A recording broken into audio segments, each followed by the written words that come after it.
in the Navy Yard on a weird, foggy, rainy day. Good morning, Brian. How do you do? It's raining?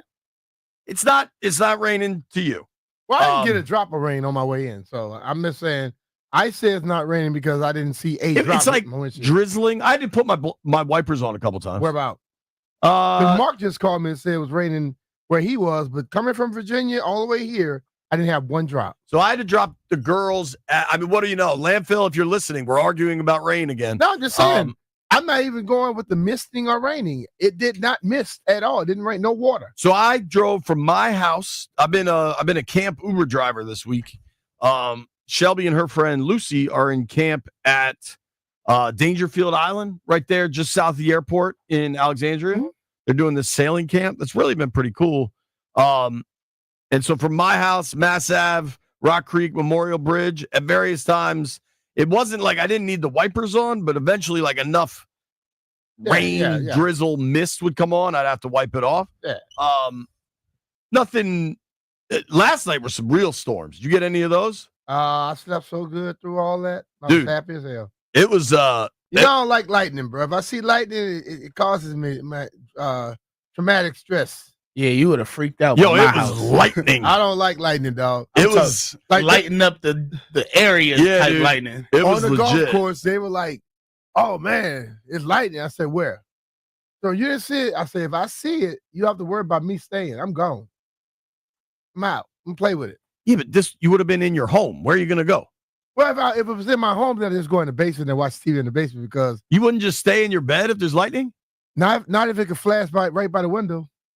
I don't like seeing it, especially when you ever notice the one that kind of look like they flashed into the house. You say all this, and then the other day we were playing golf, and you wanted to keep playing. No, I told you I did not see the flash. I saw it. The moment I saw the flash, you didn't have to worry about me going. All you saw was a possible birdie. That was the only thing keeping you out. I saw that day, but once I saw the flash, I'm like, okay, we can go in.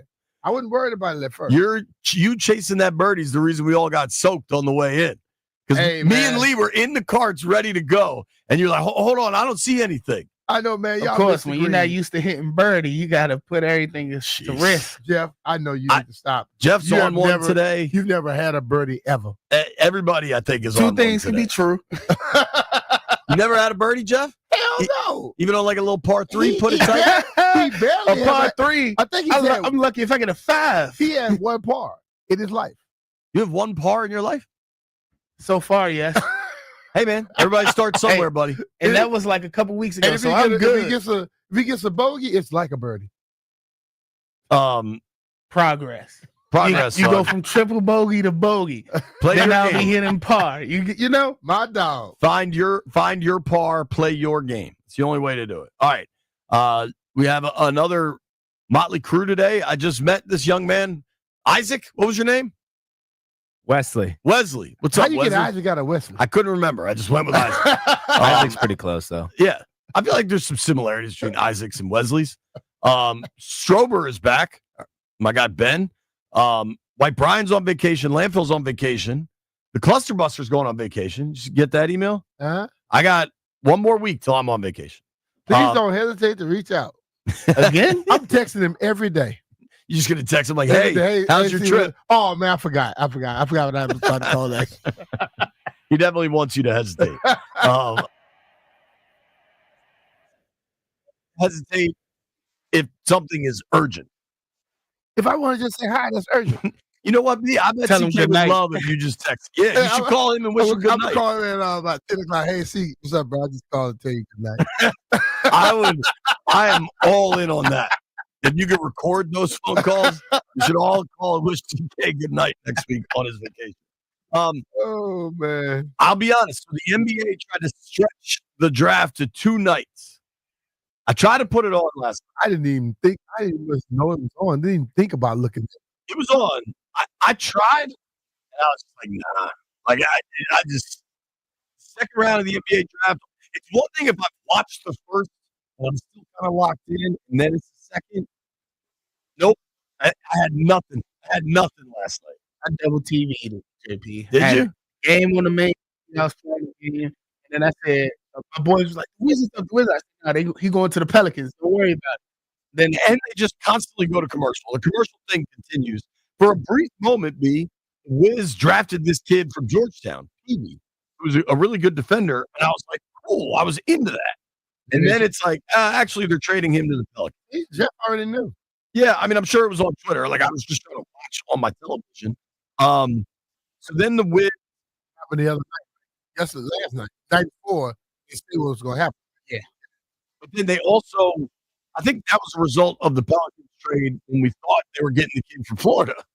So the Wizards keep drafting dudes that I'm into that aren't coming here. But the Wiz did end up making a pick. This kid from FSU.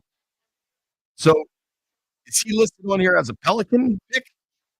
No, he's listed as a Jazz pick. Our pick came from the Utah Jazz yesterday. Just real quick to the powers that be at the NBA. It is so freaking stupid. You can't rearrange your calendar. Like, either push the draft back a week so it's the new league year, or change the league year to last week. It is so freaking stupid that you do this. Yeah. And it happened with some people. It is just so we're clear one more time. Adam Silver, the ghost of David Stern. This is so freaking stupid. All right. So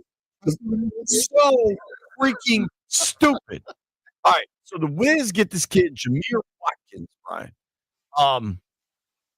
He's known for his defense. He's a 6'5" guard.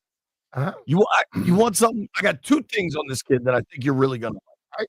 One of them, 6'5" guard with a 6'11" wingspan. Yeah, I like it. He's walking and he's probably scratching his ankles as he walks. That's messed up. All right. I mean, that's long ass arms, bro. Yo, I like how the Wizards are getting. We got a pretty long team. Think about it. Palau. Come on, bro. We talking about the length. Come on, you come on, man. Come on, how long the Wizards are. I mean, come on, dog. Clearly, Dawkins, winger. They know what they're doing. Well, they talked about this. They want positional size everywhere. Strober just told me Carrington is now the shortest dude on the team at 6'5".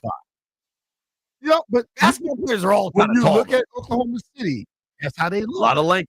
They look like that. So my man is 23 years old. And that's just, you see this a ton in football where guys have played for like 5-6 years. You don't see it as much in basketball. So I think he started his career at VCU and then eventually landed at Florida State. He can shoot a little bit. It's not really a consistent thing. I think you want him to be a lockdown. I get Dort's a starter. My guess is this dude's probably like 8th, 9th man if you're really building a great team. Mm-hmm.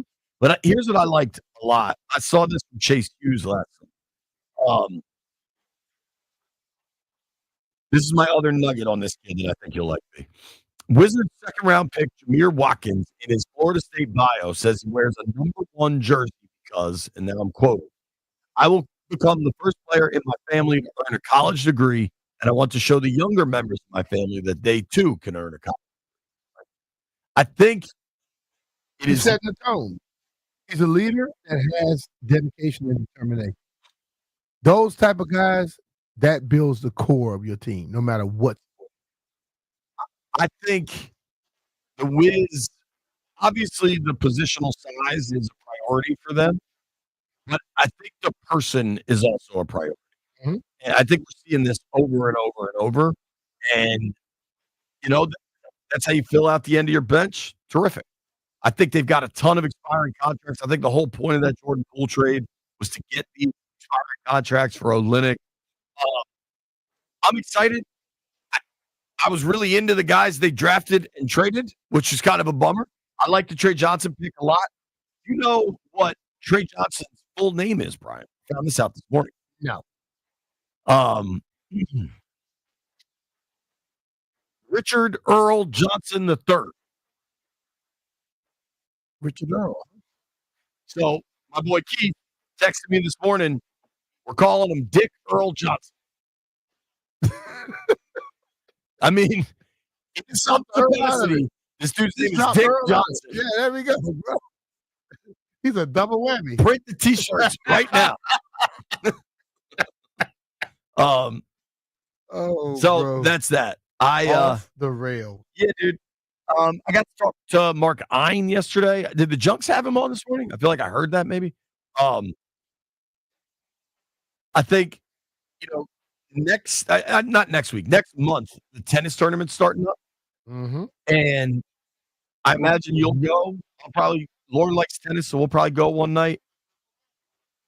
I say this not related to anything else. But if you think about that tennis tournament, I feel like when I was a kid, it had a good sponsor with it, maybe Leg Mason. Does that sound right to you? Like Agassi used to come. I think it's for me. And it was really fun. And then I think it kind of like slowed down. And I think the way Mark, and maybe like there's more people involved. I know Mark is the owner. I'm sure there's lots of people involved. They built that thing into one of the biggest tournaments in the country. Yeah. Now, obviously, the U.S. Open's on a different path. And then I think I went out there, dog. dude, I think there's a really big tournament in Miami and a really big one in like Palm Springs in California. One in Miami, they were getting it in. Well, it's right next to the stadium too. Yeah, the hotel is right next to the tennis court too. When Tiafo was playing, I bet. Told him to get a room. I guess they were already in a room. Okay. But I think like just the tennis tournament is only a 2-week thing. But the way they have that thing built out it's like a club when you walk in. Yeah. They got food, all these different bars, all these different chefs. Like that is like a serious kind of micro version, if you will. But like if you build something dope and the right way, Mark Ein was telling me it used to just be people bought a ticket that day. Now they have more and more like season tickets sold to this tennis tournament. And I think that is a microcosm of what could happen at RFK Stadium. Oh, yeah. And obviously politicians are going to politic, but like I think it's imperative. Mayor Bowser yesterday sent out a tweet. I think I said this late in the day, and I just want to reiterate it. Mm-hmm. This is from the mayor. DC is on the verge of the single largest private investment in our city's history. We've secured a partner in the Commanders who will bring $2.7 billion and kickstart the development of the rest of the RFK campus. We can't let this window of opportunity close. And I wholeheartedly agree there. Mm-hmm. We're going to talk to Mark Seagraves later this afternoon. And Seagraves, I don't think anybody has more command over this story and this development than Mark. And Mark will give us the latest update. I don't understand. I'm trying to take everybody at their word and like, let's hope all these politicians have like a legitimate altruistic vision and that's what the delays are and blah, blah, blah.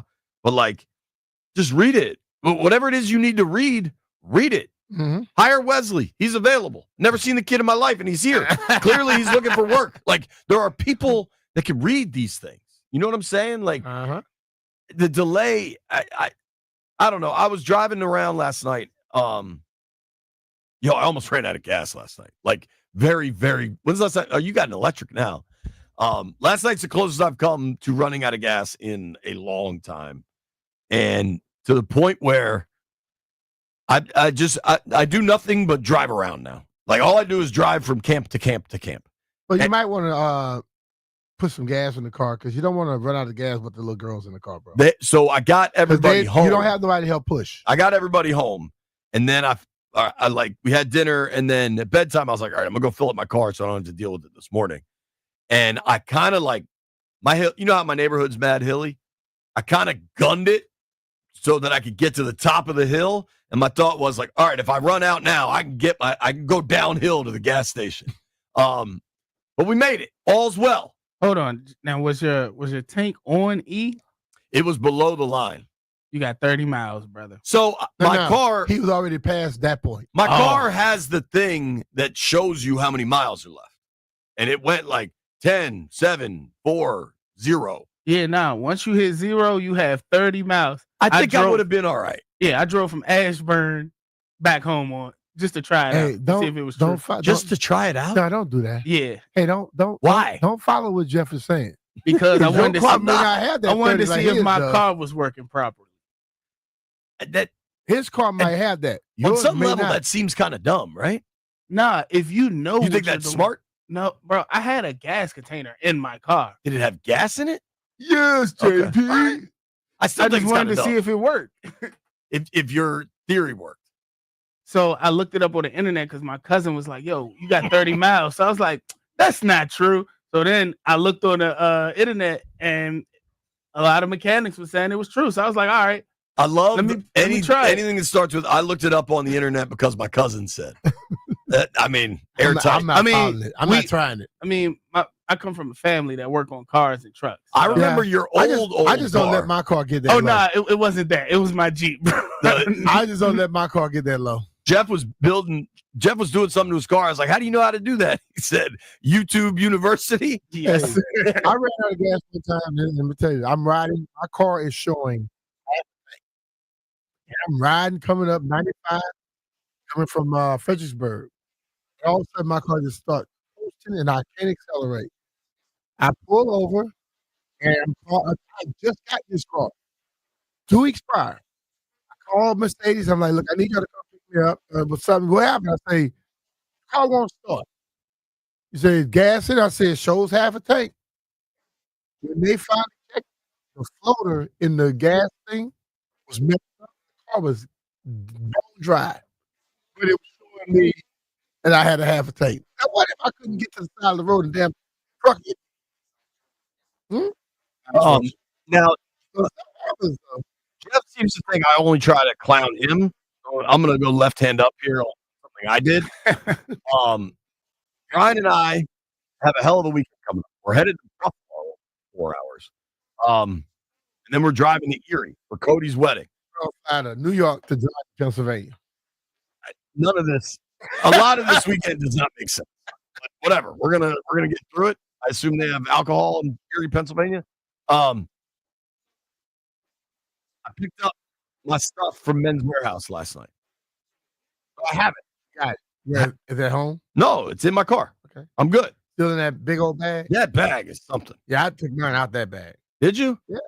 I didn't do that. Because, I mean, you can't really fold that bag. That bag just long. My plan is I'm just bringing that bag with me. I just put it in a smaller one. Well, that I was able to fold. I haven't tried it on. The guy last night was like, "You want to try it on?" I was like, "Nope.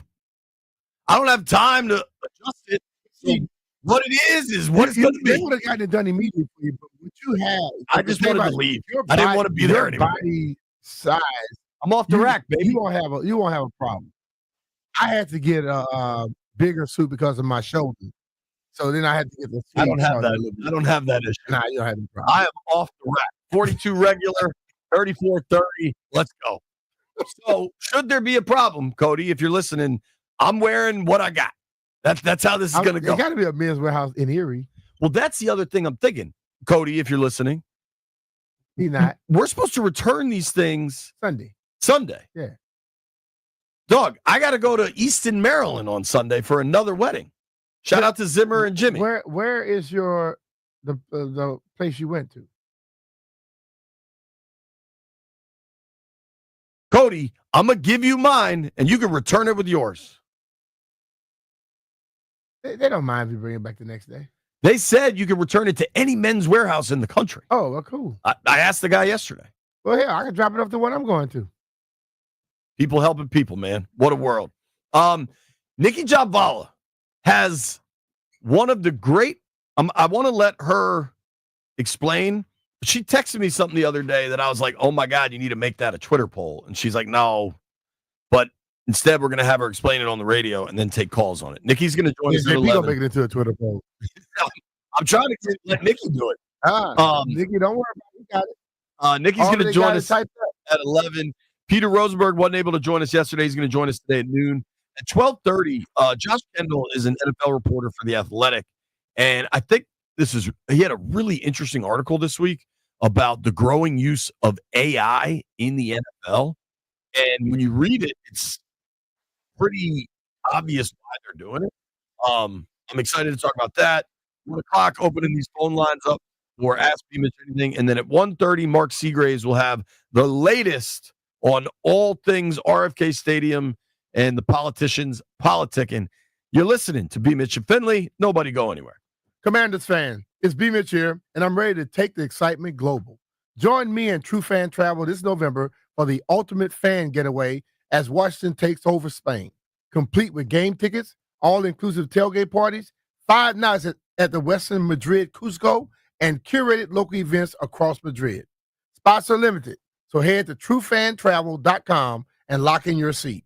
True Fan Travel, they handle everything, and you make the memories. Be part of history for the first NFL game in Madrid. That's truefantravel.com. Hope to see you there.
This sports update is brought to you by Orsman Ford of Alexandria. Masai Ujiri is out as vice chairman and president of the Toronto Raptors. The Raptors are expected to conduct a full search for the next president of basketball operations. This is breaking news as of this morning. His departure comes a day after the conclusion of the draft and just before free agency is set to begin on Monday. The Raptors went 30-52 this past season and missed the postseason for the third straight year. Ujiri was in the final year of his contract and joined the Raptors as general manager back in 2013, won the NBA's Executive of the Year award that season for leading Toronto to the franchise's only NBA title in 2019. Orsman Ford of Alexandria keeps their customers happy by offering great deals on the area's best selection of new Fords, each backed by the Orsman Lifetime Edge, featuring up to $1,500 in extras. As they say at Orsman Ford of Alexandria, let's ride together. From the Crop MedCap 5-Star Sports Desk, Savannah McCann on the Fan.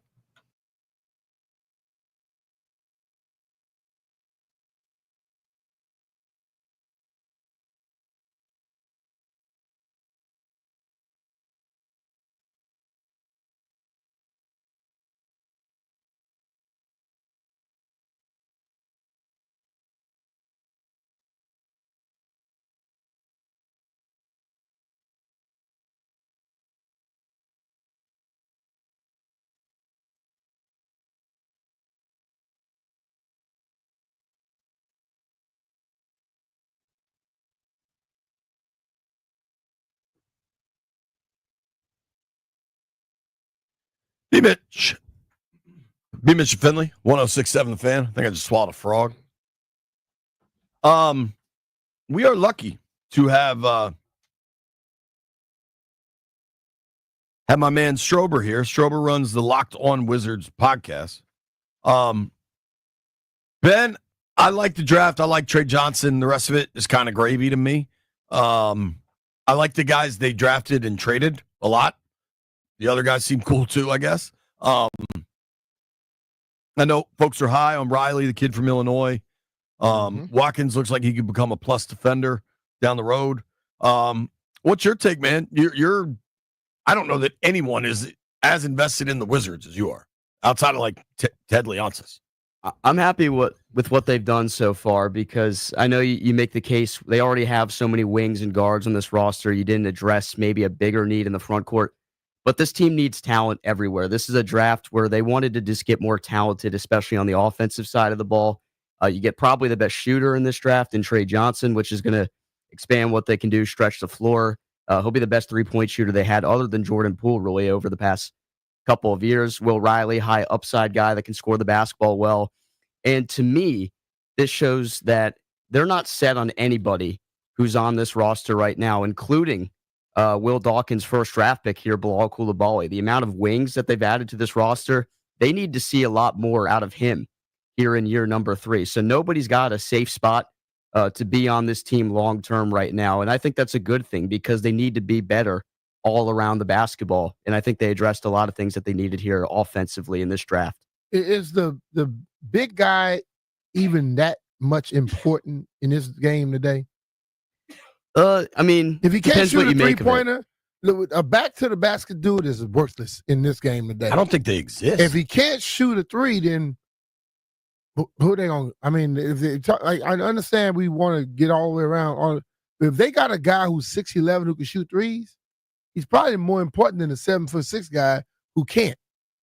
Yeah, and I think, you don't get a guy in this draft that you pair alongside Alex Sarr, who kind of expanded his game around the perimeter, especially as the season went on. So you would like to find somebody that can really anchor down the interior. I think there's going to be a lot of options here in free agency if the Wizards do decide to bring in a veteran presence. I mean, I think right now, Kelly Olynyk would actually... You think they're going to sign somebody in free agency?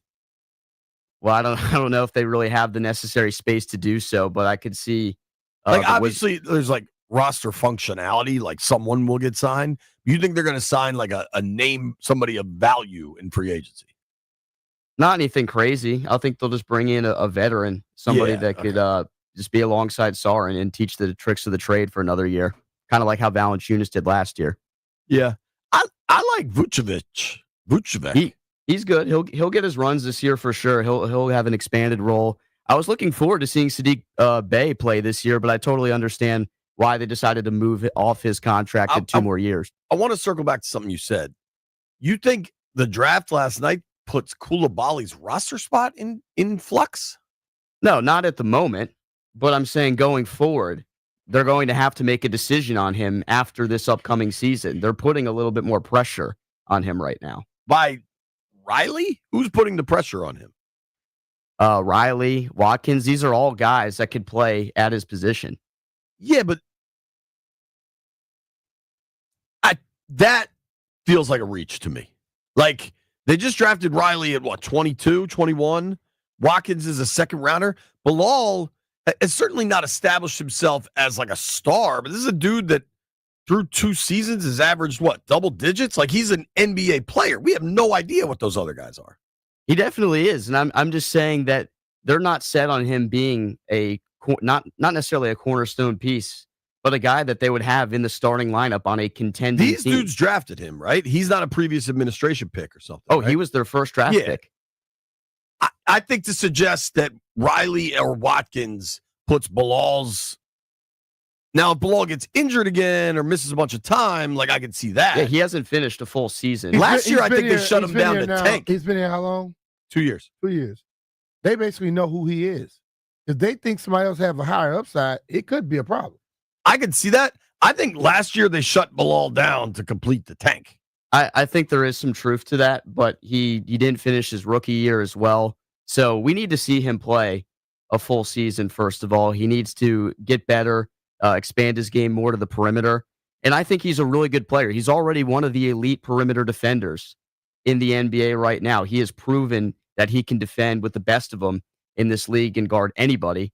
But with that being said, if Washington does get to the point where Will Dawkins sees this franchise going 2 to 3 years from now, where they become a team that is top 5 in the East year in, year out, will they value him as a guy they want as their starting wing player on a championship level team? That's why you bring in all these guys to compete for that. The Wizards have to get more talented at every single position. Undoubtedly. Jeffrey, your boy Strober, 1, coming for Bilal's neck. 2, has the Wiz competed for championships in 5 years. I think they're 3 years away from even when they want to be making the playoffs. I think this rebuild is so significant and severe that, like, this coming year is 25, 26. Then you got 26, 27. I don't even think they consider themselves like a play-in type team until 27, 28. Well, this is the last. That's the path they're on. This is the last year where they legitimately need to be a bad team in order to protect their first-round pick. They need to be in the top 8 to have that first-round pick. After that, you are in year 4 of Bilal Kulabali, year 3 of the 3 draft picks that you had the year before in Carrington, who's going to have an expanded role this year, Sarr, Keyshawn George, year 2 of the guys you bring in this year. They're going to have to try to be a legitimate team, and I think the goal would be flirting with the play. No, sir. You want them to be a legitimate team, but that they're going to have to be. I think they don't have to do nothing. I think this with this new way they tore everything down, it's no longer that what they were. People are expecting things to change now. I just think that we, just like we were with the Commanders, we were stuck in seeing the old, and we didn't move when everything began to change. We didn't want to move with it. A lot of fans don't. But even now with the Wizards, they see that they tore stuff all the way. They finally rebuilt. They didn't rebuild before. Totally. They were adding people lying to us. They were happy just to make it to the playoffs. Like what they used to do was, like, they wanted to redo their house, but they'd get like the cheapest contractor they could, and they'd like redo a closet. Yeah. And you still got the same house, and it kind of sucks. Like that's what they used to do. Now they leveled it. Yeah. I think the build is going to be a lot longer. And what Greenberg said the other day that I thought was pretty interesting is, like, if you look at OKC traded for SGA, right? And then Indy traded for Halliburton. Uh-huh. Like, I think it's entirely possible that whoever eventually, let's hope. I'm rooting for this team my whole life. That's the reason I remember when they drafted Gugliotta. Like, I've rooted for this team my whole life. Calbert Chaney, you the man. Like, whatever is required, I think it's entirely possible isn't on the roster right now. Yeah, absolutely. That's and I think that's why they've made the moves that they had to free up a lot of cap space, not necessarily because they're going to go out and sign somebody big in free agency. Free agency is kind of dead in the NBA, but the Wizards are going to become a hub for bad contracts over the next year to stack up more assets, first-round picks, and eventually, a couple of years down the line, if the Wizards are a contending team, they are going to have the firepower necessary to trade for another all-star caliber player. That I agree with. I got that. That I think is a much more reasonable take than Bilal's out of here, and I'm not you saying got he's him out of competing here. for a championship. I'm not saying that Bilal will be out of here. All I'm saying is that the Wizards front office will have a decision to make about Bilal Kulabali because, like you said, they're not going to be contending to win anything seriously anytime soon. So when the time that does come, you have to make decisions on who will be here long term. Guys have to get paid. What are the rookie deals? Are 4 years, right? Yeah, but you get an extension after 3. That's what you're saying. That is a possibility. You become extension eligible, and the Wizards will have to make decisions on a guy like Bilal is going to be the first guy they have to make a legitimate decision on because he'll have to get paid. They don't have to make it. Well, they will because next year. He's coming up. But what I'm saying is he still has another year on his deal. Yeah, you could wait it out. But the thing about it, normally if you're waiting it out, you're basically saying the guy ain't the guy you want to keep around. We watch that every year. Just like in the NFL. Sure. When it comes to extension time, if they don't extend you, they don't believe in you. Same thing in basketball. So if he's not extended this year, Strobel owns something right there. They'll be like, oh, we got other people in the thing. If he's not extended this time next year. After his third season. His third season's coming up now. Right, but the extension would be when the new league year opens next year. Yeah, right. Next year at this time. Right? Yeah.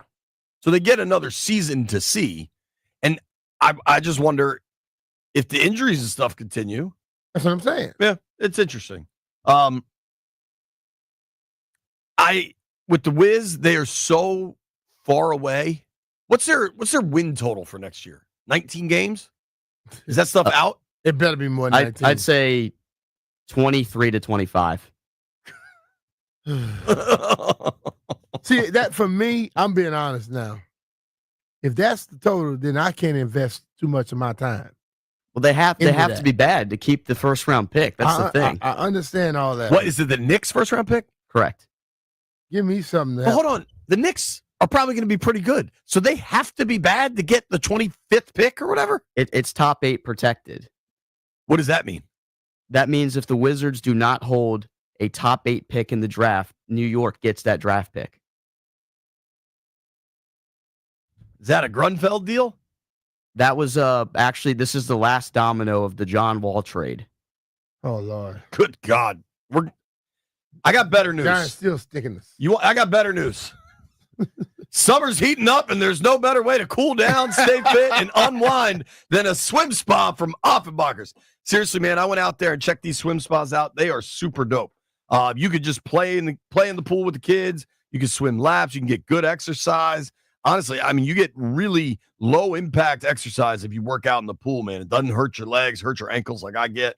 A swim spa is a game changer for your backyard. And now is the time to do it. Offenbachers is offering up to $4,000 off any hydropool swim spa through July 7th. And if you mention hearing this here on the Fan, they'll take an extra $500 off. That's $4,500. That is serious savings. While you're there, make sure you check out the outdoor furniture, the hot tubs, especially the cold plunges. They got everything you need to level up your outdoor living space and your health and wellness. The saunas, the hot tubs, the cold plunges. It makes you feel good, man. I promise you that. Don't wait until it gets crazy hot in July.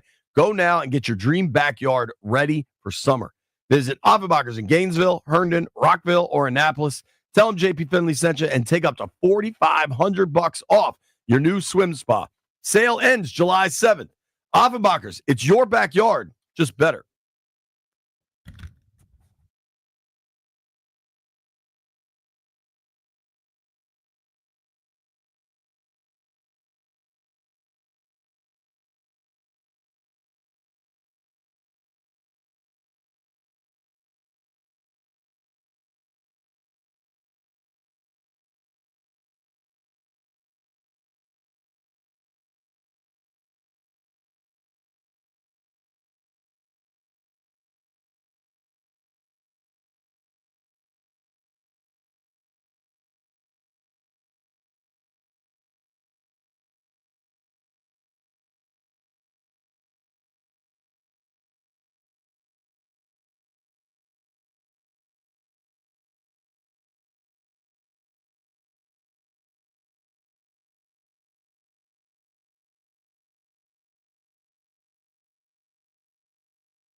Strober got me in there arguing about the NBA, B.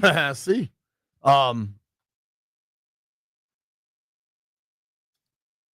Did you notice? Have you paid much attention to this Ace Bailey stuff? nah, So, not once he was going somewhere else. I didn't care. well, I'm with you. So, a report came out that the Wiz would have taken Trey Johnson even if Bailey was still there. And I think when you look at what the Wiz are trying to build, What if Trey Johnson was gone at fifth pick? What they would have done? don't know. Ace Bailey. Maybe Bailey wanted to come to Washington, and apparently is not thrilled he's going to Utah. Yeah, I don't see that as a stretch. Where is he from? Jersey? I don't know. I mean, he went to Rutgers. I'm guessing he's an East Coast guy. Yeah, I wouldn't see that as a stretch. I saw a really funny tweet. That was, gosh, I wish I remember who it was from. It was some account with like 1 million followers. I bet Jeff knows who it is.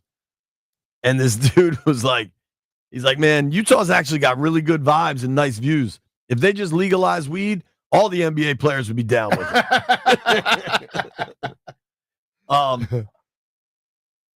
So I don't know if this is right. From Wikipedia, he's from Chattanooga, Tennessee. Okay. That's a lot different than Utah. I mean, so is East Rutherford, New Jersey, or wherever. Chattanooga got some rough spots now. I'm sure. Well, yeah. Utah's very nice. As a guy that spent some time out there, I love it out there, but I'm not a young rookie. Would you live out there? Would I? Yeah. I actually think I could live out there. I like the snow. I mean, see, the thing, like when you go somewhere on vacation, you get a different vibe of it. Like I went to Arizona. I love Arizona. I would want to live there. I won't be that hot all the time. You know, no. Where could you live if you were to move? Like when you retire, all the kids are going to be in North Carolina. Daughters end up in the Raleigh area. We'll still be here. I like it. I like this whole area because you get so much. You know, you get different things here. You can get anywhere in the world too. There is nobody that sees the entire DMV more than Brian Mitchell. Mm-hmm. Like, he'll play golf in the morning in Front Royal and go for a bike ride in Crofton in the afternoon. Yep, I will. I'm getting all of it. It's a good thing you got that electric car. Jeff, where would you want to retire? Would you stay in this area? I wouldn't have a problem staying in this area, but I wouldn't be in the city. I'll probably You need like a pond. Yeah, I was gonna say I'll probably be in Kent Island or something. Kent Island's nice. CJ got a place up. Yeah, I need to be on the water. I need to be able to wake up and just throw my rod out from my. You're throwing his rod around. I don't know that I'll ever retire. Is such a concept in the content world that I don't know that really exists. But more, I know my wife is going to be wherever the girls go, and I can see Monica, especially if all the girls end up in Raleigh. I can see Monica at least having a place down there. Oh yeah, I'd be more golf time. You'll be down to a 2 handicap then. What is scratch? So you're playing hella golf right now. Mhm. What is your number? How do you plug in these scrambles? You don't plug in scrambles. Dirty dog. You can't plug in scrambles. You're not playing your own ball. Only time you can put a score in when you are playing your. Did you your plug shot. anything in from Kenny? From who? From Kinlock. Put everything in. What'd you put in though? Because we didn't really play. I put in the 9. The front 9. Yeah. What'd you shoot? 39. Pretty good. What'd I shoot? 70. Nah, you're in the 50s. B, I'm like scared of the ball right now. I stand over it and I'm scared. I don't know. Hey, something's up with me right now. that is why you see when I get over the ball, I hit. The longer you stand there, the more stupid things you do. I usually take one gummy just to settle me down before a round of golf. Now I'm taking like 4 because I'm like, I need to be more settled down, more settled down. Maybe you should leave them alone and just get used to hitting the ball. They're very light. All right, Nikki Jhabvala. I don't know if she was trying to, but Nikki has stumbled into a tremendous sports radio call-in topic. Nikki Jhabvala joins us All next. right, let's get it.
This sports update is brought to you by the Ted Britt Automotive Group, home of Ted Britt for life.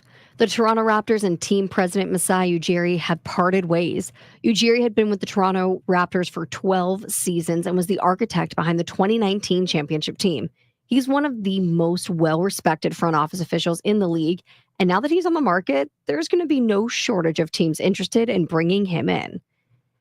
And some news, Tampa Bay Rays shortstop Wander Franco was found guilty of sexual abuse of a minor in the Dominican Republic and received a suspended 2-year prison sentence after he had a sexual relationship with a 14-year-old when he was just 21. Franco, who is on Major League Baseball's restricted list for failure to report to the team, is likely to have a difficulty receiving a work visa in the United States because of this conviction. Should he not secure the visa, he remains on the restricted list, and while he's on that list, the Rays do not need to pay his salary from his 11-year, $182 million contract. MLB's investigation into Franco remains open, where he could be further disciplined. For over 65 years, Ted Britt has set the bar for the best car buying experience in the D.C. area, hands down. Ted Britt Ford Fairfax, Ted Britt Ford Lincoln Chantilly, and Ted Britt Chevrolet Sterling, all home to Ted Britt for Life lifetime vehicle coverage. All of it is just a click away at tedbritt.com. From the Crop MedCap 5-Star Sports Desk, Savannah McCann on the Fan.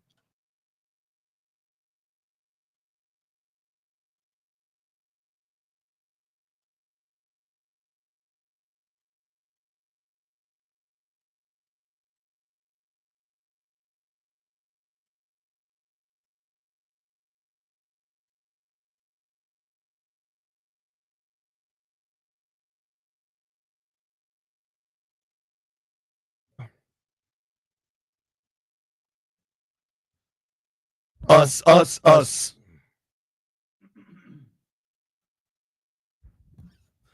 right. Like a helicopter. When you hear Petey Pob, means it's time to get smart. Talking to our friend Nikki Jhabvala from the Washington Post. Who am You can I? follow her at Nikki Jhabvala. What's up, Nick? How are you? I'm good. How are you guys? We're good. We are good. How's that little boy? Running around? He is. Yeah. It keeps me busy. Get my steps in. I imagine.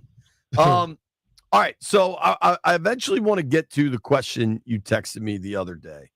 But let's start with kind of where you think things are for the Commanders as we are. You know, this is the super quiet time in the NFL. They've got everybody's traveling. They're on vacation right now. We've got a little less than a month until veterans report for training camp.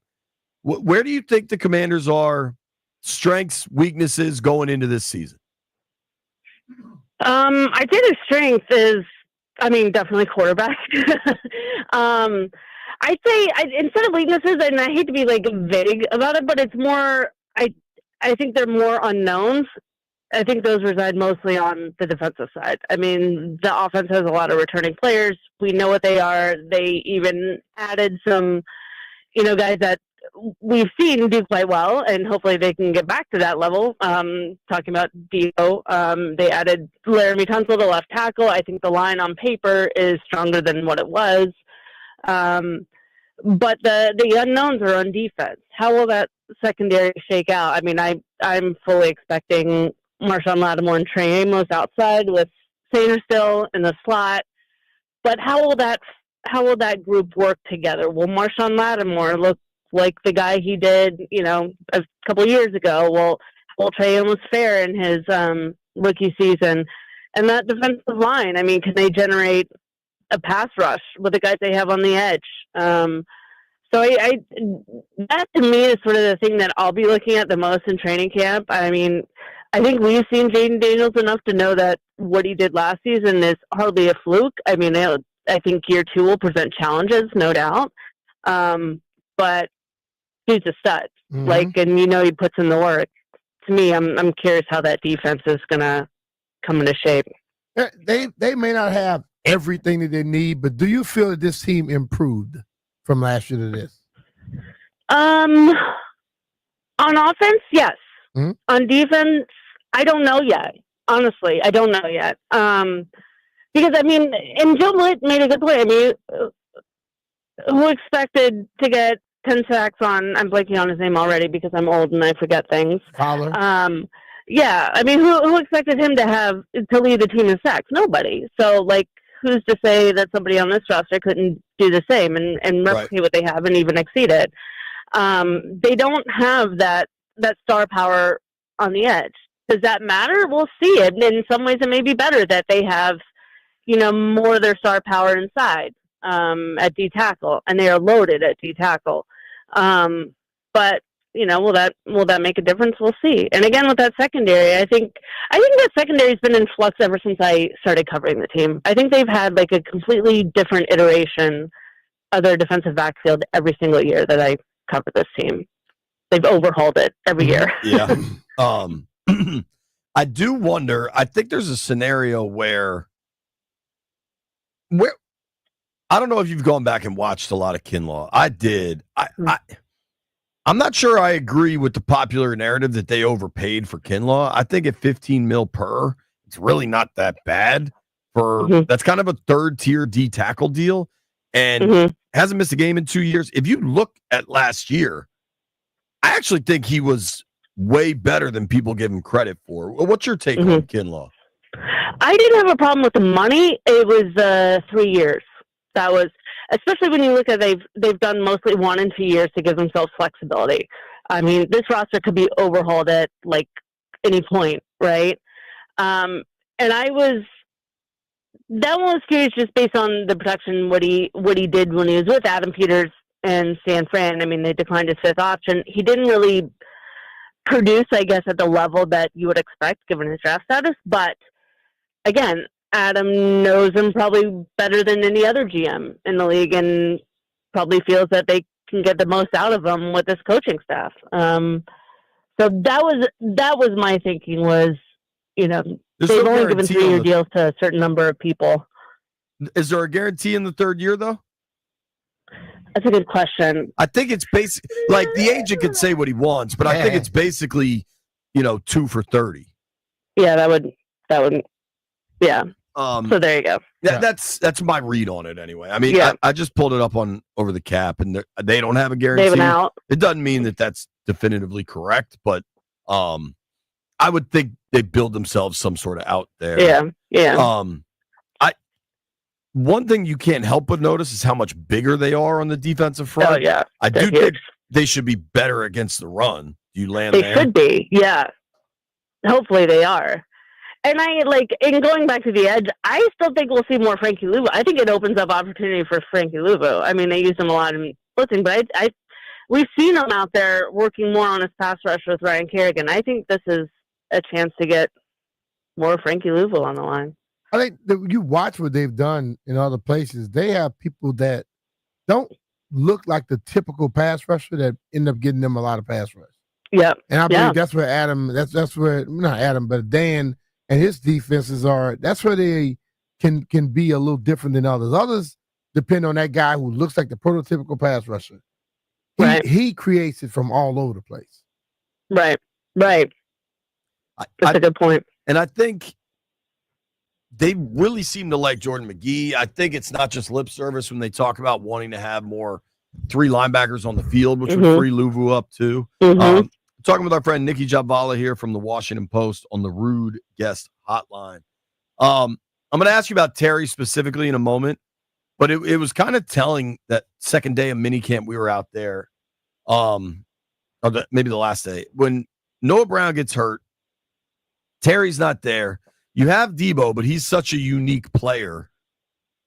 What do you make of kind of the receiver depth? Like, if Noah, we don't know, but that seemed relatively serious, right? Like, when you get to camp, and let's just assume Terry's back, like, who's the third wideout? Yeah, no, I know. That's been my concern, too. There's, I don't love the depth. I've never really loved the depth they've had at receiver. Again, sort of like I was saying with the secondary being in flux since I started covering them, I feel like we've always been talking about the receiver depth because it's been Terry, maybe a number 2, and everybody else. And yeah, I mean, 2 injuries in camp, and you're like, oh my God, who's left? Thankfully, it looks like Noah Brown's okay. I mean, he's been posting videos and photos on social media. Right. He was at some camp. It looks like he's okay. I'm hoping that's totally true. They don't have to disclose injuries at this point in the off season, which is very convenient. Yeah. But yeah, I mean, the depth there's it's a concern. I mean, because Debo is not a number 2. He's not. He's not a guy that you can have on the field for, 70% of the snaps. Like, they need somebody like that to sort of take the load off of Terry. And I don't know who that is if Noah Brown can't stay healthy. I think he's a very, very good receiver if he can stay healthy. Mm-hmm. I mean, that guy draws PIs better than anybody I've ever seen. Big boy. Yeah. But you need him to be on that field. And Michael Gallup, I mean, he was dealing with a calf strain in camp. I mean, I don't know if he would have made the roster anyway, coming from, being off a year from football. But they need somebody to really step up there. I mean, there's a huge opportunity there. You think? And Jalen Lane being a rookie, I mean, he's got speed, but does he have the polish to really step in and take on a bigger role in offense? I don't know. I think like what we saw when Noah got hurt and Terry wasn't out there, they saw that too. Yeah, I think something's gonna get worked out. I think. I mean, I think something's gonna get worked out anyway. I just, and you made this good point on one of your shows a couple days ago, I think, JP. But this is sort of how it goes with Adam Peters. I feel like you look at the deals that San Francisco. I mean, it always comes down to the last minute they hold out, and they eventually get paid. Why it goes that, I don't know, but they eventually get paid. And Terry's going to get paid. I think it'll be like a 3-year, and, so the question is, where does he fit in there? Yeah. The top paid. I think we all agree that the Terry thing gets done. It's kind of a matter of when. And to B's point, like, They noticed what it looked like out there the other day. What do you think? I'm curious if you've noticed this, and maybe I'm reading too much into it, but we got to talk to Luke McCaffrey a lot last year. He was pretty accessible, super nice kid, but he had a little element of like aw shucks to him because I think he was still kind of adjusting to, okay, I'm an NFL receiver now after being a quarterback for most of his life, and then playing at Rice, which isn't the highest level. And just in my brief conversations with him, one at an OTA and one just leaving the field in minicamp, he seems to have a bit of a different mindset. I don't know if you talked to him yet or noticed that. What do you think for Luke in year 2? Because year 1, perhaps understandably, it was underwhelming, I would say. Yeah, I mean, I think like any rookie, you're kind of stepping in. You got to figure out where you fit in too. He is relatively new to the position, as you mentioned. I think he was also probably drafted maybe higher than some expected, just because of the Adam Peters knows him and his family really well, and knows that they produce insanely good athletes. And so the potential was there, and he knew it.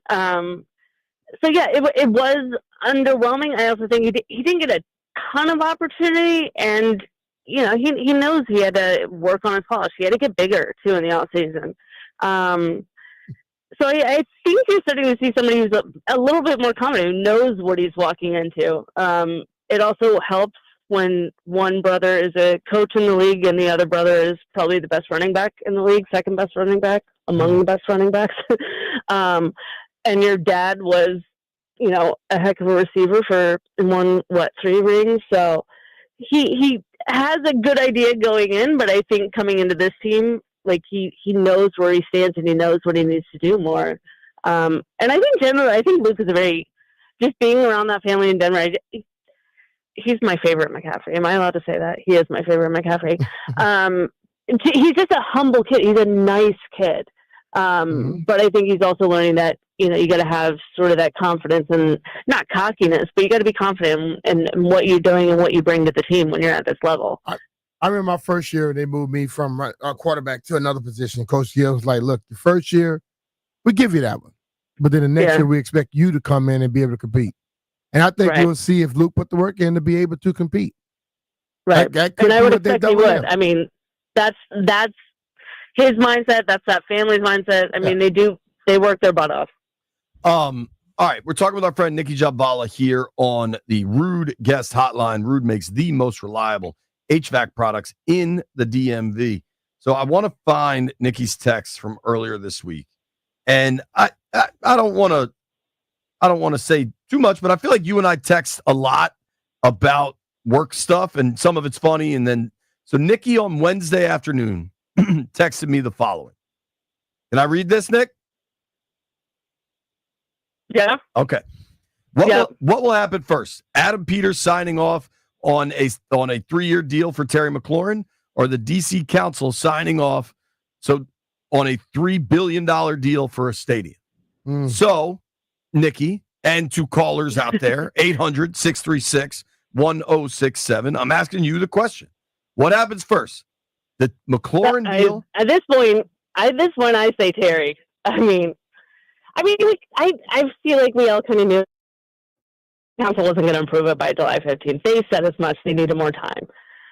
And at this point, it looks like it could be beyond August, even if necessary. And I still think Terry's there and signed in training camp. I don't have like information I'm sitting on to know that. I don't think much has changed since they broke for went on break. Mm-hmm. I think there's still a lot of tension there. There hasn't been a ton of communication. But I still think a deal gets done. As you guys pointed out, like they know what they have, or perhaps better phrase, they know what they don't have at receiver. And they know that Terry's, behind Jaden Daniels is a face of the team. And he's one of the most beloved players on the team and one of the most beloved leaders on the team, and a hell of a receiver. Yes, he's approaching 30, but he also has missed all of 3 games in his career. Yeah. So, yeah, I think he gets done. Maybe I'm being too optimistic, but I think he gets done before camp. I don't think it helps them or Jaden, especially, to not have their top receiver out there. Especially if the mindset is that, take care of your own. And if he's a guy like that, you don't take care of him, people start wondering what the hell's going on. Right. Yeah. If you're not going to resign a Terry McLaurin, like, who are you going to resign? Exactly. So where do you think things are with the council? Do you still think that? So it sounds like we all agree. We think a deal with Terry gets done. It's a matter of when. Yeah. Do you think? I think RFK is an if or a when? I think it's a when. I mean, they've said that on Mendelson has said that on record. Like, I think this deal gets pushed through. It's just we're going to need some time. And I know the team and Mayor Bowser's office is really pushing to have this expedited. And they say it's because they want to have a stadium that's ready in time for 2030, so they can be able to host major events like the 2031 Women's World Cup. But, and there may or may not be a story in the Washington Post at some point on this. For the Women's World Cup in particular, they do have some time there. I mean, based on the bidding process and the deadlines, like, they have a little bit of time. I know what they're trying to avoid is, this being the first delay and others down the road, they keep piling up, and which inevitably happens. These massive projects are complicated, and they never end up right on time or right on budget. So you don't want it to, start out on a delay and then continue. But I think this goes through. It just may be a couple months. I agree with you. We are talking with our friend Nikki Jhabvala here on the Rude Guest Hotline. You can follow Nikki at Nikki Jhabvala, Jhabvala. Now, I just paid my dues, for the record. I am a proud PFWA member. I think you're the president or the vice president. What are you of PFWA? I'm the president. Yeah, Nikki's the president, B. Did you know that? Here's a little intrigue for you. Nikki is the president of Pro Football Writers of America. However, John Keim what's Keim's title of our bureau or whatever the hell we're called? He's the chapter president. Keim's chapter president. Emeritus, perhaps. I don't know. So I think they're both cool in their roles, but maybe we'll get to the bottom of that one day. You are a real journalist. You work for the Washington Post. You're the president of the PFWA. Did you intend to stumble into a sports radio call-in topic to help me and B kill a segment? Was that your intention with this, Nikki? The more you can do, I realized in this industry. Got to be versatile. We appreciate it. Yeah, exactly. Yeah, you're welcome. My last question with I don't know if you saw this, B, but Fortier is leaving the beat to do more big picture stories. Congrats to Sam Fortier, friend of the program, friend in real life. With Fortier leaving the beat, Nikki, will you take over as the preeminent TikTok Commanders reporter?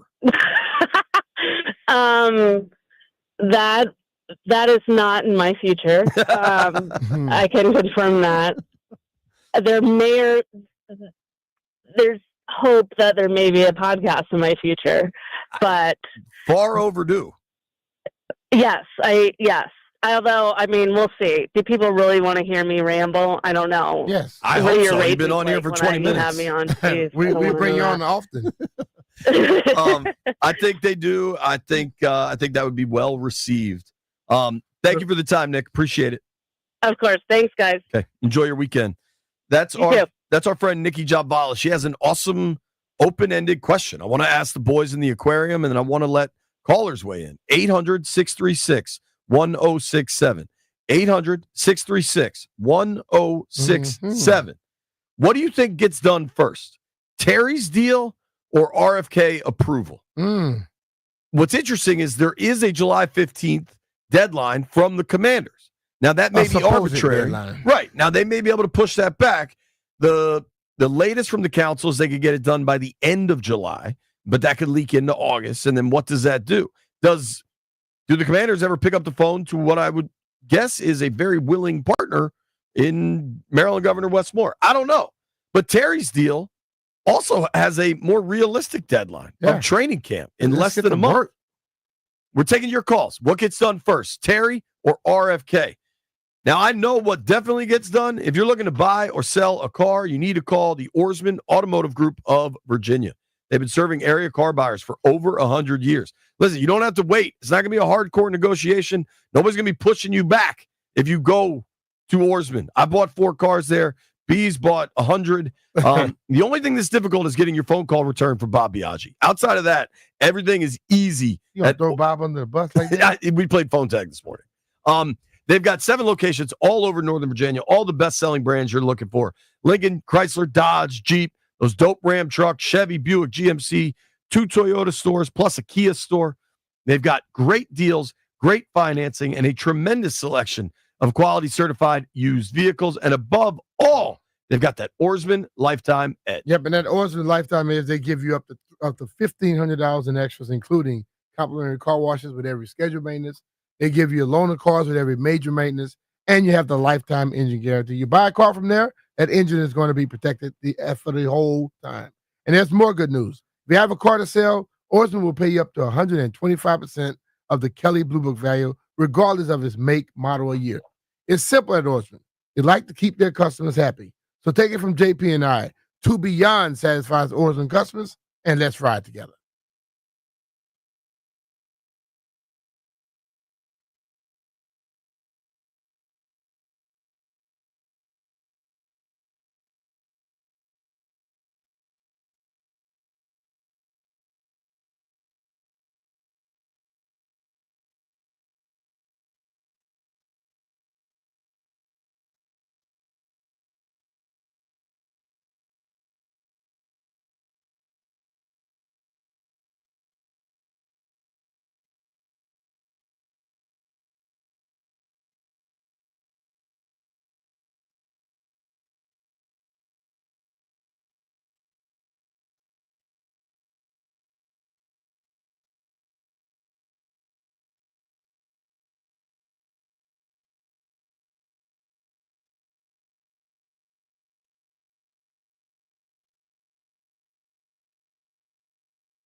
The Ace Bailey saga officially came to an end when the Jazz selected the Rutgers star with the number 5 pick in the 2025 NBA draft.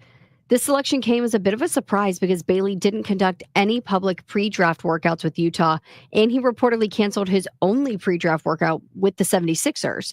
This bold strategy appeared to be by design, though. Bailey's representation told at least one team drafting in the top 5 not to select him because he would not report if they did. The Washington Wizards at number 6 were reported to be the team that Bailey's camp had circled as the place he wanted to go play.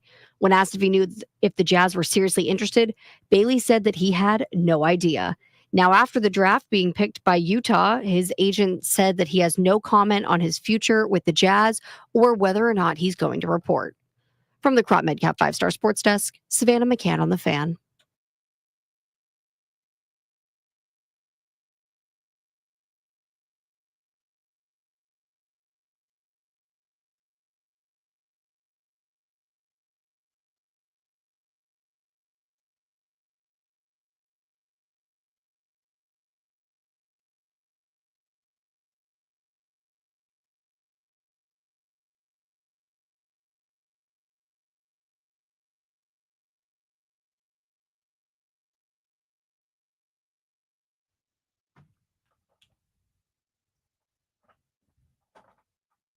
It's so true.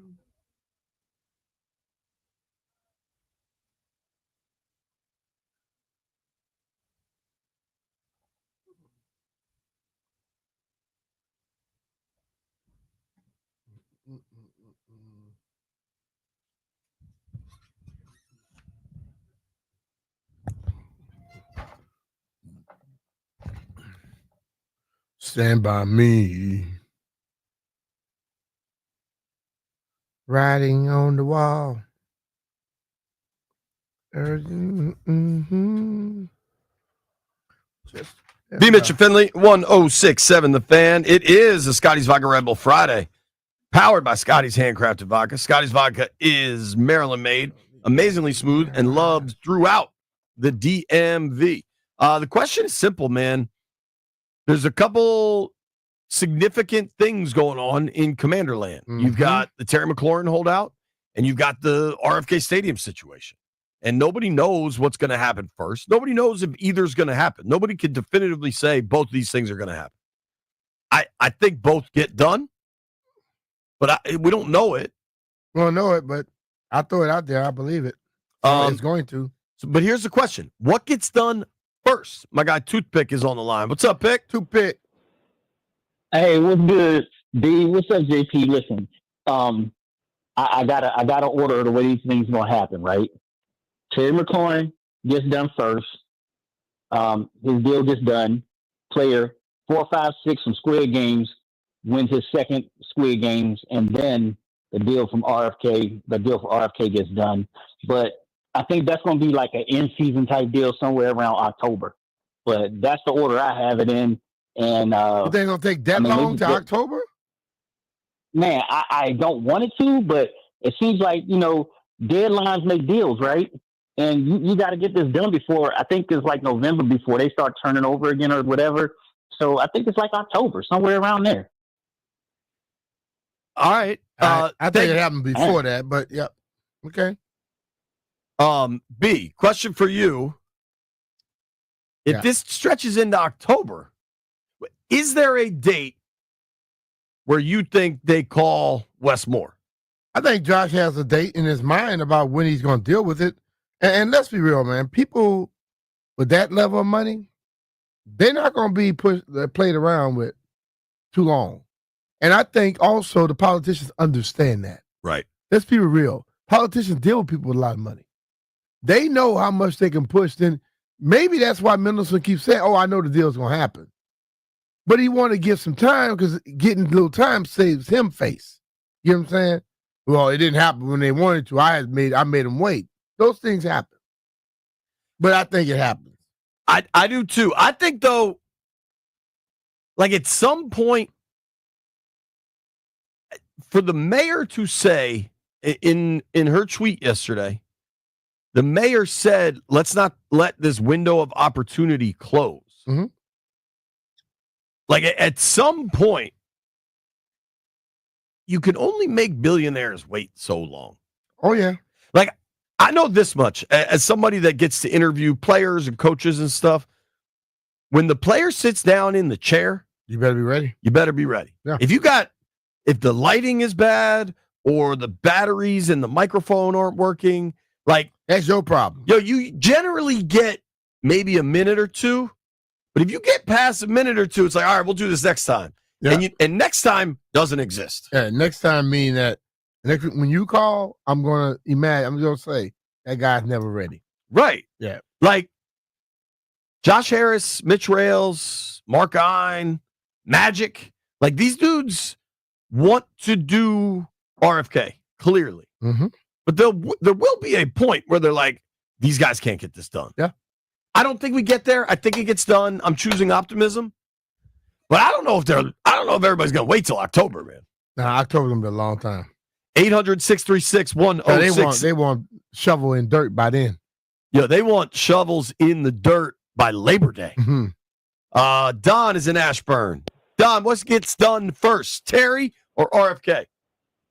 I think Terry for sure, but these politicians, man, they'll spend $500 to save $1. They're always dragging their feet, but I think they're working hard and diligently and trying to get Terry done as soon as possible. So I think it's a done deal by training camp. But hey, I wanted to say, B Mitch too. I made some chicken and andouille gumbo over the weekend that I think you would have been pretty proud of, my man. Good stuff, brother. Good stuff. Talk to y'all. All right, thanks for the call, Don. Chicken and andouille gumbo. Oh, okay. What did you hear, Jeff? I thought he said chicken and weed gumbo, and I was like, huh? Where you heard weed from, man? That andouille sound like and weed, and I was like, huh? That's a cuisine. I think that's a stretch, dog. Jeff, what do you think gets done first, Terry or RFK? Terry for sure. And honestly, if it don't get done by like July 15th, I think I'm gonna be like in panic mode. Terry or RFK? Terry. I think I'm a worry. July 15th is the date I have said is when you're allowed to start raising some eyebrows. Isn't July 15th the other date too? I didn't even know that when I said July 15th was my date. I'm just basing that on training camp. Because July 15th is a week before camp opens for veterans. I'm not going to lie, JP. I started to sweat already because... You're a sweater? Tomorrow is June 28th. Right. What is that? Terry, didn't he sign his last extension June 28th? July 6th. Oh, okay. Okay, cool. I don't know what... Someone told me the 28th. They probably agreed upon it then, but I think the actual thing went out. Okay, so he signed it on the 6th. Okay, well, I'm not going to start sweating until the 6th. But the 15th roll around, I'm nervous. I mean... Especially with all of the reports that's starting to come out. Okay, but hold on. Don't listen to all them reports. The reports that are coming out, it's very, very important. It's imperative that people listen to this. None of these are reports. These are Instagram nonsense. And like, just because there's an article, what would a Terry McLaurin to the Patriots trade look like? That's not a report. That's the content game. You got to delineate between a report and the content game. If Rossini or Garofolo or Jay Glazer says, hey, I'm hearing Terry could be on the move, that's a report. Mm-hmm. I can't stress this enough. Like, sometimes I think the content game and the reports kind of get a little close too. You gotta be able to decipher. Absolutely. Yeah. Absolutely. Yeah, but it's like it's one thing when you see something on Instagram, but it's another. Sports Illustrated. That was a Sports Illustrated. They have a content. Let me content team. Read it to me. Read it to me, and tell me who the author is. Jeremy Brenner. Read the article. It's just a mock. It says Raiders acquire Commander star Terry McLaurin in mock trade. Mock trade. Trade. Read it to me. Give me the first paragraph. I'm one of them people, bro, where there's smoke, there's fire. No. And until I hear the Washington Commanders and Terry McLaurin has come to an agreement, I'm going to sweat a little bit. Read the article to me, please. Please tell me the first mock anything that was completely perfect. B, the league is crazy. I know to you it's like, man, I ain't listening to that. I'm a player. But to a fan, it's like, yo, Maybe the fans should listen to some players sometimes. yeah, but it's Might like change your mind. I'm a sweat when I'm seeing them things, and it's going into July, and Terry's not signed. I just anything that says could, should, Yeah, those aren't they put reports. the key words in there to make sure that they don't ever have to have nobody Well, come back. let on me that question. rephrase that. Not reports, articles. But yo, those aren't like I've been deep in the content game, right? Like I understand top 5 moves Commanders could make for 2026. That is not saying it's going to happen. So I understand what Jeff is saying. Like he's nervous. I think if you're a fan of this team, it's okay to be nervous. I think people are more nervous about Terry and more, man, let's just get this done with RFK. I think there are different feelings. There's different emotions involved. I just can't stress enough the difference between a report and the content game. We're taking your calls next. What happens first, Terry or RFK? Jonesy, whoever's on hold, stay there. We're coming to you next.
Shout out to Jeff. Found the Scotty's Vodka Red Bull Friday soundtrack. About to be enjoying ourselves. Hitting these phones. My man Jonesy. Jonesy, what gets done first, Terry or RFK? What's up, JP? B Mitch? How you doing, bud? I'm doing all right. Hey, man, listen up. This Terry's contract will get done faster than the D.C. Council will get anything done in D.C. They can't even get the potholes filled up in time enough, for the heat. So, I mean, come on, man. For real? No. Terry's contract, and it ain't even close. So, I mean, but they quick to take your toe and away if you park on the wrong side of the street or if you meet you might be parked at a meter with time and they still give you a ticket. And they still will get you. That has happened. Oh, we made a mistake to tell you away, but you still owe us $100. Yep. That's how you roll, man. So it's that. Have a good day, fellas. Thank you, Jonesy. All right, Appreciate you, bud. Let's go to our guy, Fairfax. Fairfax, what gets done first, Terry or RFK? Hey, what's up, fellas? The two hardest working men in showbiz. Appreciate you, man. Hey, probably if I had to say, I would say Terry, but kind of like Jay said, man, I'm a little bit concerned about it because I think they did it wrong. They should have locked up Terry first because, I mean, let me ask y'all, did Lattimore be considered top like quarterback money? Not top. So Lattimore's towards the end of the big contract he signed. So when he signed that deal, it was top cornerback money. But now he is way down there. Yeah, he's probably around the 10th highest in AAV. But like Lattimore, Fairfax, you in a tunnel, dog? Lattimore is making a little less than $20 million per, whereas Stingley just signed a new deal. He's at $30 million per. J.C. Horn's making 25. Ramsey's probably going to get a new deal when he gets traded, unless he gets released. So no, I mean Lattimore in AAV is 1, 2, 3, 4, 5, 6, 7, 8, 9. He's the 9th highest paid corner in the NFL. So I do think Terry gets done first. Is that where you are, 2B? Yeah, I'm with that. I do remain confident that RFK will get done, but it is just more and more starting to be like, Yeah. it makes you feel that way. You'd love for them to not drag their feet. Totally. But we know that's what happens. Like, I tell people all the time when they get ready to build a house or get ready to get some construction done in Fairfax, oh, man, it's going to be done quick. I say, nah, add 2-3 weeks, maybe 4 weeks to that.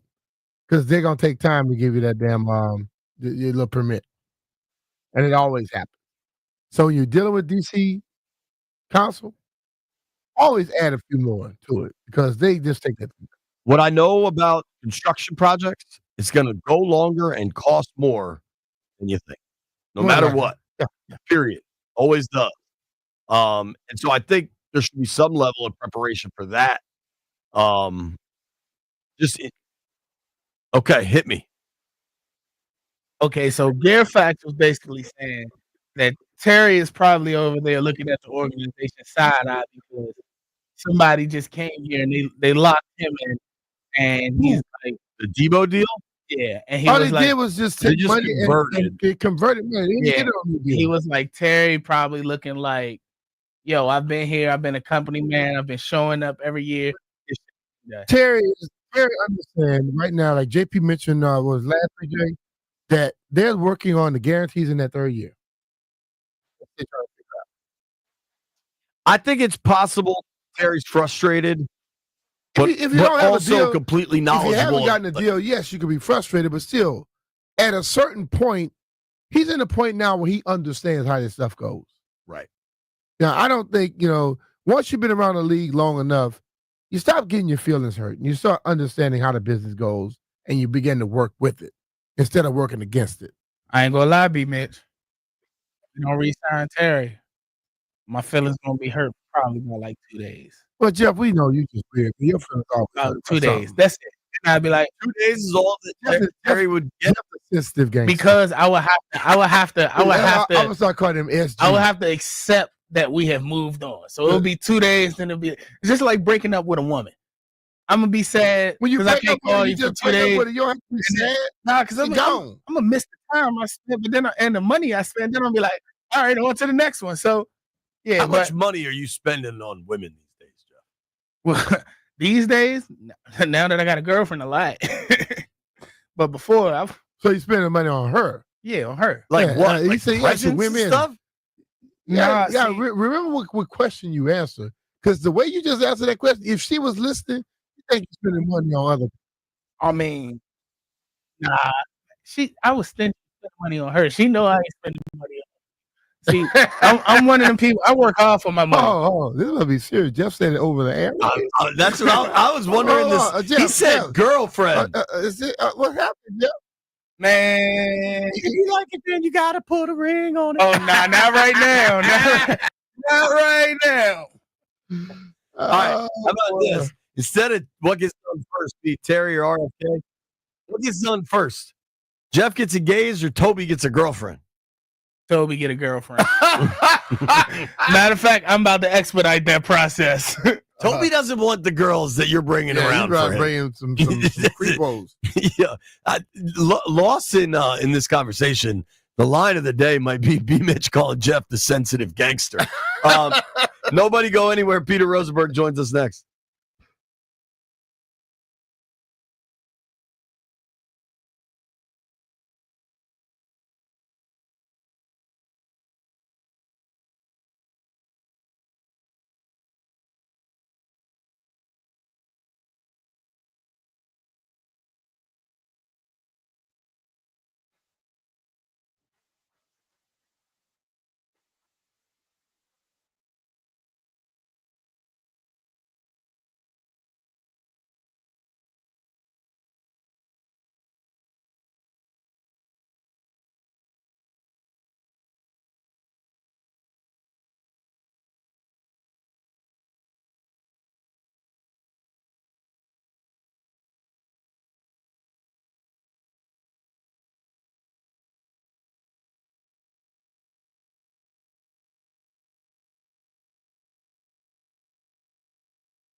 This sports update is brought to you by Guerrilla Fireworks. The largest fireworks store on the East Coast is now open. The man who brought a championship to the Toronto Raptors is leaving the franchise. The Raptors team president, Masai Ujiri, is parting ways. This move comes at an unusual time. Ujiri just took part in the 2025 NBA draft with the Raptors and was entering the final year of his contract. It's still unclear why both sides felt it was necessary to move on at this point. In the Raptors statement announcing the move, they said that they will perform a search for a new team president, but members of the current front office staff will remain in place, including general manager Bobby Webster. And speaking of the NBA draft, the Washington Wizards selected Jamir Watkins with the number 43 overall pick in the second round of the draft. Watkins impressed this past season at Florida State, showcasing his impressive defensive ability. In addition to what he showcased as a defender, though, the oversized guard showed plenty of promise as a scoring threat, averaging 18.4 points. Guerrilla Fireworks, the largest fireworks store on the East Coast, is now open, featuring all the major brands of firecrackers, rockets, mortars, artillery shells, repeaters, Roman candles, fountains, and more. 30 minutes from the DMV in Charlestown, West Virginia, Guerrilla Fireworks just 1 mile from Hollywood Casino. From the Crop Medcap 5-Star Sports Desk, Savannah McCann on the Fan.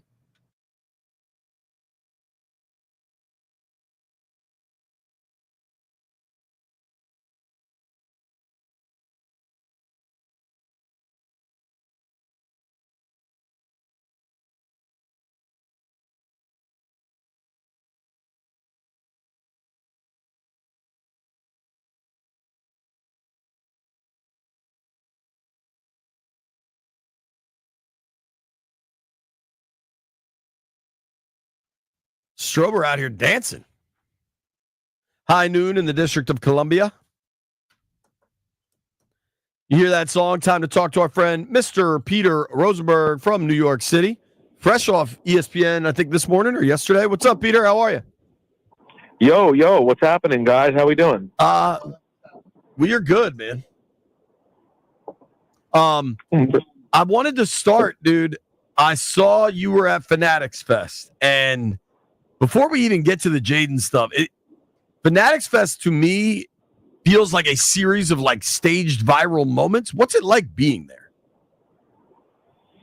I don't really have a good way to describe it from a consumer standpoint because I haven't done it really in that way. It seems like if you're a collector, if you're either a big or an autograph picture kind of person, yeah, it's really cool. I would say it's also cool in the sense that even if you don't pay for the autographs or the pictures, you walk around, you will probably walk by some pretty cool people. Like that, it's just the way it's set up. That naturally will happen. I will say from the standpoint of like being a part of it, it's great. Like the experience of being a part of it is such where like you get treated like gold, and once you're sort of in a VIP setting, like everybody is sort of around and you have access to everybody. So it's great from that standpoint. So yeah, long story short, my experience has only been balling. My experience has only been good. I think it's awesome. But I don't know how much you end up spending, like if you want to get multiple autographs and things like that. I don't know about that. I got you. The autograph dude going in, but they spend so much money. I'm wondering where all these dudes get their damn money from sometimes. I assume. I see some people, Peter, everywhere I go, they are there. And I'm like, dude, you live in Virginia. How the hell did you get here? Oh, man, I go to all the collectors. I don't know where they get their money from, man. I know. It is crazy. And like the people like to meet people multiple times. Like I was talking to a WWE superstar. They were like, yeah, someone paid to get a picture or an autograph. And then they came back later and they were like, they paid again to get the picture. It's crazy. People do crazy stuff, guys. But then again, there was me making sure I got my picture with my boy JD5. You know what I mean? So let's tell that story. So I'm not sure everybody knows. Talking with our friend Peter Rosenberg here. You can follow him at Rosenberg Radio. Peter joining us via the Rude Guest Hotline. I think this is accurate. This must be new. on your Twitter profile, it now just says I talk about a lot of different stuff because you can hear Peter talking WWE, you can hear him talking hip hop, you can hear him talking sports, all over the place. And you got to meet Jaden Daniels last weekend with your baby girl. I think this is a cool story. Yeah, well, first of all, I just want to say I took all of my brands off of my Twitter profile because you never know, I might say something crazy. I'm out of Twitter altogether. Mm-hmm. But yeah, so for those who haven't heard me talk about this on with JP and B Mitch before, we named my daughter Maya Jaden.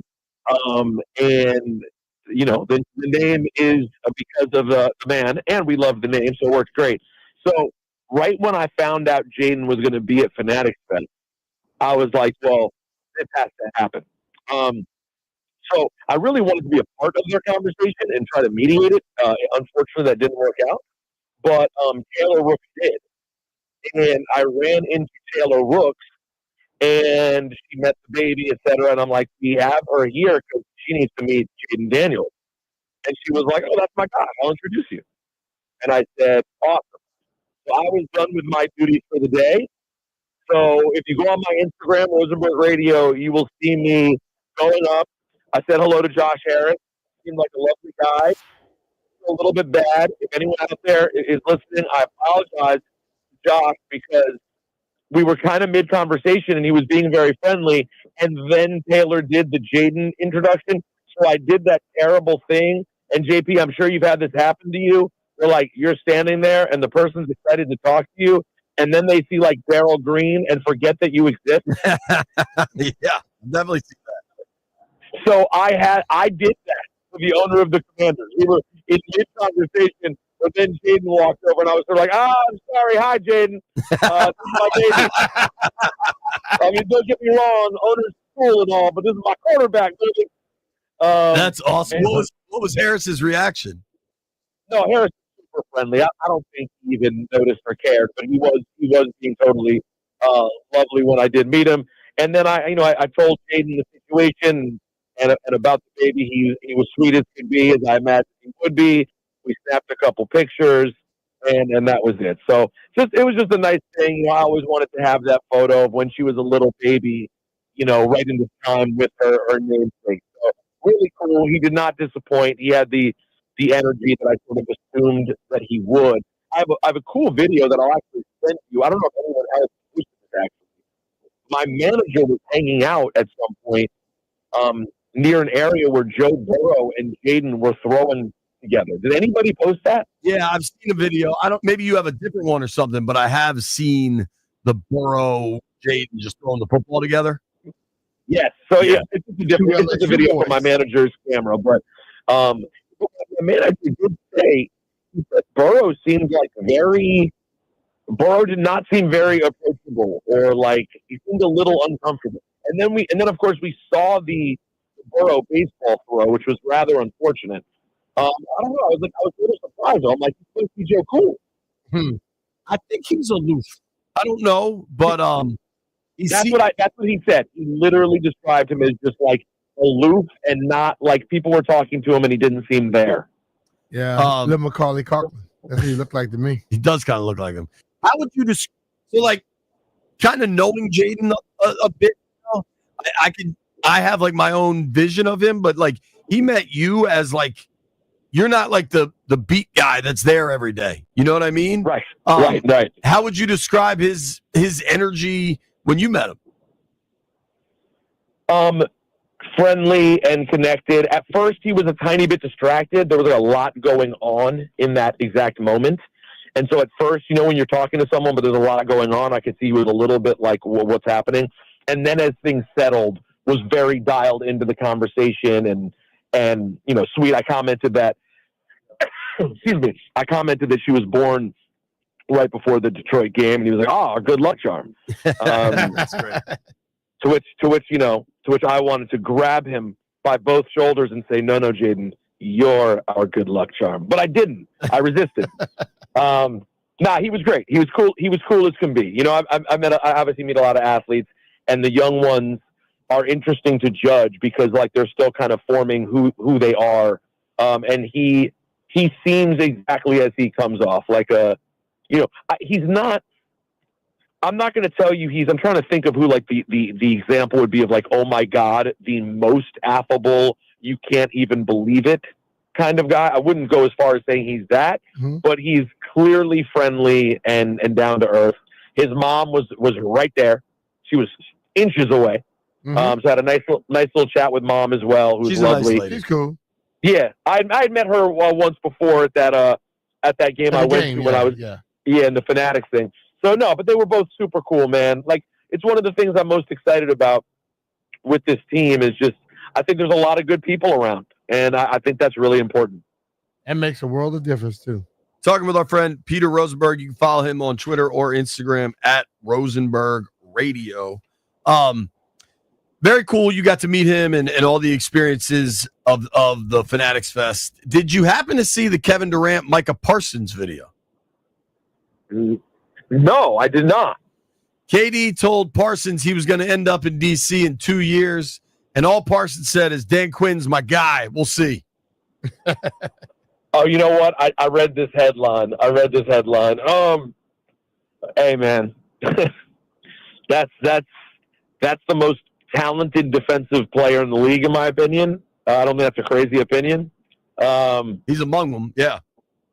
I would love that. Now, I talked to Micah Parsons once. He was on set at WrestleMania in Dallas a couple years ago, and he did not seem as upbeat on the prospect of joining the Commanders, because I did bring that up. But he was brand new then. You know what I mean? Maybe he's figuring out he's with a losing franchise at this point. So I'd be thrilled. That guy is not only so talented as a football player, he's such a good talker and so charismatic too, man. Like, Micah Parsons is a special dude. For sure. So B and I were kicking this around. Our guy Jeff is a little nervous about the McLaurins. So Jeff is nervous about everything, Peter. Brian and I are not. I think this is kind of normal football business. Weirdly enough, the deadline the Commanders have imposed for RFK Stadium is July 15th. They want to hear from the city. And I think July 15th is a pretty important date for Terry to get a deal done, because that's a week before training camp. How do you feel about the Terry situation? Well, I think I may have talked about this a week when you weren't there, which is most weeks, frankly. There you go, Pete. With friends like these. Way to let him know. No, but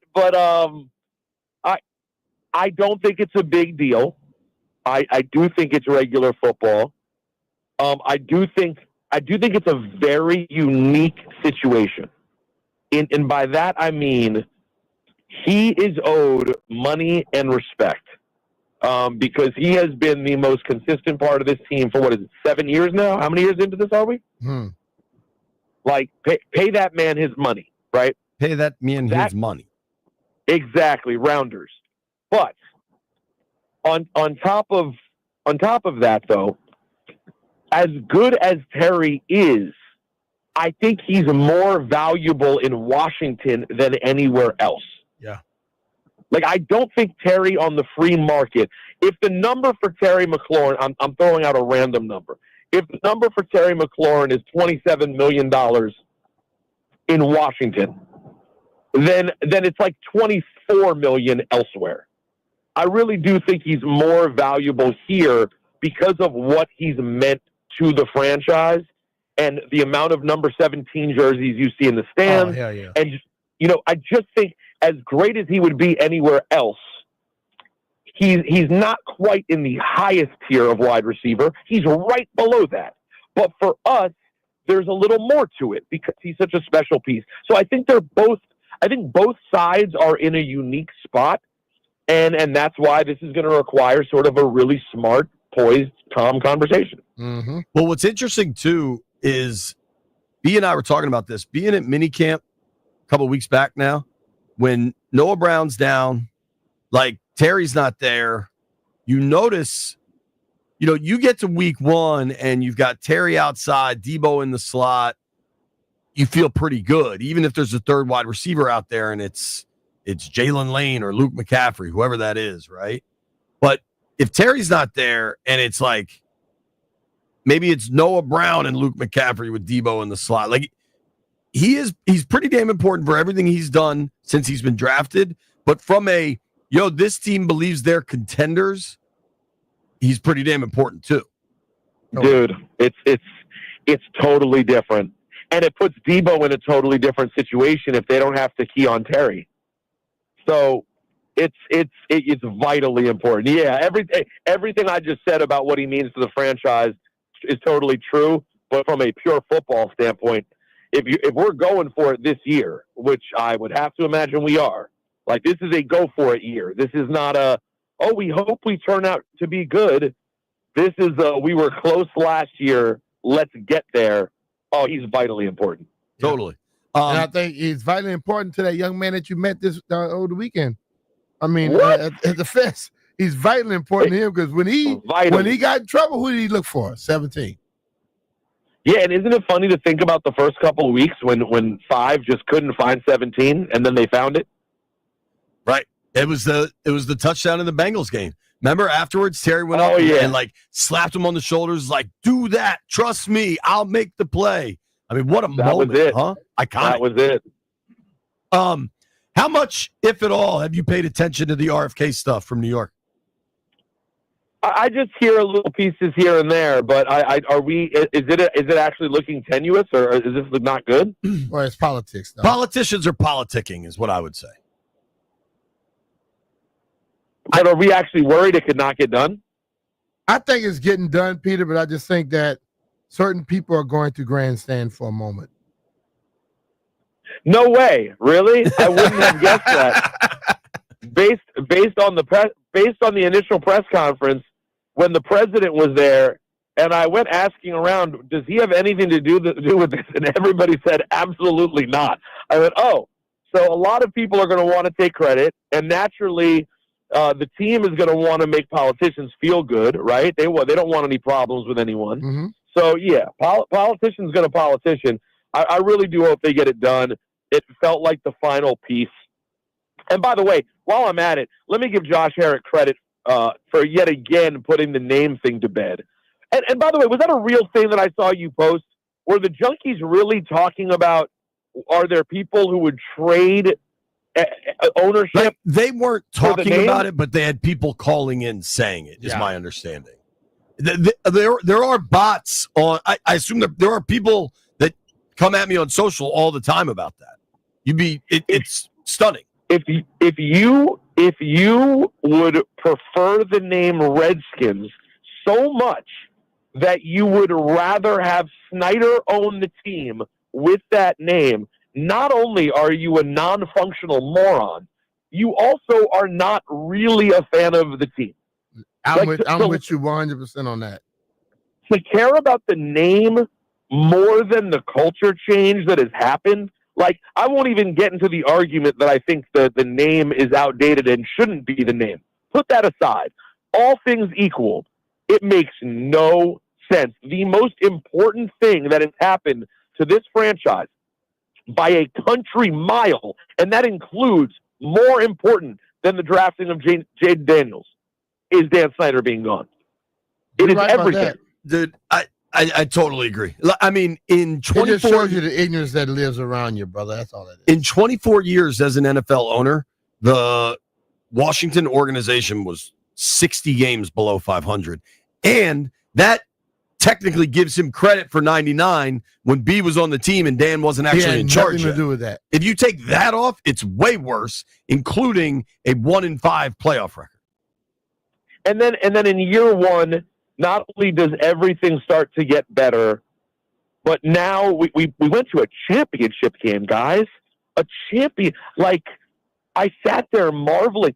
I was barely even sad when that game ended. I couldn't believe we got there. Like, a championship game, that's what real football teams do. We were a real football team. Like, I'm lobbying to ESPN right now. I really want to do a feature on the team going into this coming season and the experience that all of us are having.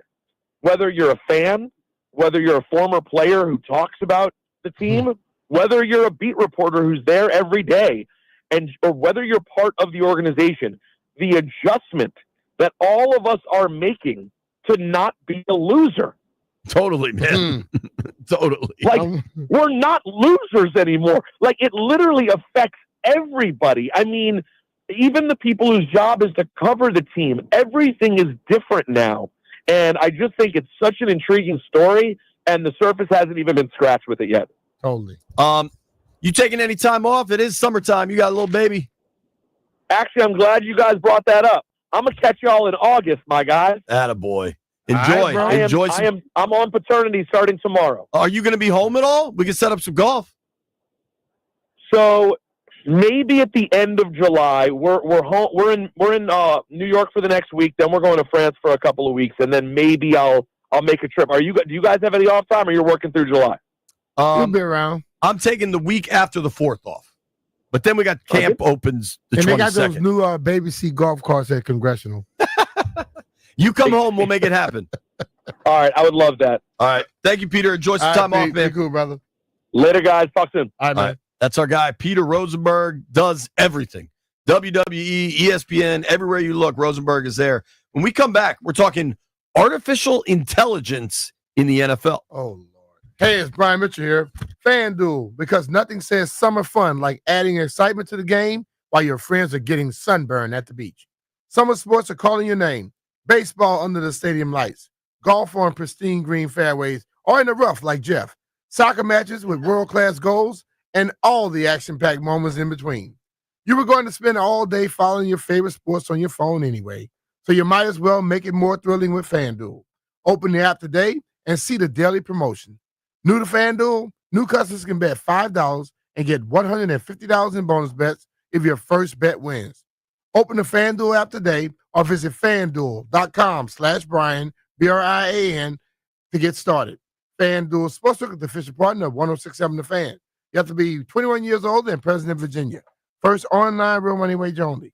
$5 first deposit required. Bonus issued as a non-withdrawable bonus bet, which expires 7 days after receipt. Restrictions apply. See terms at sportsbook.fanduel.com. Gambling problem? Call 1-800-GAMBLER.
The Capitals are scheduled to draft 27th overall in the first round of the 2025 NHL draft, which starts tonight.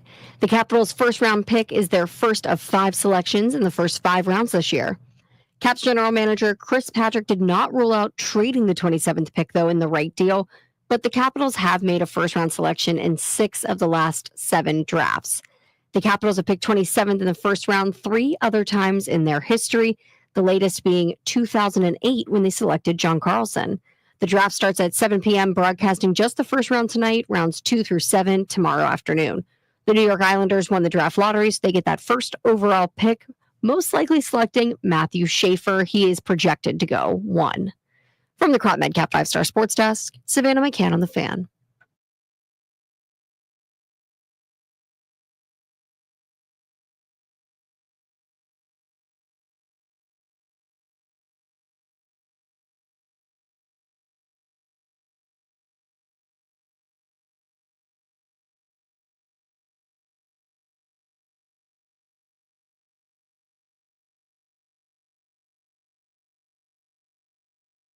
B Mitch Finley, 1067 The Fam. In a moment or two, we're going to be joined by Josh Kendall from The Athletic. Wrote a really interesting story about the use of artificial intelligence in the NFL. B just said to me, though, and I was kind of blown away by it too, the NHL draft is tonight. It's crazy you go from 2 days of NBA draft right into the NHL draft. It's like it's an afterthought. You heard it in Savannah's update there. It seems like there's at least some legitimate conversation around the Caps trading out of this pick. And I just made a mental note of it. I think it was last week when we had Smoke and Al on. And Koken mentioned that. I think Koken's out in LA for the draft. The Caps' first pick looks to me as 27. Hopefully that's right.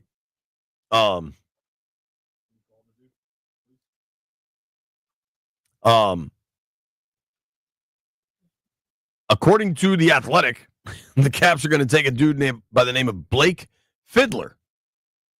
Yeah, Fiddler? He's a big right shot defenseman with good mobility in hands and a solid compete level, even if not a natural puck mover. They also might consider a center like Milton Gastrin. So maybe next week we get Wino or Locker or somebody on to talk about the draft picks they got. But if you're looking for Caps coverage tonight, man, draft is on. Should be legit. Check it out. The conversation I'm really interested in having, though, is with our friend Josh Kendall from The Athletic. You can give him a follow at Josh Kendall. Josh The Athletic, pardon me. Josh, what's up, man? Thanks for making time for us. Thanks for having me. So, dude, in your day job, you cover the Falcons. But I think this time of year, we're all kind of looking at broader stories. And you had one that I think is really, really interesting. We hear about artificial intelligence all the time. It dominates the stock market. Apparently, young college graduates can't get jobs because everything's being replaced by AI. But we don't really think about AI in sports. Your latest article for The Athletic shows a different scene. Yeah, I mean, I think I came to this story just the way you came to this question, which is, you know, we none of us can exist without hearing, you know, artificial intelligence is going to change. You know, artificial intelligence is going to take our jobs. It's going to change the way we live. It's going to do X, Y, and Z. So I started thinking, well, what's it going to do in football? And I think I started with the question of, you know, could we headed toward a future where an offensive and defensive coordinator are upstairs in the box and they're calling plays with artificial intelligence assistance? We really can't. NFL rules forbid that. So then I walked it back to what are the ways it's going to shape the game? And it looks like, you know, there are a couple of paths for this.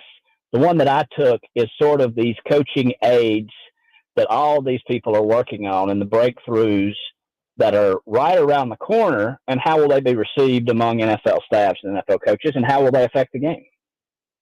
So I think about QCs, the quality control guys, the bottom of the coaching roster. And so much of their time is spent cutting up clips. Hey, I need to see every third down this team's had in the last month, whatever that is, right? Mm-hmm. Like, how much of that can get offloaded to AI? Those are the people who jobs are in danger first. And I'm not saying right now, I'm not saying next season, but Ryan Paganetti, who Pete Carroll hired in Las Vegas as the head coach research specialist. Everybody said, what exactly is a head coach research specialist? And I talked to Ryan, and he said, I'm not exactly our AI guy, but I'll be using AI every day. So what Paganetti and a lot of recent hires around the league are going to be doing is bridging the gap between the technology side and what's capable and the coaches, so they understand each other and the coaches can get the most value out of it. And he said, yes, we could be headed toward a time where some coaches lose their job. It won't be, as you mentioned, any of the coaches whose names we know, or they're not going to be losing their jobs. These things are not going to be doing the offensive coordinator, the defensive coordinator's job, the offensive line coach's job. They're certainly not going to be replacing anybody who's on the field, touching the players, coaching the players. But where they will have an impact, there's those QC guys. And as you know, this is the pool of people who the next group of offensive and defensive coordinators come from, right? These guys have these jobs because they're a stepping stone to move up the ladder. And those things absolutely a lot of people believe that those responsibilities can soon be handled by AI because of the improvements in computer vision. You can essentially, the computer will watch the tape and spit out whatever data you want it to and do it in 100th of the time a human being would do it. But how many of the coaches get so concerned about the fact that if you're using AI, I'm using AI, we got the same information? Because every one of them are seriously concerned about somebody else knowing what they know. Right. That's the sweet spot. The sweet spot is going to be the team that figures it out. There's so much data, but only so much of it is going to be of real value. Mm-hmm. So the real secret to this is going to be who sort of figures out the most valuable parts first. And one of the most interesting things that I talked to is people talking about the secrecy of it. Like, they know that their opponents are hiring analysts, AI type, hiring these positions, but nobody knows what the other guy's analytics staff is doing, really. And they don't want anybody to know what their analytics staff is doing. I talked to a guy named Omar Ajmiri who runs a company called Slants. And Slants is focused more on the scouting applications for this, which are also vast, but I just didn't have, I focused on the coaching applications. There are huge scouting applications. But Omar said, he spoke at the Sloan conference a couple of summers ago. And he said, teams are meeting with me, but they're asking me to come down the furthest hall away from the conference room they can find. They're asking me to go to the Starbucks across the street. They don't even want the other teams to know that they're talking to me, much less what they're talking to me about. They wouldn't even tell him in a lot of cases what they wanted data for. They were just like, can you give me this piece of data, without saying this is the context we want it for. So all of that is going to be a really closely guarded secret, and who sort of finds the real valuable stuff first, I think will be the key to who gets the most value out of this whole thing. Is this just like let's say an extra step of like the analytics? Think about that. I know the New England Patriots were doing analytics way before everybody else started. They had a whole staff, and then they would win a lot of games. They would do a lot of stuff. People wanted to go so far as to start saying, well, they got to be cheating. The person that gets with the AI first, they're going to do basically be analytics on steroids, basically, huh? It is. And I think it's key to understand right now. I think we hear about the artificial intelligence boogeyman, and we think of, or at least people of my elder generation, think of like Terminator. These things are gonna start making decisions on their own. That's not where artificial intelligence is right now, despite all of the stuff that you hear. There are people who think it's going to go there and would it to go there. Artificial intelligence now, 99% means machine learning, which is just think of it as super advanced analytics. So it's not like an AI is going to draw up a whole new play, but it's going to give you the type of data and the type of relational data that you didn't know you should be looking for, because it can just mine so much of that data so quickly. And when computer vision gets to the point where it can watch film, then it's going to take another step because you're just putting the data into the computer. The computer is watching it and mining all sorts of data. And then you've got to have these people saying, okay, what of that is of real value? But right now, yes, it is just super advanced analytics, but it's so advanced that I think it's hard for us sometimes to understand exactly how powerful it could be. What, in your conversations with folks around the league, what teams seem the most forward thinking on this? And a lot of it, I would guess, stuff ain't cheap. So teams have to spend some real money to get this AI up and running. I'm curious what teams are willing to invest the most.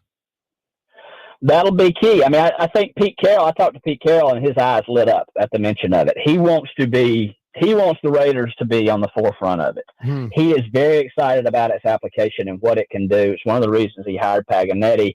And he is a believer in the technology and what it might do. And he doesn't proclaim to know what that is or how it's going to be useful, but he wants to be on the front end of that. One of the guys that I talked to, an NYU student, Smith Baja, two guys, Vishak Sanwar and Smith Baja, they were the winning team in this year's Big Data Bowl, which is this event that the NFL holds alongside the Combine every year, where these really smart people build these platforms to try to come up with what's the best of this. So they won this year. I talked to them in May. By the end of this, I talked to them in March. By May, Baja had been hired by the Eagles. Sanwar, by June, had been hired by a company called Somer Sports, which is one of the companies that's out there building all of this really advanced stuff. Mm-hmm. So everybody is dipping their toe into it. The Browns currently have the biggest analytics staff. But again, just because you look on a page and it says, this is my analytics staff, we don't know exactly what all those people are doing. So we don't know who's putting that money in. But if you look at owners who are constrained by the salary cap for players, and not all of them, I mean, I don't think none of us are foolish enough to think that all 32 owners really, really, really try to win the Super Bowl every year. There are a lot of teams that just don't. But of that group that does, there are several of them who, are looking for ways to spend money to get an advantage. So they will make the investment. They will spend the money. And you mentioned, one of the guys I talked to is a professor at MIT, and he said, these guys don't come cheap. You go look at what Google's paying their people. That's what you're going to have to pay the really smart people in this space. Well, and what's really interesting to me is not only just because somebody's title says analytics, what they're doing remains a mystery.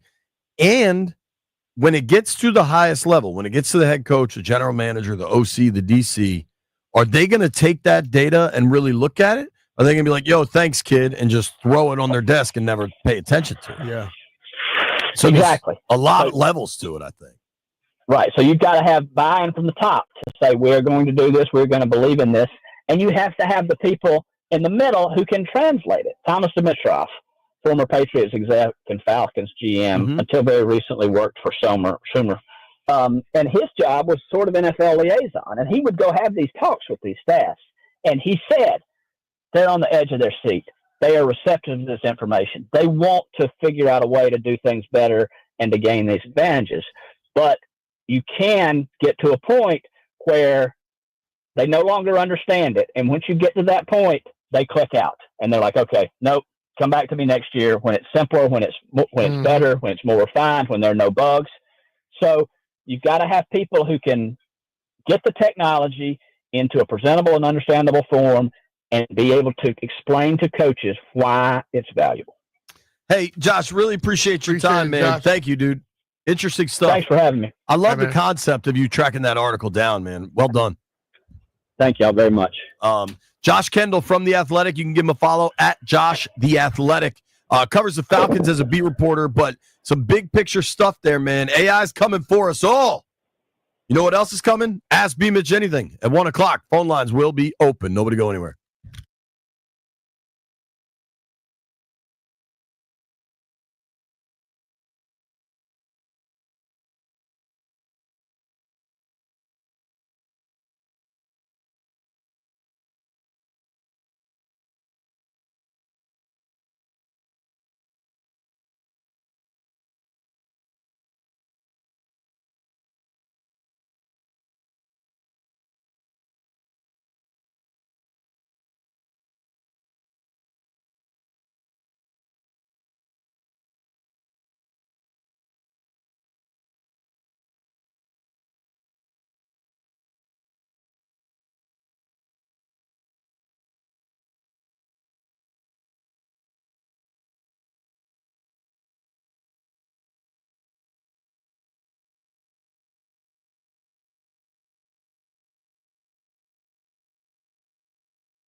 All right, folks, get your cell phones ready. In 10 minutes, you get to ask Brian Mitchell anything you want. Then at 1:30, we're getting up to speed on RFK. Mark Seagraves, NBC4 reporter, will join us. A few minutes ago, I posted what was a good question, I thought, from Nikki Jhabvala. What happens first, Terry McLaurin extension or DC approves RFK Stadium? Over 4,000 votes.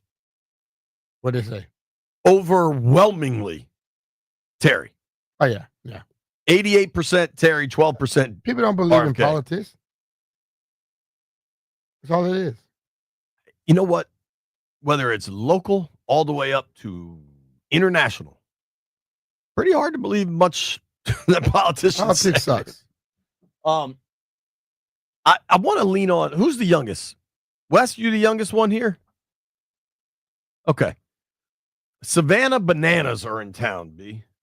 Are you familiar with the Savannah Bananas? That's that team that be singing and dancing and stuff. Yeah. Yeah.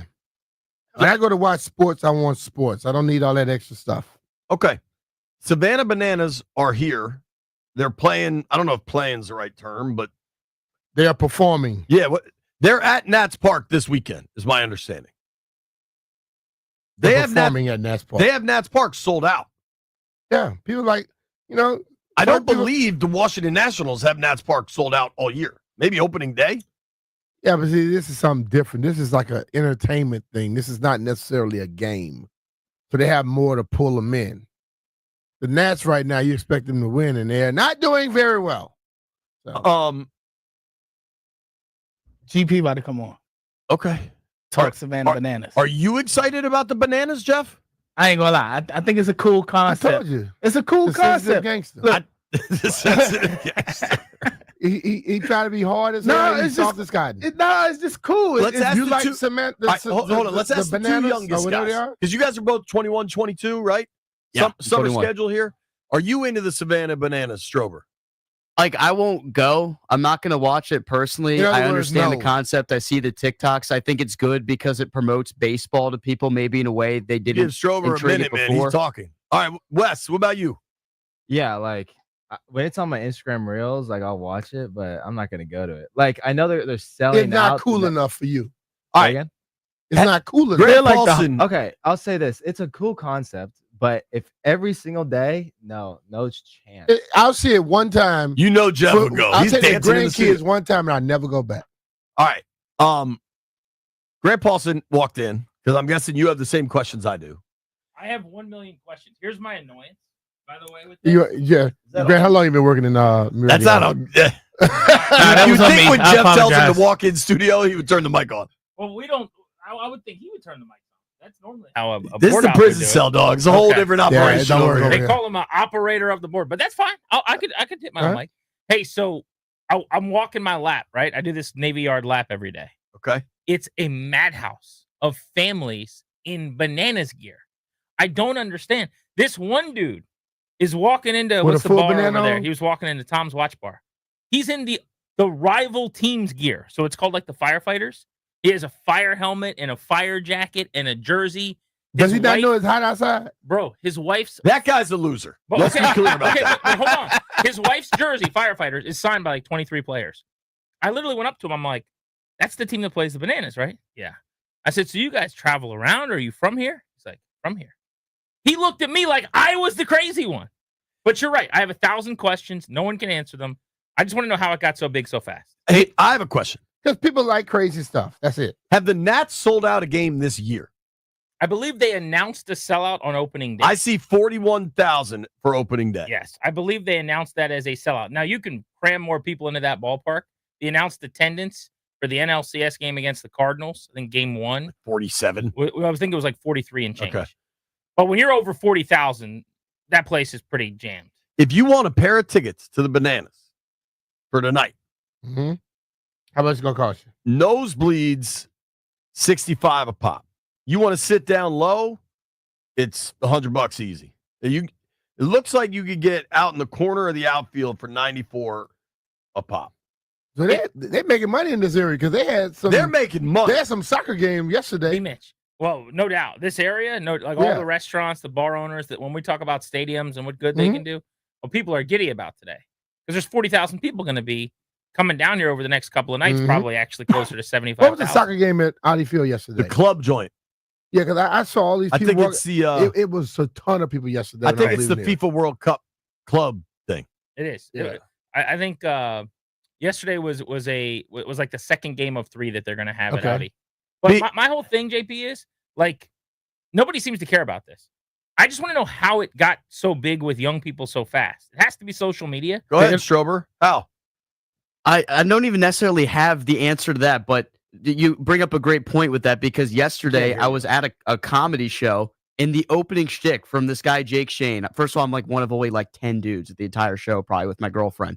And he goes, Savannah Bananas, where did they come from? What? Who are they and why are they so big all of a sudden? I've known about them for years, but maybe it's because I love baseball.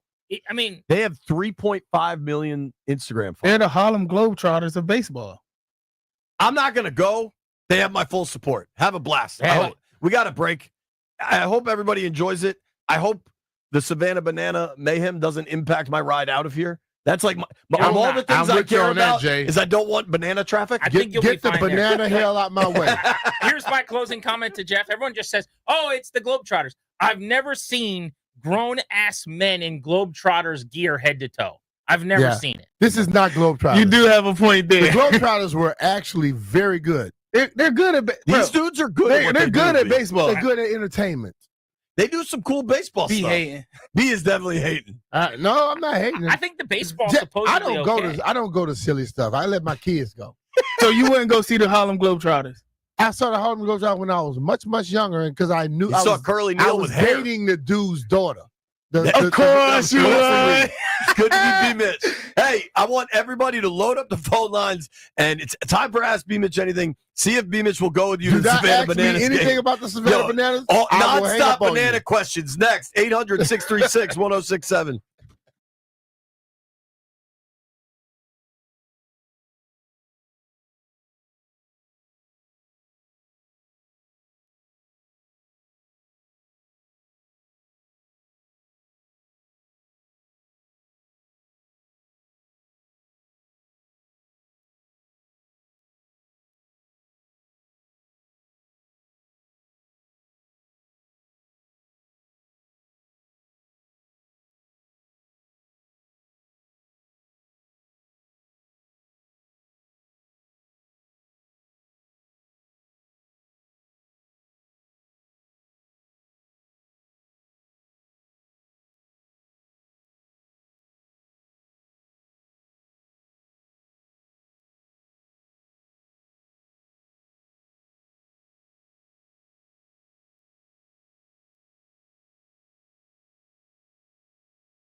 This sports update is brought to you by Better Appliance. The dreams of 59 basketball players were realized during the 2025 NBA draft, but a handful of this year's snubs have reportedly already signed two-way contracts with NBA franchises shortly after the draft ended.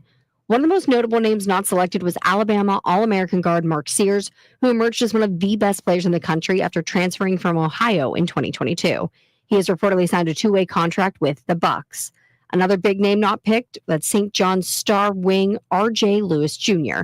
The Big East Player of the Year, Lewis, who was infamously benched by Coach Rick Pitino during the NCAA tournament, was not selected during the draft, but he has reportedly signed a two-way contract with the Utah Jazz. And the Nationals open a series with the Angels tonight, kicking off their final series of this West Coast road trip. Jake Irvin on the mound for Washington, facing off against Jose Soriano for the Halos. If you're ready for some late night baseball, we've got you covered here. 106.7 The Fan. Make sure you tune in to listen live. First pitch is 9:38 p.m. Appliances on the fritz or need a handyman to fix the odds that ends in your home? Contact Better Appliance for all of your appliance and handyman needs. Serving Maryland and D.C., family owned and operated for 80 years. BetterAppliance.com. That's BETTAR appliance.com. From the Crop Medcalf 5-Star Sports Desk, Savannah McCann on The Fan.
Scotty's Vodka Red Bull Friday, and it's time to ask B Mitch anything.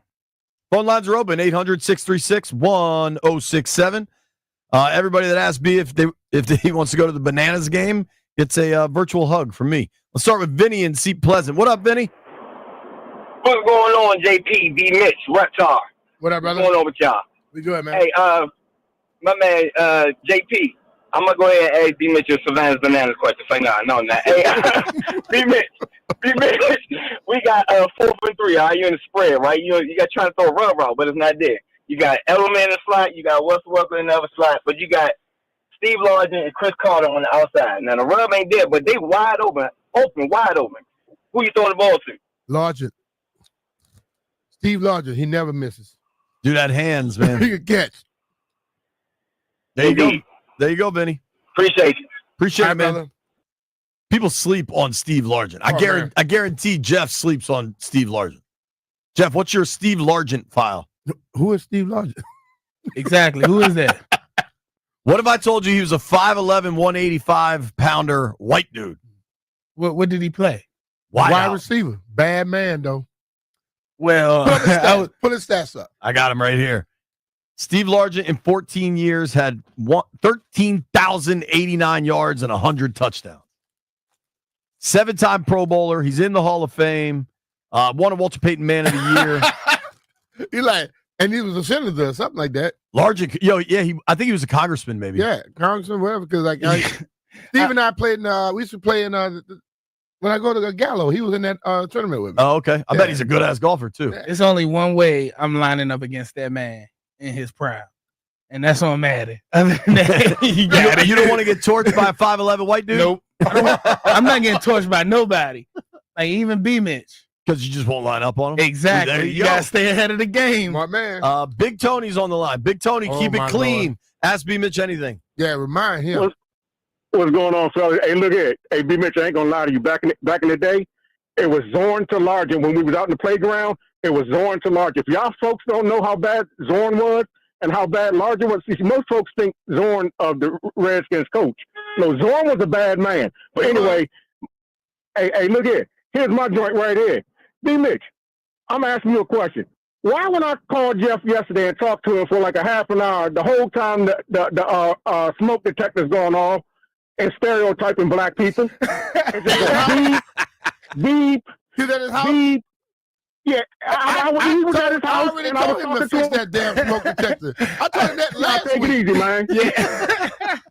I fixed it yesterday. Didn't I tell you to do Hey, that last week? look. I When take that serious. When he said it, because it's only my downstairs one. I don't care. My ones up top. You good. just have a smoke alarm going off at all times? No, look. They beep so much, bro. I'm on the phone with him. I'm like, Jeff, fix that damn smoke detector. Put a battery in. He goes, you heard that? Yes, I heard it like 15 times. I wouldn't be able to sleep. I want to apologize. First, I want to apologize to all the African American people out there for living up to the stereotype. But nah, I changed it yesterday because I'm playing the game. I'm like, dang, because after Tony said it, I was like, dang, B Mitch said it last week too. So let me go change this How thing. long has this been going off? No, it just started like probably 3 weeks ago. Yeah, about a month. I know, when I'm talking 3 to my- weeks is about a month. When I'm talking to my friends, because listen, I've heard the firemen discussing. You hear the little things on radio, TV, and this guy when the firemen come over one day, like, look, man, make sure you people always have those smoke detectors working. And every time I talk to somebody and I hear it in the background, I'm going to say something. I think you got to have it because man, that could be the one thing that saved your damn life. Yeah, and then I was getting cooked on PlayStation Network yesterday. I'm playing Call of Duty, and everybody just running around. And I thought my microphone was off because I'm like, let me get this one game. And everybody like, yo, who fire alarm was going off the whole game? How do you sleep with that? Bro, I told you it's downstairs. So upstairs, Where's your video games down there? My video, I don't put my video game in my room. Okay. When I go to my room, I am going to sleep. I didn't even took my TV out of my room. Okay. No screens upstairs. That's the rule in our house. Got a text. I'll fall asleep. I got a text from Beasley. This is All right. Ask B Mitch Anything. Brian and I, after the radio program, are going to National Airport to fly to Buffalo, to then go to Erie. Tonight's a rehearsal dinner for Cody Betts. Tomorrow's Cody Betts' wedding to Kara. We're really excited. Great young couple. Bees has an over-under set for you and I. Before we arrive at dinner tonight, combined, before dinner, this seems high, 14 and a half drinks. It's going to probably be over for you. It's going to be under for me. I've been chilling lately, Bees. You ain't know that? We'll see. I think before we get there, I think 14 and a half. I may have like 3. Jay have 11. That seems like a lot. By 7 o'clock? JP, do you really count when you start drinking? No, but B, here's what I'm saying. We have to drive to the air. It's like we're gonna get. See, I gotta drive, so I'm gonna be paying. I'm gonna be taking care of But myself. I'm just saying, like, when I buy you those 3 doubles, that's already 6. So we have to get to the airport. By the time we sit down at the airport and we probably only we've dealt with Jeff all day. We gonna 2 of them straight to the head.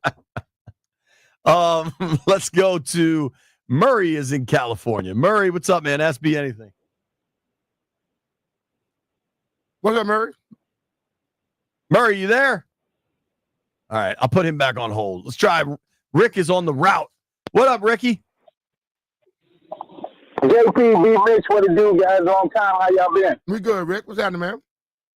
I've been cooling, man. Cooling. You know, I'm still listening every day. Just been on the grind, so I haven't been able to get in touch with you guys. But I was hearing y'all talking about some wrestling stuff, and I was thinking, if we was in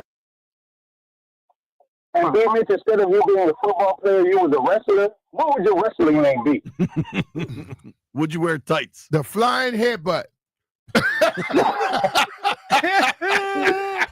I like it. It's a big head. Now I call That'd be a myself killer power the move. Louisiana Massacre. I like that. Yeah. Maybe That sounds good. you're the Louisiana Massacre, and your finishing move is the flying headbutt. Flying headbutt. Yeah. Louisiana lunatic. Louisiana lunatic's pretty Yeah, good. that worked right there. LL. I'll be the old LL. You imagine B off the top rope, just head first, just cramming dudes. Let's try. Rodney is in Pause. You're the one over there playing with eggplants. Rodney is in D.C. What's up, Rodney? Ask B something. Hey, what's up? What's up, son? Me and B around the same age. Hey, B Mitch, when you first got to D.C. as a player, what was your favorite clubs to go to? What was the high spot? Man, I lived in the Ritz. Oh, man. I was okay. at the Ritz all the time, dog. Okay. That's a good one. Yeah. That's a good one. What about Southwest? Huh? What about down Holgate and all that? Holgate was my first spot I went to. I had a fight with a cockroach one night. I found out that cockroaches in D.C. don't die. I stopped the cockroach. The cockroach sat there for a minute, then he just walked on off. Oh yeah, that's not about those right. But big ass rats, those big rats come out of the damn drain, look at you like, open up the line. You open the line, they go get what they get, they go back in the drain. That's so gross. Oh yeah, rats in D.C. rough you off every time. But yeah, that's what's up. All right, yeah. Oh, Thanks, yeah. Rodney. Definitely, bro. I used to live in. I was in Holgate and the Ritz. That was my spot. All right, let's get weird. Commander Tequila. Hello, Commandante. How do you do? I'm doing great. Hey, B Mitch, I got a question. All right. As a kickoff return, you did it back in the days. Would you see it a lot easier to make more yardage? Like, say, for example, for you to make 1,000 yards, would you do it in 12 returns or 15 returns? And would I make 1,000 yards in punt returns or what? Yeah, on 1,000 yards. It'd be easier right now because, like, on a kickoff return, setting up at a spot like 20, 30 yards in front of you, and you got 20, 30 yards like that. But back in the day, when you would catch that ball, they were inside the 20. Now they're not inside the 20. So thank you, Commander. Yeah, you gotta stop that laugh, bro. Yeah, you gotta stop that. You sound like the Joker a little bit, don't I think he's trying to. He's trying, but he know. Well, you ever saw when he painted his face? Yeah. Looking like he was eating. He painted his face, then he put a sombrero on top of it, and the sombrero got all the paint. I'm like, dude, supposed to let the paint dry first. Phone lines are open, 800-636-1067. I got a question for you. Yeah. I currently have the bag with the tux in it. Yeah. And I have a suitcase, and I'm going to bring my backpack. They're going to tell you have 3 bags. So I'm tempted to put my suitcase into my backpack. And then wait, hold on. You mean put your backpack? No, like in your just take my suitcase? clothes out and put it all in my backpack. What all do you think we need? I got a tux for tomorrow. I'm wearing this for tonight. I need some drawers, right? Like I don't need much. You're not Toothbrush? The wedding is not till what time tomorrow? I have no idea. Well, whatever time you're gonna need something on before the wedding. Yeah, but like you're not gonna walk around the hotel with a damn tuxedo on all I got day. these clothes. I'll bring a pair of shorts and a What you t-shirt. gonna wear on the way back? These clothes. Coy Detmer, you just like Coy, dog. What does Coy Detmer have to do with this? Detmer he would come on the plane with his jeans on, his shirt, and a bag. He had his little toiletry bag. I'm like, so dog, change your clothes, underwear. He say, y'all do all that? I'm like, yes. So he had, you got to have something else, man. At least another pair of underwear, Jay. I will bring. I think if I put 2 pairs of underwear, a pair of shorts, a t-shirt. I got, me. I pack like I'm always ready for something. Are you checking a bag? Hell no. I got one. I got a pull-on bag, and I got the other bag. All right. I think I need to consolidate. Yeah, because 3 bags, they're not gonna let They're gonna make me check one of them. Yeah, even if they're all small. Yeah. I'm hoping they'll just hang up the tux bag on the plane. But that's a bag. That's fine. I don't care. But then the rest of it. All right. I've made some plans here. That will also impact the over/under because I got to deal with this suitcase situation. It's going to take another 5 minutes or so. It won't make a difference. I'll have it ordered for you when you get there. That I believe. C-Dub, I don't know if you saw this. I know you might be invested in this, so I put it in the group thread.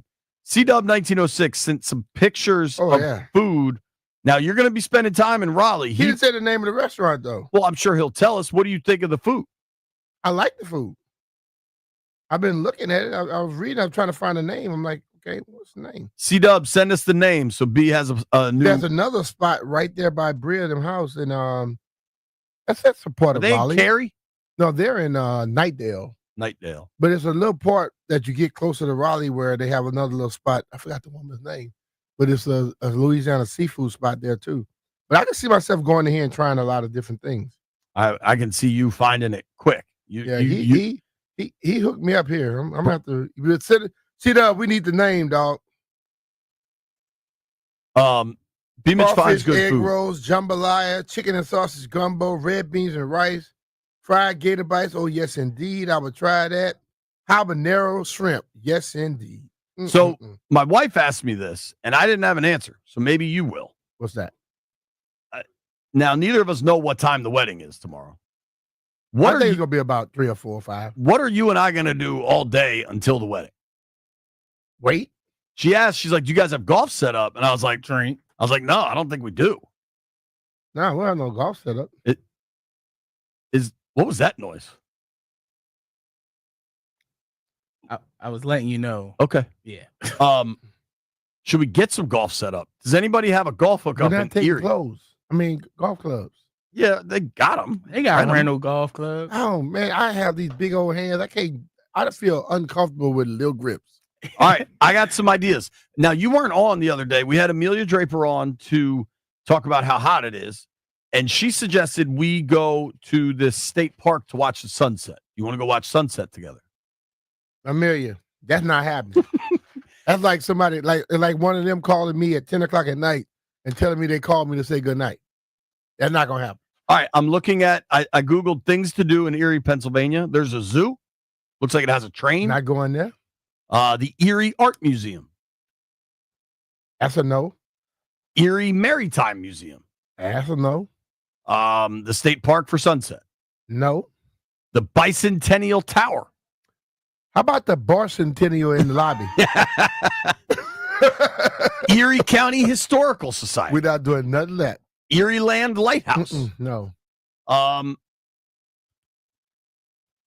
When we get there at night, we're going to eat.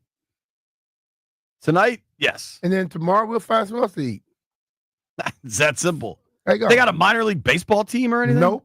The Splash Lagoon Indoor Water Park Resort. That'll be the last thing I'm doing with you.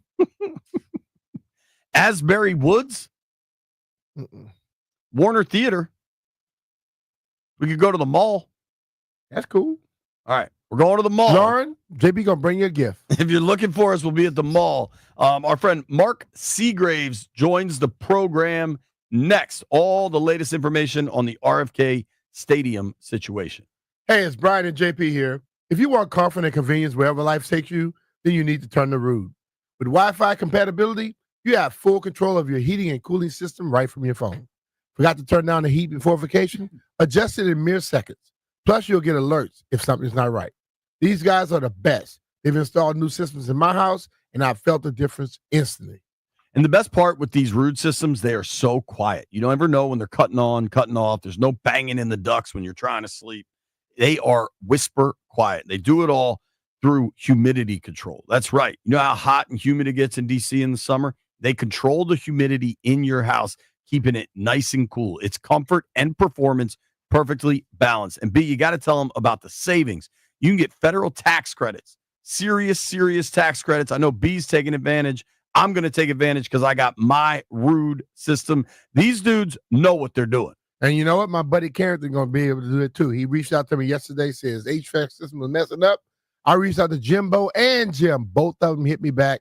Carrington got in touch with him, and I'm sure they're going to be hooking them up.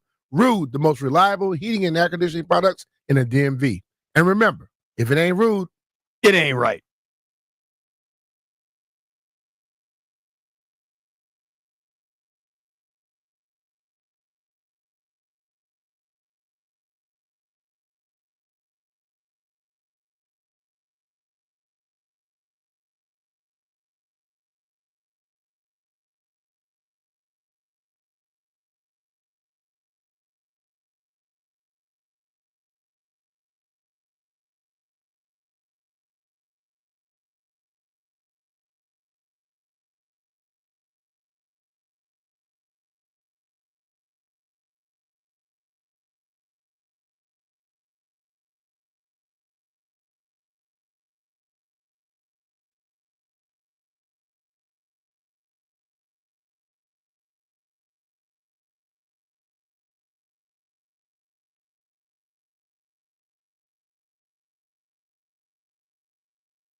This sports update is brought to you by Main Street Bank. Cheer local, bank local. The Edmonton Oilers have just signed forward Trent Frederick to an 8-year, $30.8 million contract extension. The agreement comes 4 days before he was set to hit unrestricted free agency. The Oilers acquired Frederick from the Boston Bruins in a three-team trade on March 4th that also included the New Jersey Devils. Frederick returned from an ankle injury, and he only played in one game with Edmonton this season prior to the playoffs. And some more news, the Toronto Raptors and team president Masai Ujiri have parted ways. Ujiri had been with Toronto for 12 seasons. He's one of the most respected front office officials in the league, and now that he's on the market, there will surely be no shortage of teams interested in bringing them into their organization. Main Street Bank is a business-focused community bank proudly serving the DMV since 2004. Visit mstreetbank.com to learn how to put our team in your office. Main Street Bank, member FDIC, equal housing opportunity lender. From the Crop MedCap 5-Star Sports Desk, Savannah McCann on the Fan.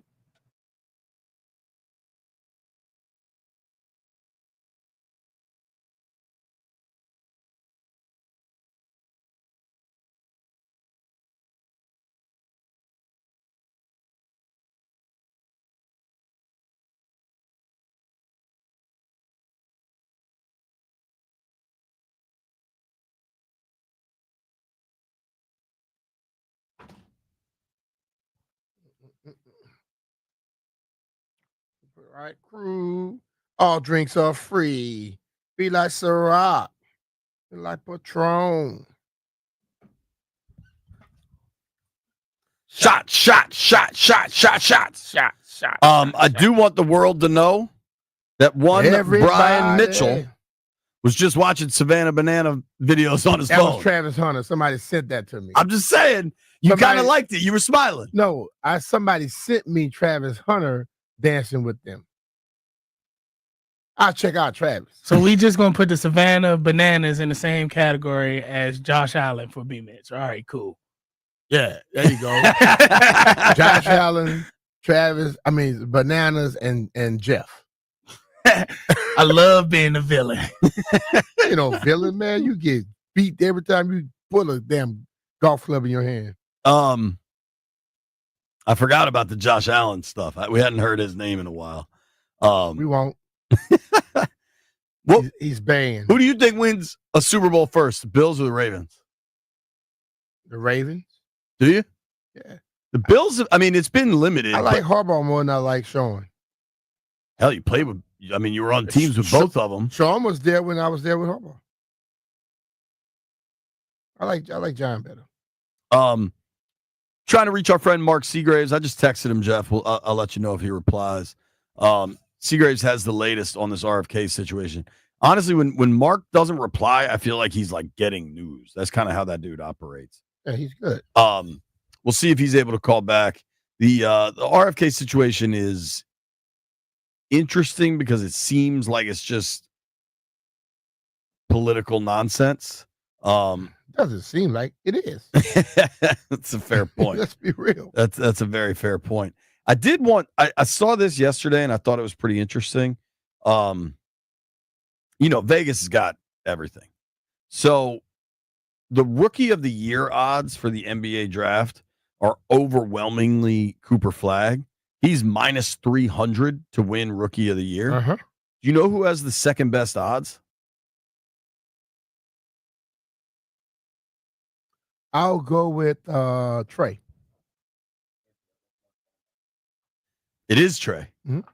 Jamie, I told you, you lead the witness, bro. You're very. But B, I'm not trying to make it a. But if you were my teacher, I would blow you. I would kill your class. I would be. I would get straight A's. They got Trey Johnson averaging 14.5 points. You could bet over under on that. Like the Vegas one, he's going to get looks. Yeah. Right. And opportunities. Really excited for the Trey Johnson era.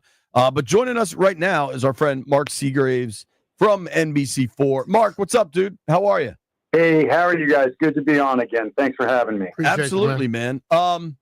Obviously, it's been a big week for the RFK redevelopment. Can you get us up to speed on kind of what we've learned this week? Yeah, so, we know that Chairman Mendelson has followed through with his pledge or his concerns to somehow separate part of the legislation, the stadium legislation, from the overall budget. This is something he's been complaining about. News 4 broke the story last week that there was a secret meeting held by the D.C. Council where they were discussing this very option. Mendelson then put out a statement saying that he wasn't actually considering this, and now he has actually gone through with it. So what he has done is he has removed the vast majority of the RFK Stadium development language from the 2026 budget and moved it as standalone legislation. And he will not hold hearings on that until July 29th and 30th, and he has not said when he will hold a vote on that. And why that matters is because July 15th has been the deadline that the team and the mayor agreed to have preliminary approval from the D.C. Council in order to stay with their timeline of opening up by 2030. Now, it's important to note that Mendelson is still keeping the debt service for the $500 million of D.C. taxpayer money that they needed in this first budget year. That will still be voted on by July 15th. So it's not like the council will not take any action at all before July 15th, but they just won't vote on the entire package by July 15th. And that has caused concerns both from the mayor and team ownership. As recently as yesterday, we saw Andy Van Horn speaking to the DC business community saying that, you know, any delay that goes into months becomes very problematic for their timeline. The question I would ask is, what's the benefit of removing it from the budget?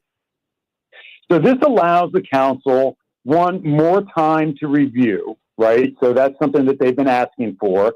And it's not an unreasonable request, and it's not unusual either. And it's not unusual for the council to remove piecemeal certain items from, they call it the BCA, the Budget Support Act. It's the huge multi-billion-dollar budget that they pass each year. And it's not unusual for them to take one or two items out and set them aside for a closer look-see, if you will.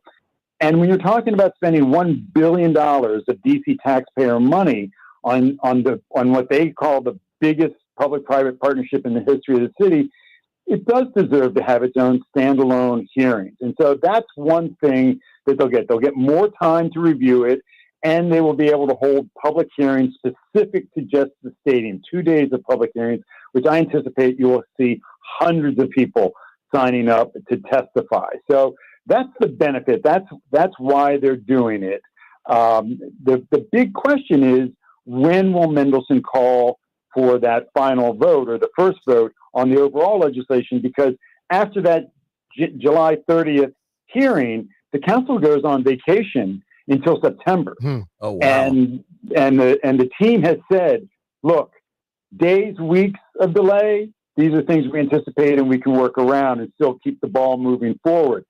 If you get into the fall, if you get into September, October before you give, approval to the overall deal, that becomes a very big problem for the team because, look, anybody who's doing any kind of construction or improvement to your house, or even if you're just thinking of buying a big ticket item, you're very conscious of tariffs and costs and labor costs and all these things that go up every day. The longer you wait, the more expensive it gets to do stuff. And so this is all kind of what's going through the commanders' heads right now, is that, they want to put shovels in the ground as soon as they can, and they need the council and the mayor and all, the legislation to move forward as quickly as possible to stay on their timeline. This is by no means a deal breaker, though. Well, I understand that the request and taking it out and making it by himself, but how much of that is also politics, man? Where it's like, well, obviously there's a lot of politics. Yeah, a lot of feelings are getting in the way. That's all I think is a problem. Right. So here's the thing that kind of underlies all of this. This is no secret. Mayor Bowser and Chairman Mendelson don't play well in the sandbox together. They don't get along well, and they're at odds on a lot of things. And sometimes this plays out in public. And again, Mendelson is correct that the mayor gave them this budget and this legislation with a very short timeline to get it approved, shorter than that they would normally have. The mayor blames Congress for that. Regardless of who's to blame for it, it is a legitimate concern and complaint from the council that they're not given as much time as they normally would to go over both the budget and this massive deal. And so that's a legitimate gripe. But yeah, politics, look, these people are, half of them are coming up for reelection in the next year or so. Nobody wants to be tagged as the person who killed the deal, was the reason that football doesn't come back to DC. So politics is definitely afoot. And now what you're seeing is all the council members talking about their little, I don't mean that in a dismissive way, but in their specific items that they want to have addressed in this legislation, things that they want to get out of it. You see Robert White just put out a video, the council member Robert White, who has said he wants to run for mayor, is saying for the city. And, if you get into major changes like that, that's going to be problematic. It's just a question of, we want a closer look at the books to make sure this all balances out and your numbers, are based in reality. That's something. If they want a better community benefits package, which has really not been very well defined so far, what the community benefits might be, yeah, that's something, that can be worked around the edges and nobody's going to freak out about. There are some big ticket items. And the one thing, look, I know I'm a broken record, and I think I'm the only one out in the wilderness who is pointing to this, but the personal seat licensing agreement, right, that the city is given to the team, right? The city will own the stadium, which means the city owns the naming rights and they own the rights to have personal seat license agreements with all the season ticket holders. And that is something that, Commanders fans have never had to pay that. And now they're going to. And by the team's own admission, just the seat licensing alone will raise for the team hundreds of millions of dollars, right? And so when the team says, we're putting up $2 billion for this, well, you're getting several hundred million back as a gift from the city just in this one thing, not to mention the naming rights. And so if the council members start tweaking with that stuff, like the big ticket line items that would impact their revenue, like the revenue from the parking garages, right? That's another gift that the mayor and her deal with the team has given to the team that is going to offset that $2.7 billion loan they're going to have to take out to do the construction. It raises the question, is the team really putting up $2.7 billion? And the answer is no, they're not really, because in this deal, the city's given a lot of that money through the back door back to them to help them pay off that debt. And so if the council starts making major changes to that, then you're going to have trouble. Then it's going to be a problem. And I think that's what the mayor and the team are hoping to avoid. Talking with our friend Mark Seagraves, reporter for NBC4 Washington, breaking news all the time. Nobody has dominated this RFK story like Seagraves has. I just want to reiterate something, Mark. It was 2 weeks ago that Chairman Mendelson said there are no plans to take the RFK funding out of the budget, correct? That is correct. And then he did. Well, no, let me be clear. The funding, the debt service for the funding is still in the budget. So that is the one thing he has stayed true to. So that will be in. And look, I ran into Mark Miles at this now thing the other day, and I asked him straight up, if they pass simply just that funding mechanism, the debt service, is that enough to satisfy your July 15th deadline? And what team officials have been saying is kind of vague. They're happy that part will be in it, but they need, in their words, to keep moving forward. Everything needs to keep moving forward, and you can't slow down the process. And part of the, it's good to have the funding there, but that's not all that needs to be happening, right? There's zoning and there's other legal requirements, other things that they can't, start doing actual planning and excavating and stuff until all of this, not just the funding, all of this is approved by the DC Council. So, keeping the debt service in the budget is certainly a sign of good faith on Mendelson's part to the team, and keeping with the word of his promise.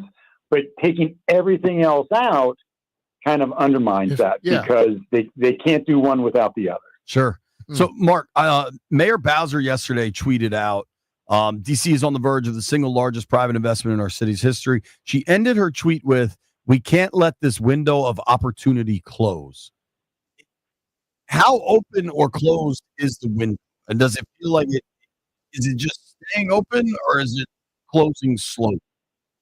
So, the Vice President of Real Estate for the Commanders at this panel discussion with the business community yesterday was asked that very question: what's the plan B? What happens if this falls through? Right? We all saw what happened with the Wizards and the Caps moving to Virginia. Right? That's still fresh on everybody's mind. How that just completely backfired on Governor Youngkin and Ted Leonsis, and nobody in this scenario wants a repeat of that either. And so they are doing their best to try to avoid that. But this will all come down to how big of changes council members want to make when they get to the table. And then again, when is Mendelson going to actually call for a vote on this? Right, that is the big thing. And so the window isn't closed at all. The window is still wide open for them to walk through this, and nobody's closed that. But here's what I believe is the plan B. The plan B is not to go to Maryland. The plan B, I believe, could very possibly be for Josh Harris to reach out to his friend at 1600 Pennsylvania Avenue, President Trump, and say, hey, this is federal land after all. You gave it to the district. I need some help here. The district is fumbling the ball, and the president, as we know, is not shy about, exercising his executive powers. And so the president could step into this situation and say, hey, I'm taking over. We're taking the land back. We'll do the deal with the Commanders and take the city out of the equation. Let's not forget that when RFK was originally built, it was built by the federal government. Congress, the president, the Department of Interior, not the DC government, built RFK Stadium. So it's not completely out of the realm of possibility that they would build a new stadium. And so that, I think, has to be the bigger fear. Not that, everybody's like, oh, well, they're not going to go to Maryland. Maryland's not a serious contender. That's not, I don't think, the biggest threat of Plan B.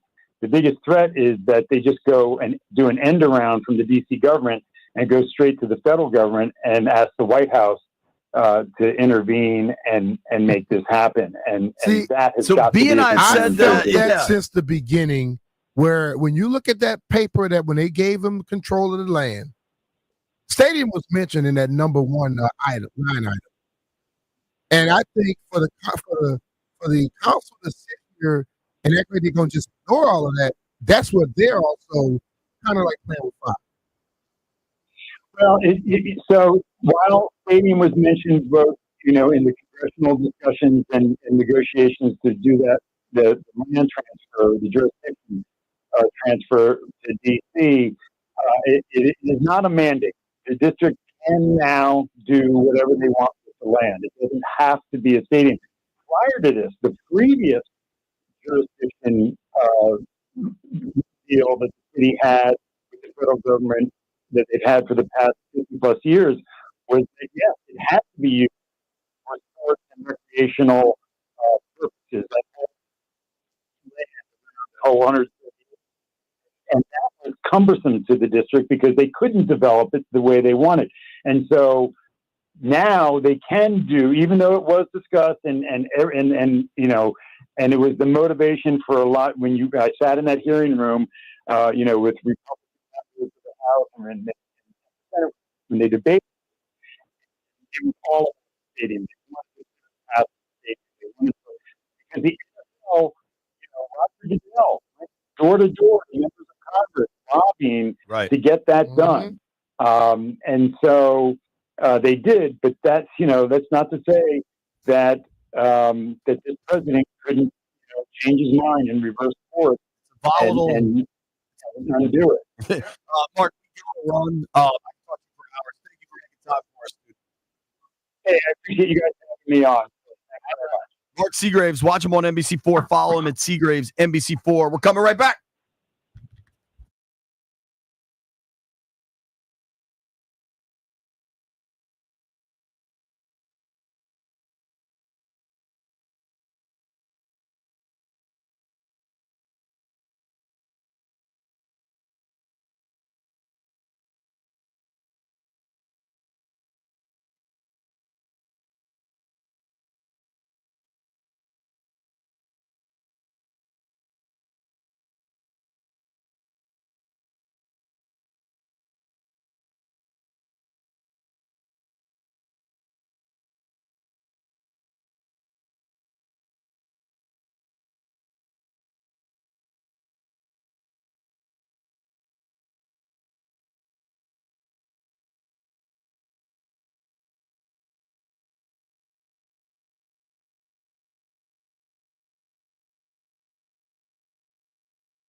All right, folks, another great Scotty's Vodka Red Bull Friday in the books. Thank you to everybody that listened. Thank you to Nikki Jhabvala for joining us. Thank you to Peter Rosenberg for joining us. Thank you to Josh Kendall from The Athletic for joining us. And thank you to Mark Seagraves for spitting the knowledge. B and I have been saying, you really think the federal leaders in this town, the senators, the congressmen, the president, are going to let, I don't know. I will not be surprised if the feds get involved if there's not a stadium getting built. That's what I say. Grant and Danny are coming your way next. B and I headed to Erie, Pennsylvania. Wish us luck. I hope everybody has fun at the Savannah Bananas games. Thank you to the boys, Wes and Ben. Thanks, fellas. Jeffrey, as always, hell of a week in the big chair, buddy. Way to go, Jeff. Enjoy your eggplant. Thanks, Jeff. Grant and Danny coming your way next. You made it this far. Jeff owes you an eggplant. Seriously.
This sports update is brought to you by Orsman Lincoln of Alexandria. Philadelphia 76ers center Andre Drummond has picked up his $5 million player option for the 25-26 season. Drummond played nearly 19 minutes per game in a year where 76ers were missing starting center Joel Embiid for most of the season. He averaged 7.3 points and 7.8 rebounds per game while shooting 50% from the field. The Washington Capitals are scheduled to draft 27th overall in the first round of the NHL draft, which begins tonight. The Capitals' first round pick is their first of 5 selections in the first 5 rounds this year. Now, Caps general manager Chris Patrick did not rule out trading that 27th pick away in the right deal, but history tells us the Caps will probably keep that pick as they have made a first round selection in 6 of the last 7 drafts. And finally, the Nationals are opening up a series with the Angels tonight, kicking off that final series of this 9-game West Coast road trip. We've got some late night baseball here for you on the Fan. First pitch, 9:38 p.m. Make sure you tune in right here to listen live. Orsman Lincoln of Alexandria keeps their customers happy by offering great deals on the area's best selection of new Lincolns, each backed by the Orsman Lifetime Edge, featuring up to $1,500 in extras. As they say at Orsman Lincoln of Alexandria, let's ride together. From the Crop MedCap 5-Star Sports Desk, Savannah McCann on the Fan.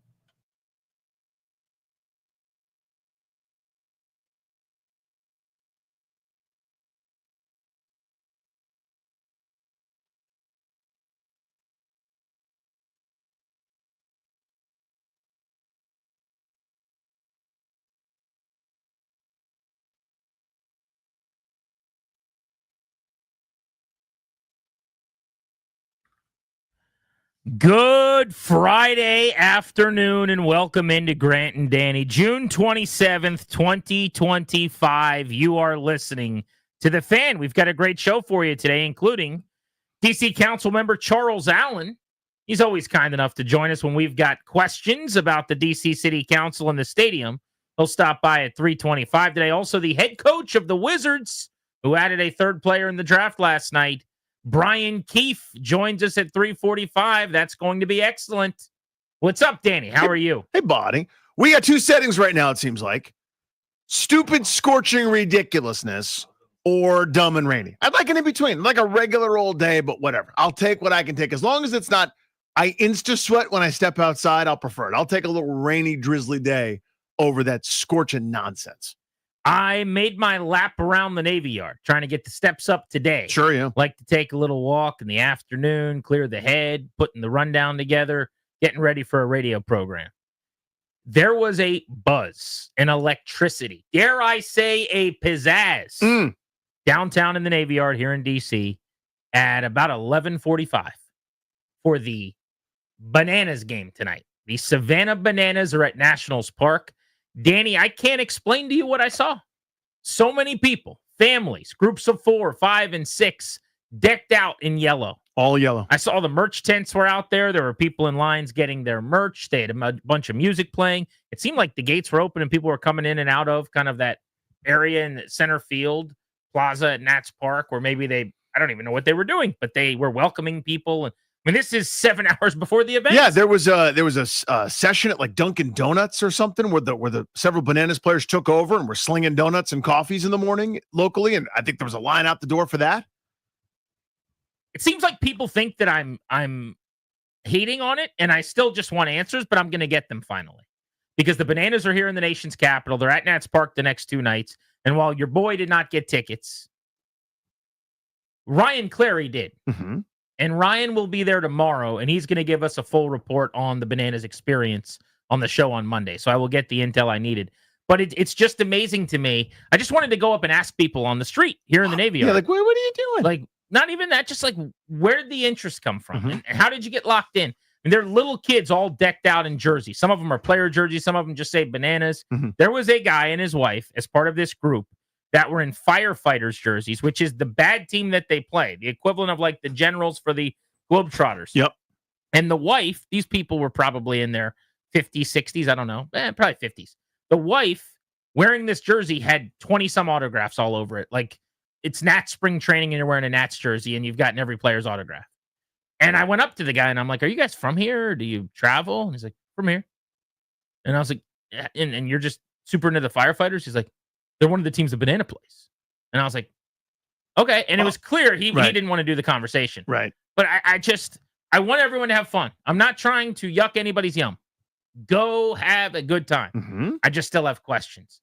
And people seem to be all the way in. And maybe now they're watching on ESPN, I guess, possibly. That's semi-new. Maybe it's all just a couple of clips that went viral that started this thing. I don't know. Were they streaming these in hundreds of thousands? I just don't know. But they will have like 40,000 people there probably. Oh, yeah. They'll sell out both nights. The weather's good enough. Mm-hmm. Here's what I want to do. How do I get the Nats to open for the Bananas one time over at Nationals Park? So the Nats game's at 4, Yeah, Bananas but game's at after? But we don't tell people. We're just going to trick people. Uh-huh. So like they all sit down in their Bananas gear. And then I go, before the Savannah Bananas take the field to do their wacky dances, ladies and gentlemen, here's superstar James Wood and the Washington Nationals. Like Mitchell Parker comes out and gets ready to throw the first pitch. Gives up 4 runs because it's the first inning. But then I drop like these gates so no one can leave. They all have to stay in their seats until the game ends. And then I pass out ballots, and they've got to vote for James Wood for the All-Star game. But I'm going to trick them, too. I'm going to act like they're voting for their favorite banana. And instead of the banana who does the backflip and tries to catch the ball, they've got to vote for one of the great players in Major League Baseball at 22 years old, James Wood. And if they're willing to do that, then they can stay for the Bananas game. I kid because I care. Let's open for the Bananas, though. How do we do this? Nats at 1, Bananas at 7, 1 ticket. You get both. And if you sit through 9 innings of Nats baseball, you get an autograph from one of the Bananas. What do you say? The fact is, it's this traveling road show, and it's a special occasion. I know it's not a direct comp, but the point stands. Like, this is a phenomenon. It really is incredible what they've been able to do in a really short amount of time. So this is a great case for the power and influence of social media and what it's done very, very well. Yeah. Like, we see a bunch of these negative cases, right? Where like something that's wrong, that's not reported correctly, travels like wildfire, like gets 1 million retweets. And then the correction, like, sorry, it's 2 streets over, gets like 6. We've seen that before. This is a positive one where this group of grinders, this sort of like unknown guys that are trying to keep their sports streams alive, all of a sudden turn into this national phenomenon where they could sell out football stadiums and 100,000-seat college football places and do 2 nights sold out at Nationals Park. It really is unbelievable and incredible. Tonight, tomorrow, and our full report on the experience from our own Ryan Clary, boots on the ground, will be there as our investigative journalist this weekend. But maybe Monday we'll take some calls from people who went out and experienced it as well. Should be a nice little sports weekend ahead. We're laying low at this point with the NBA Finals, the Stanley Cup Finals in the rear view. Obviously, the National Football League's now a couple of months really from us ramping up for the start of the season, but good Major League Baseball weekend. Otherwise, I think it could be a peaceful little weekend. Maybe some pool time for the Rouilles. Nobody knows. Well, plenty of it. Yeah, we're going to my father-in-law's tomorrow, but there'll be pool time. Probably most of the day on Sunday. We'll get it done. We got some indoor soccer too. The Roadrunners are back, GP. The Roadrunners are back on Saturday for their summer league game. Here's what I want to start the show with. And we can make this our poll question today as well, Darius, on the 106.7 The Fan Twitter account, the Metropolitan Moving and Storage poll of the day. Is it too soon to feel slighted about Jaden Daniels not ranking high enough in quarterback rankings? Yes or no? It's only been 1 season for Jaden Daniels. And so I have heard over the last couple of weeks as various different rankings have come out, different shows on this station and on others and different places in the media locally where people take umbrage with Jaden Daniels not being high enough. I think right now, this moment, you could say definitively that the Mount Rushmore of quarterbacks is still safe. So that's Patrick Mahomes, Josh Allen, the MVP this past year, Lamar Jackson, who's been an MVP and could have won another one this year. And Joe Burrow's on that list for me. Those are the 4 guys, right? So like Jaden Daniels doesn't get to crack the Mount Rushmore just yet.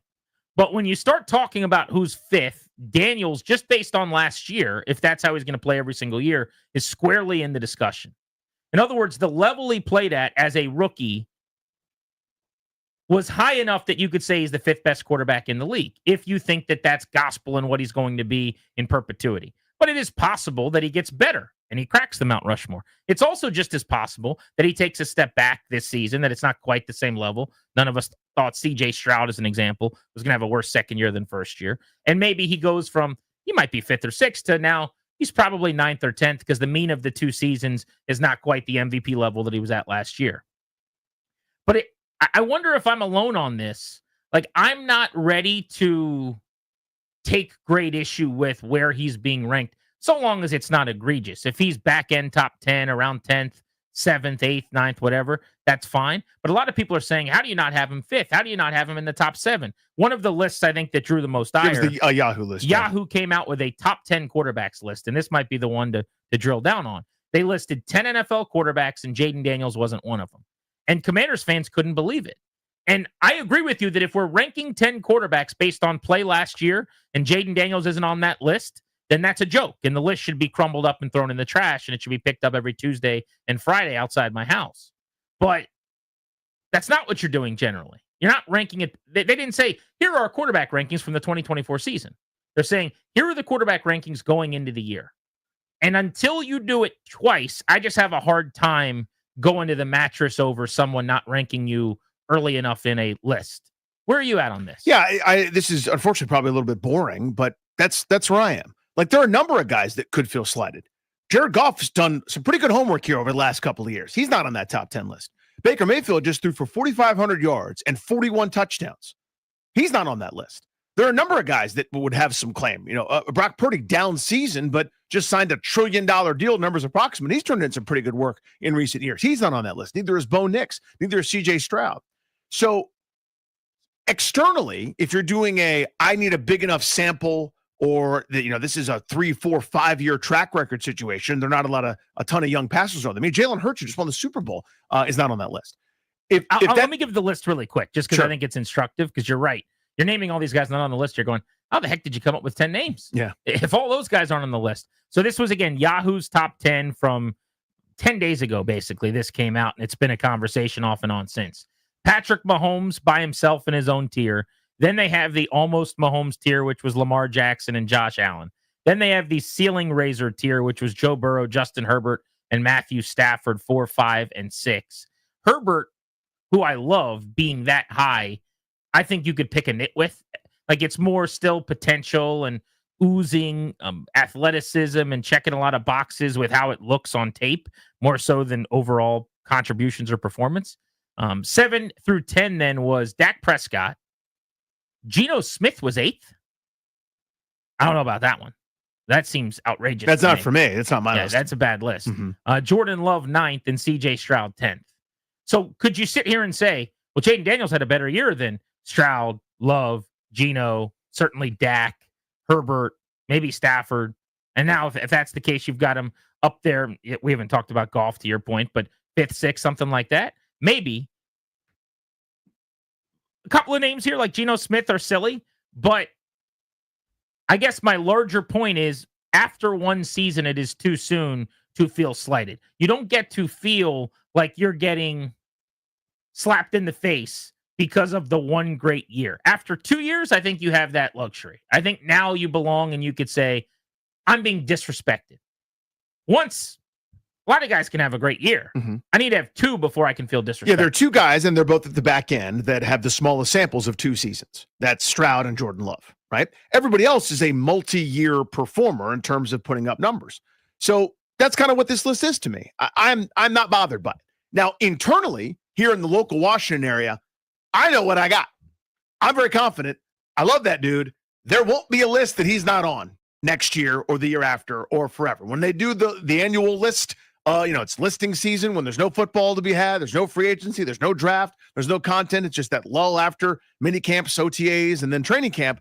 He'll be everywhere. I love him. He's awesome. We know what we got. Nationally, you're to be forgiven if you're saying, I need to see a little bit more. That's very reasonable. You're not consuming every tweet about how awesome he looked at this thing, or you're not consuming every bit of information about this AI program that is going up against it 2.5 times speed, or every little thing that makes him so special and wonderful and a gift to all of us Washington fans. I understand that. You're doing a big national deal, and you got a guy that's probably a Hall of Famer in Matthew Stafford. You give him the benefit of the doubt. a dude in Justin Herbert that had a quote-unquote down year last year who threw only 3 picks for an 11-win team who's got some pretty good deposits in the bank. Totally fine by me that this is the case. I'm not offended yet. If we do this next year and you get a similar, even a slightly watered-down version of what we saw last year, I need him to be ahead of Stroud. I need him to be ahead of Dak Prescott. I need him ahead of Geno Smith. I'll need that list adjusted, but too early for me to be offended and irritated about it. It's a bad comp, but look at a head coach after 1 year. And sometimes we go coach of the year, turn the program around, and then the bottom falls out after that, like Brian Daboll with the Giants. Mm-hmm. Brian Daboll wouldn't have shown up on a top 10 head coaching list, I don't think, after his first season. But it would have been possible because the only sample we had was that the Giants shocked everybody, won a playoff game, and got to the second round. And so everyone's assumption is he's a hotshot head coach and one of the next big things. You fast forward 2 seasons later, and he's 18-32 through 51 games, and he's on the hot seat, and people were calling for his head from about week 5 on last season. Mike McDonald right now is a good example with the Seattle Seahawks, where they went 10-7 last year. He looks like he's going to be a long-time, excellent NFL head coach. But if you just take him after this season and you go, I'm going to put him 10th on the NFL's coaching list, and then this year, Seattle goes 7-10, and the bloom is off the rose a little bit, and it loses its petals this season because they went to Sam Darnold, they get worse quarterback play, the defense takes a step back, whatever. Now, all of a sudden, you're taking him right off of the list. I don't think it's that different with an individual player. Now, different conversation to say, is it likely that Jaden Daniels is going to be good every year? Yes. Is it very possible that he is actually better in year 2 than last year? Of course. And it stands to reason that the expectation should be he's going to play at a Pro Bowl level, and he's got a chance to win an MVP award in the next couple of years if this team is good. That is what we've seen. But the demand that everyone around the country has to start throwing the party already, just a little bit early for me. If people want to see it again, I think that's perfectly reasonable. Yeah. Especially here, where they've been fooled before. And it's a very different thing. I'm not suggesting Jaden and Robert are even similar in any way, really, other than they both burst onto the scene in their first year as Rookie of the Years, and it was already going sideways at this point with Griffin, who was coming off injury and at odds with the coaching staff. Very, very different, but it's okay when people don't want to, after one season, just say, all right, we know what this is forever. So I've been a little surprised by the blowback from Commanders fans, but I want to hear from you guys at 800-636-1067. Does that make any sense that one season is too soon to start feeling slighted? Yeah, I don't think I hate to sound like I'm about to sound, but I wasn't surprised because we finally have this gift, and it's been better than it's been in more than a decade plus, to your point, and it seems sustainable and big picture. So Washington fans, anything short of love him as much as I do, are going to feel slighted. You know what I mean? Like, this is their version of my thing where I get mad every time ESPN goes to commercial before a Washington draft pick, where it's like, please acknowledge my team. That's what they're doing, but translated here, right? So I totally see it. Like, anything that doesn't have Dan Quinn as the best coach in the NFL, anything that doesn't have Adam Peters as the number 1 executive in the NFL, same with Daniels, their quarterback. I get it. They brought you the first joy that you've had sustainably in a long time, and they're the right guys for the gig. I'm happy too. I get it if everyone else needs to see a bit more, but I understand that everybody else has made up their mind, and it's almost like a slight at you. I will check the poll on this in just a second. You can also call us at 800-636-1067. It is our Metropolitan Moving and Storage poll of the day. Local, long-distance, residential, commercial, 3 decades of best-in-class service and experience. We're just getting started. Tons to talk about today, including an important conversation with Charles Allen. Is progress being made on a stadium at the RFK site? Yes or no? We will get a direct answer in just over an hour on The Fan.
I'm Toby Altizer with your sports update on The Fan. This update is brought to you by Paul Henry's Window Installation, your clear home improvement choice.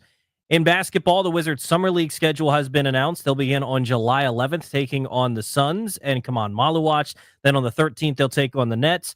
15th, they'll take on the Sixers. And the 16th, an interesting matchup, they'll take on the Utah Jazz. Will Ace Bailey be playing for that team at that point? Also, Walter Clayton, part of the trade that was made with the Wizards in the first round. They'll take on the Jazz on July 16th. In baseball, Cal Raleigh is going to participate in the Home Run Derby. He leads the league in home runs with 32. He joins Ronald Acuna Jr. as the announced participants of the Home Run Derby so far. Tonight, Nats and Angels, 9:38 right here on The Fan. Jake Irvin takes on Jose Soriano. This June only, get $125 off each window with a 5-window minimum and $600 off each door at Paul Henry's Window Installation. Schedule your no-pressure free estimate today at paulhenryswindows.com, your clear home improvement choice. From the Crop Metcalf 5-Star Sports Desk, I'm Toby Altizer on The Fan.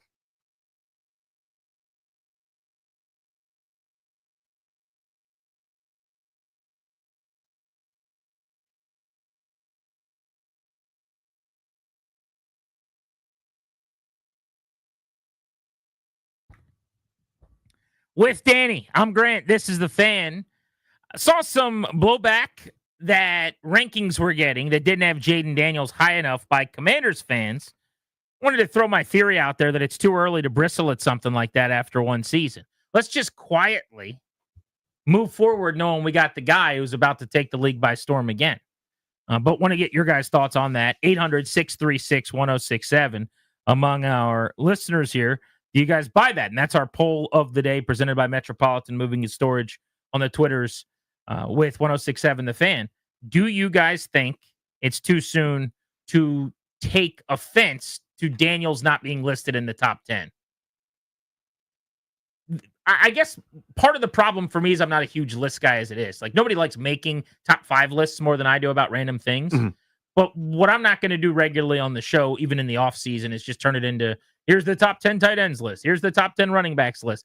Like, whatever that is, it's generated for a little bit of clicky reaction and whatever. Sure, else. You always have to have one that's out of whack so that yours gets forwarded around and everybody engages with it. That's normal. I guess I'm not a player rankings list guy, is my point. The reason I care about this one is I actually think it's instructive to say, hey, we don't need to put the cart before the horse. We don't need to throw the party yet. Let's throw it after this season, right? Let's wait. Let's either, I don't think we need him in this town to play better than he did last year. Let's just let him par the course here and do that again. And now you got one of the 5 or so best quarterbacks in the National Football League. And who knows, maybe we can start to have the conversation. He's a better thrower than Lamar. He can also run. I mean, Lamar's been at this thing for how many years without breaking through and hasn't even gotten as far as Jaden's gotten twice, hypothetically, depending on what happens this year. And you start to have a conversation about number 4 in the NFL, number 3 in the NFL, what that looks like.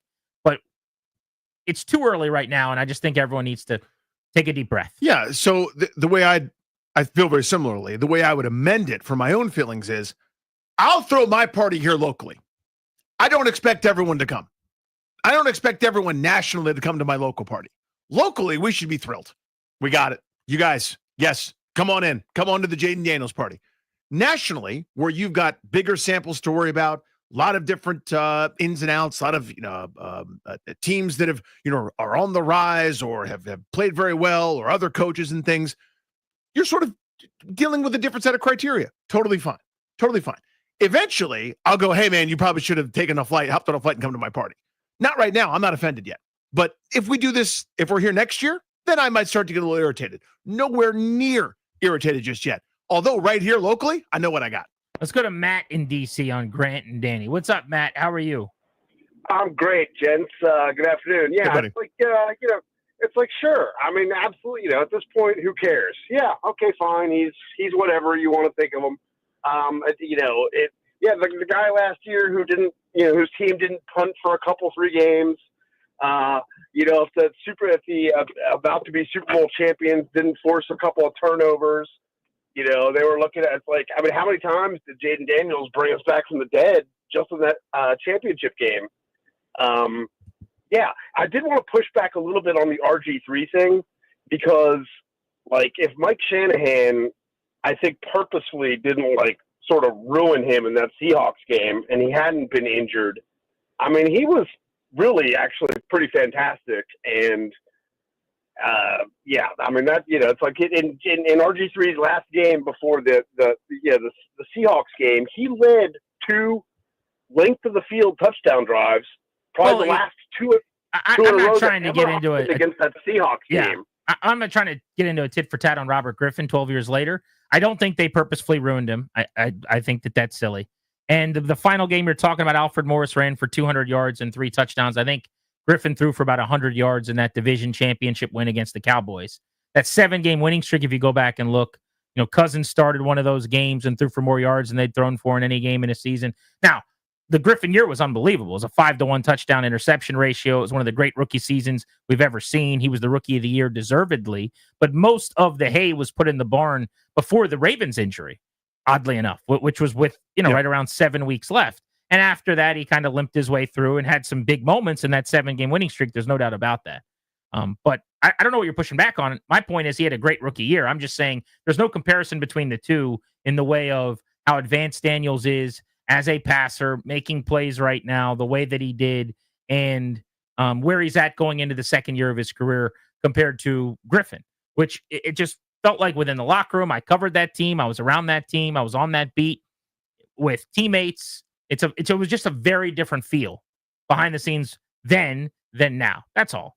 And I think what's going to happen is you're going to see that Jaden Daniels is going to go on to have many, many, many years, a lot like the first one.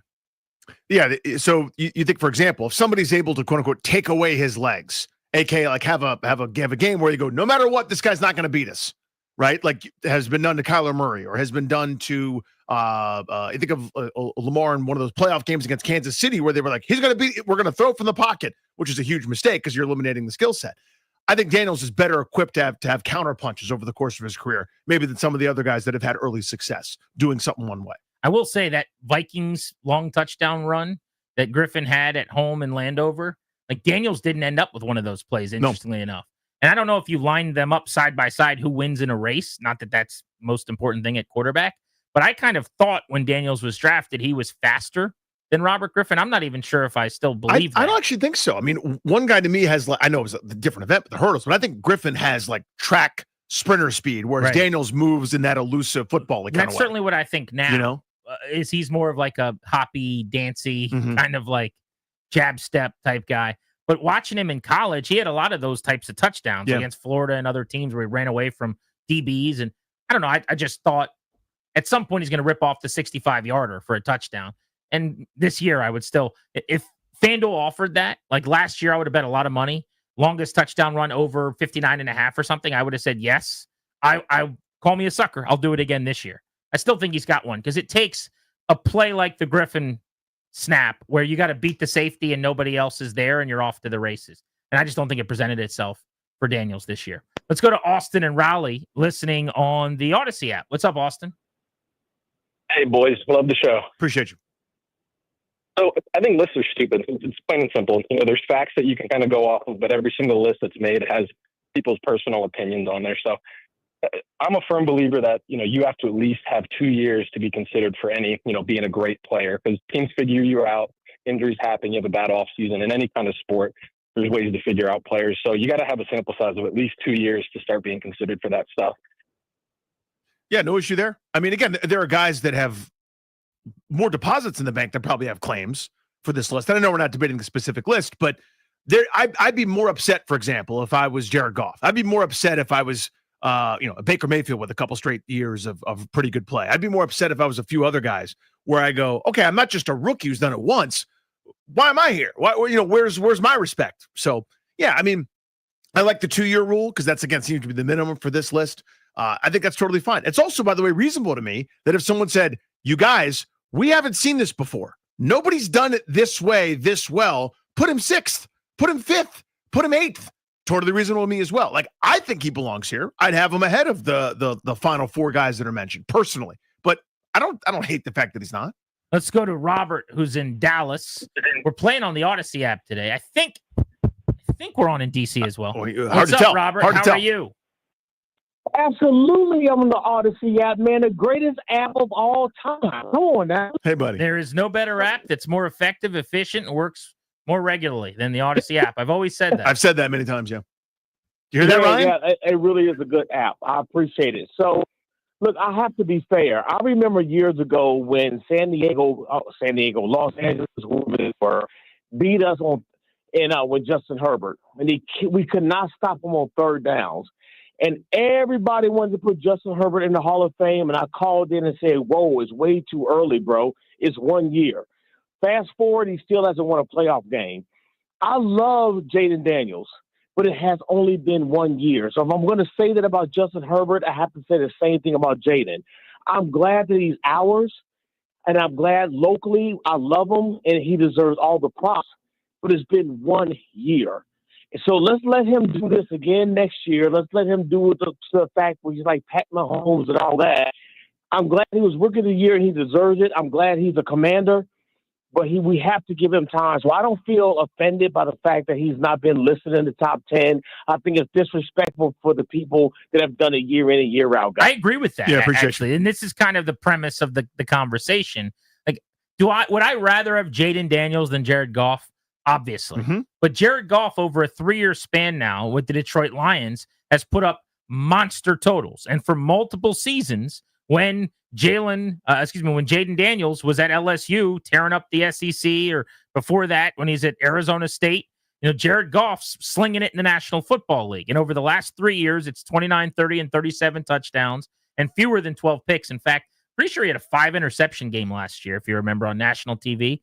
Otherwise, he threw 7 picks in 16 games. I mean, it was a ridiculous year that he had. So if he's in the top 10 and Jaden Daniels isn't, I'm not going to be overly upset that another MVP candidate is there. Now, the Geno Smith thing, again, I can't defend that. That doesn't make any sense to me. I don't understand how he would be where he is on that list. But there are enough guys like Dak Prescott as an example. Who would I rather have? Jaden Daniels going forward or Dak Prescott?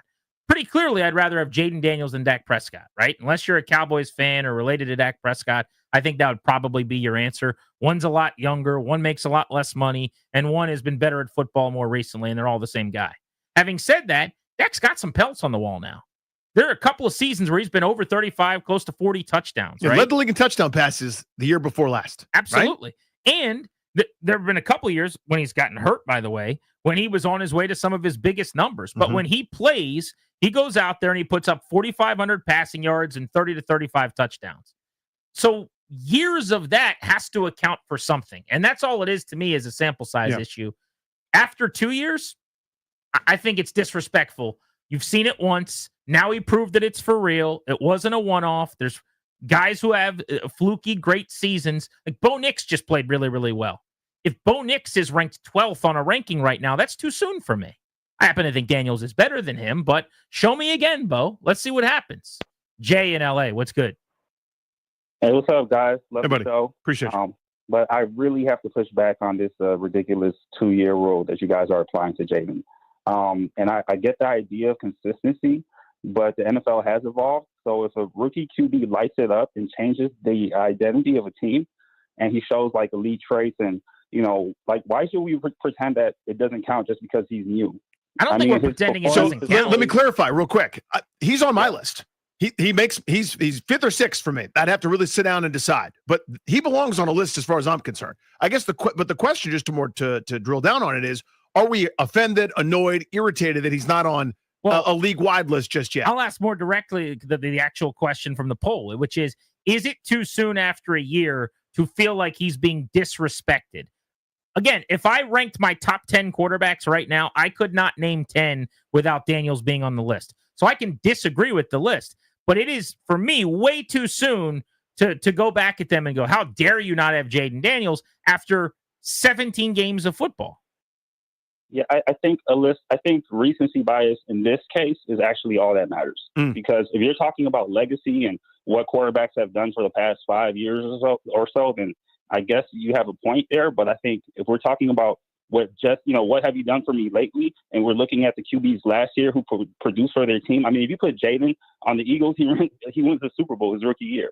You know what I'm saying? He was on the Commanders, and he brought us, on his back to the NFC Championship game. And I know I sound like a typical Homer Washington fan. No, that's okay. No, we were there too. Yeah, we're asking for the feedback. Appreciate you. from people who are taking issue, because that was my point. I saw a lot of that last week, and I didn't expect it. I kind of thought people would go, oh, okay, we need Jaden to do this again before they're going to give him the respect, instead of going, you guys are insane. He's already the 5th best quarterback in the league, which was kind of the takeaway from some of these lists. This was a top 10. I even saw he wasn't in a top 5 list, and it drew a lot of ire. Like, oh, look at the disrespect, eyeball emojis. I hope Jaden sees this. And it's like, 1 year?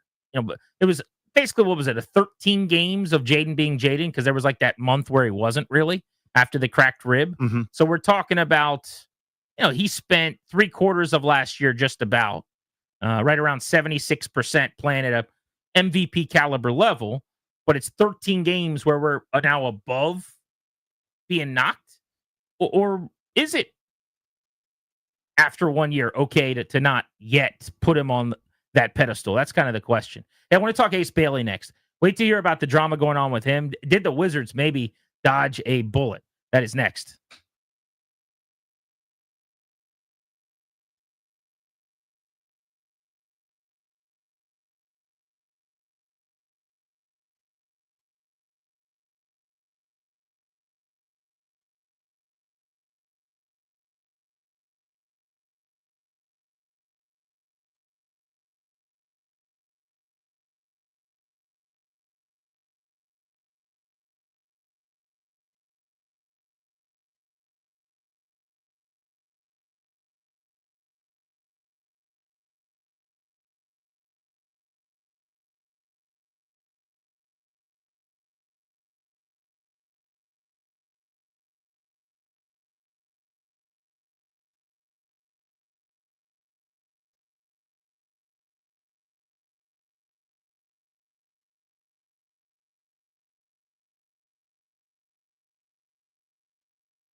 G&D on the Fan coming up at 3:30 today.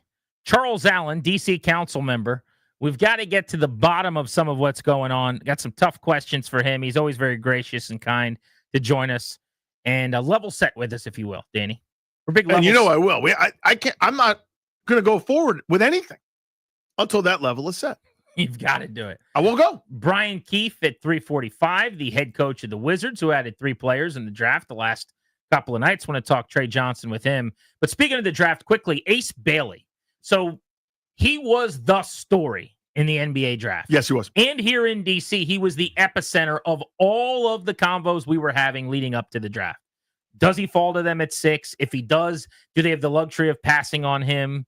Remember, he wanted to get to the Wizards. So if they would have taken him, it would have been a non-issue. He would have been happy to be here. And whether he becomes the player he's supposed to or not, I guess, would have been the big debate. But some of the red flags and the questions about his character and the demands he was making before the draft and the fact that he was the only American player in the States that didn't show up to a single team facility for a sanctioned NBA workout, all of those things, they didn't matter as much for the Wizards because he actually did want to be there. And the reason I think a lot of people feel like he was acting the way he was to make sure that none of the teams in the top 5 drafted him, right?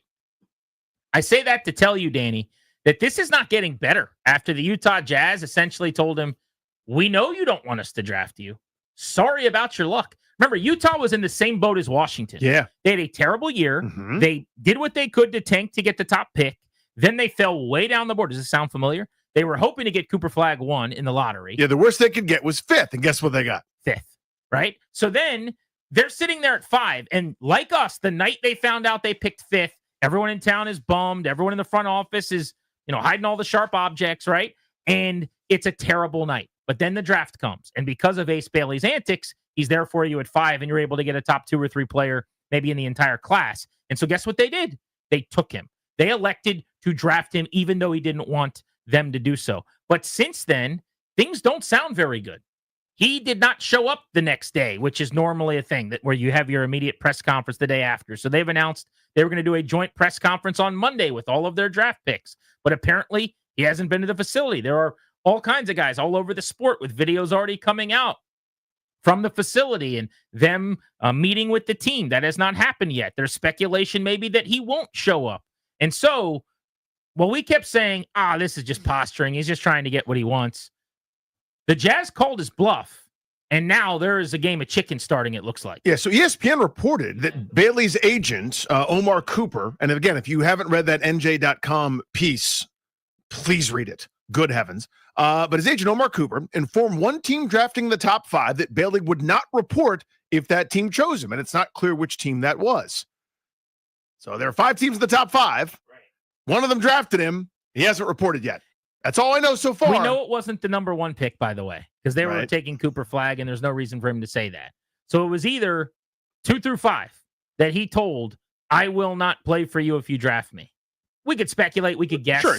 Honestly, it could be Charlotte. It's not a great situation. So, but who knows? But the point is, that sort of stuff is out there. That's an ESPN report that his agent informed one team drafting him in the top 5 that he would not report if that team chose him, and it's not clear what team that was. So Brian Windhorst was on Get Up, I think it was today, but he was on one of the TV shows that they have that all look the same, that are on all day long. And he talked about the fact that the Jazz are going to ride this out as long as it takes, that they are not going to balk regardless of what demands he makes or if he doesn't want to play there. It's not like they're going to go, okay, whoopsie daisy, we made the wrong pick and trade him. If he doesn't want to be there and he doesn't show up and this starts to get ugly, do you see the Jazz ultimately giving in? I do not. I do not think any team in this situation would give in. They have the ultimate position, and I do not see Danny Ainge giving in. And here's the bottom line. The Utah Jazz play in Salt Lake City, and I say this as somebody who lives in the middle of the country.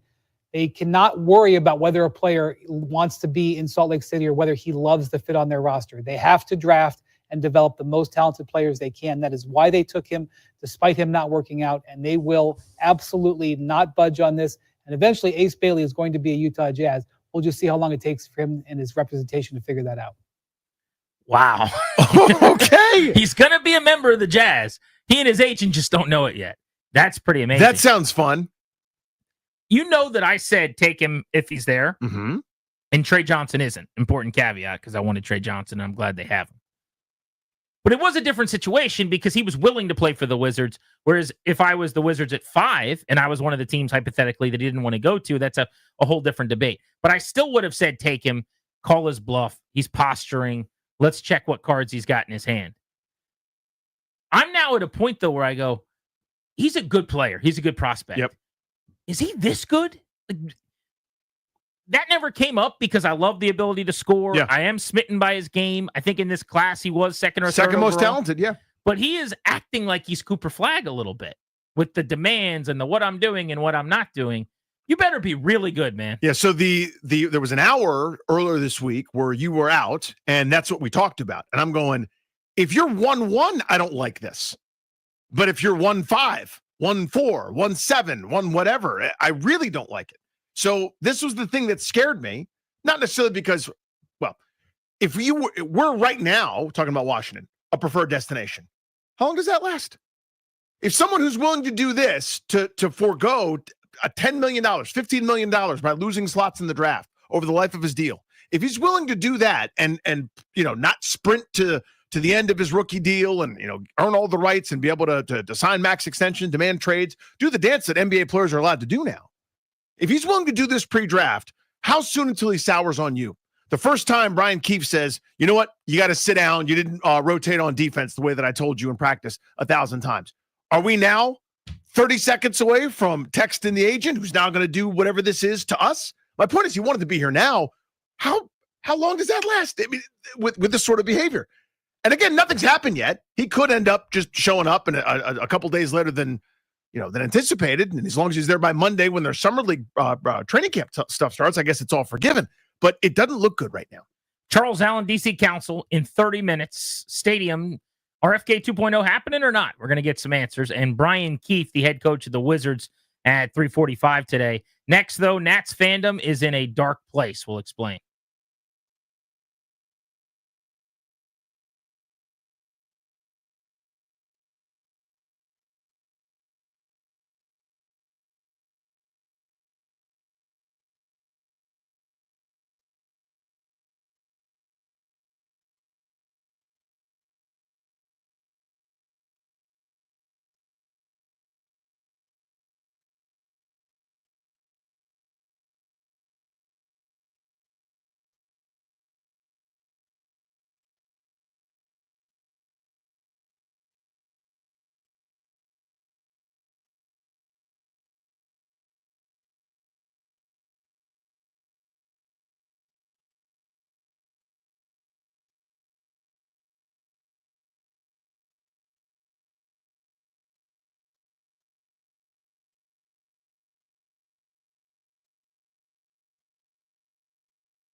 I'm Toby Altizer with your sports update on The Fan. This update is powered by Guerrilla Fireworks. The largest fireworks store on the East Coast is now open. In the NBA, some news today. Masai Ujiri is out as the vice chairman and president of the Toronto Raptors. He was a part of their championship run a couple of years ago. Also, the Wizards' Summer League schedule has been announced. They'll start on July 11th, taking on the Suns and come on Maluwatch. July 13th, they'll take on the Nets and their 5 first-round picks. July 15th, they'll take on the Sixers and VJ Edgecombe. And July 16th, they'll take on the Jazz and potentially Ace Bailey and also Walter Clayton Jr. In baseball, Cal Raleigh is going to participate in the Home Run Derby. The Big Dumper leads the league in homers with 32 on the year. He joins Ronald Acuna Jr. as the announced participants for this season's Home Run Derby in Atlanta. Also in baseball, Mets starting pitcher Griffin Canning joins the list of players with a torn Achilles. He left the game last night with the injury last night. He looks like he's going to be out for quite some time. And Nationals and Angels tonight beginning a 3-game series in Anaheim. 9:38 first pitch. Can hear the game right here on The Fan. Jake Irvin takes the hill for the Nationals. He's 6-3 on the season with a 4.18 ERA. He'll take on Jose Soriano, who is 5-5 with a 3.39 ERA. Nats and Halos right here on The Fan at 9:38. Guerrilla Fireworks, the largest fireworks store on the East Coast, is now open, featuring all major brands of firecrackers, rockets, mortars, artillery shells, repeaters, Roman candles, fountains, and more. 30 minutes from the DMV in Charlestown, West Virginia. Guerrilla Fireworks, just 1 mile from Hollywood Casino. From the Crop Metcalf 5-Star Sports Desk, I'm Toby Altizer on The Fan.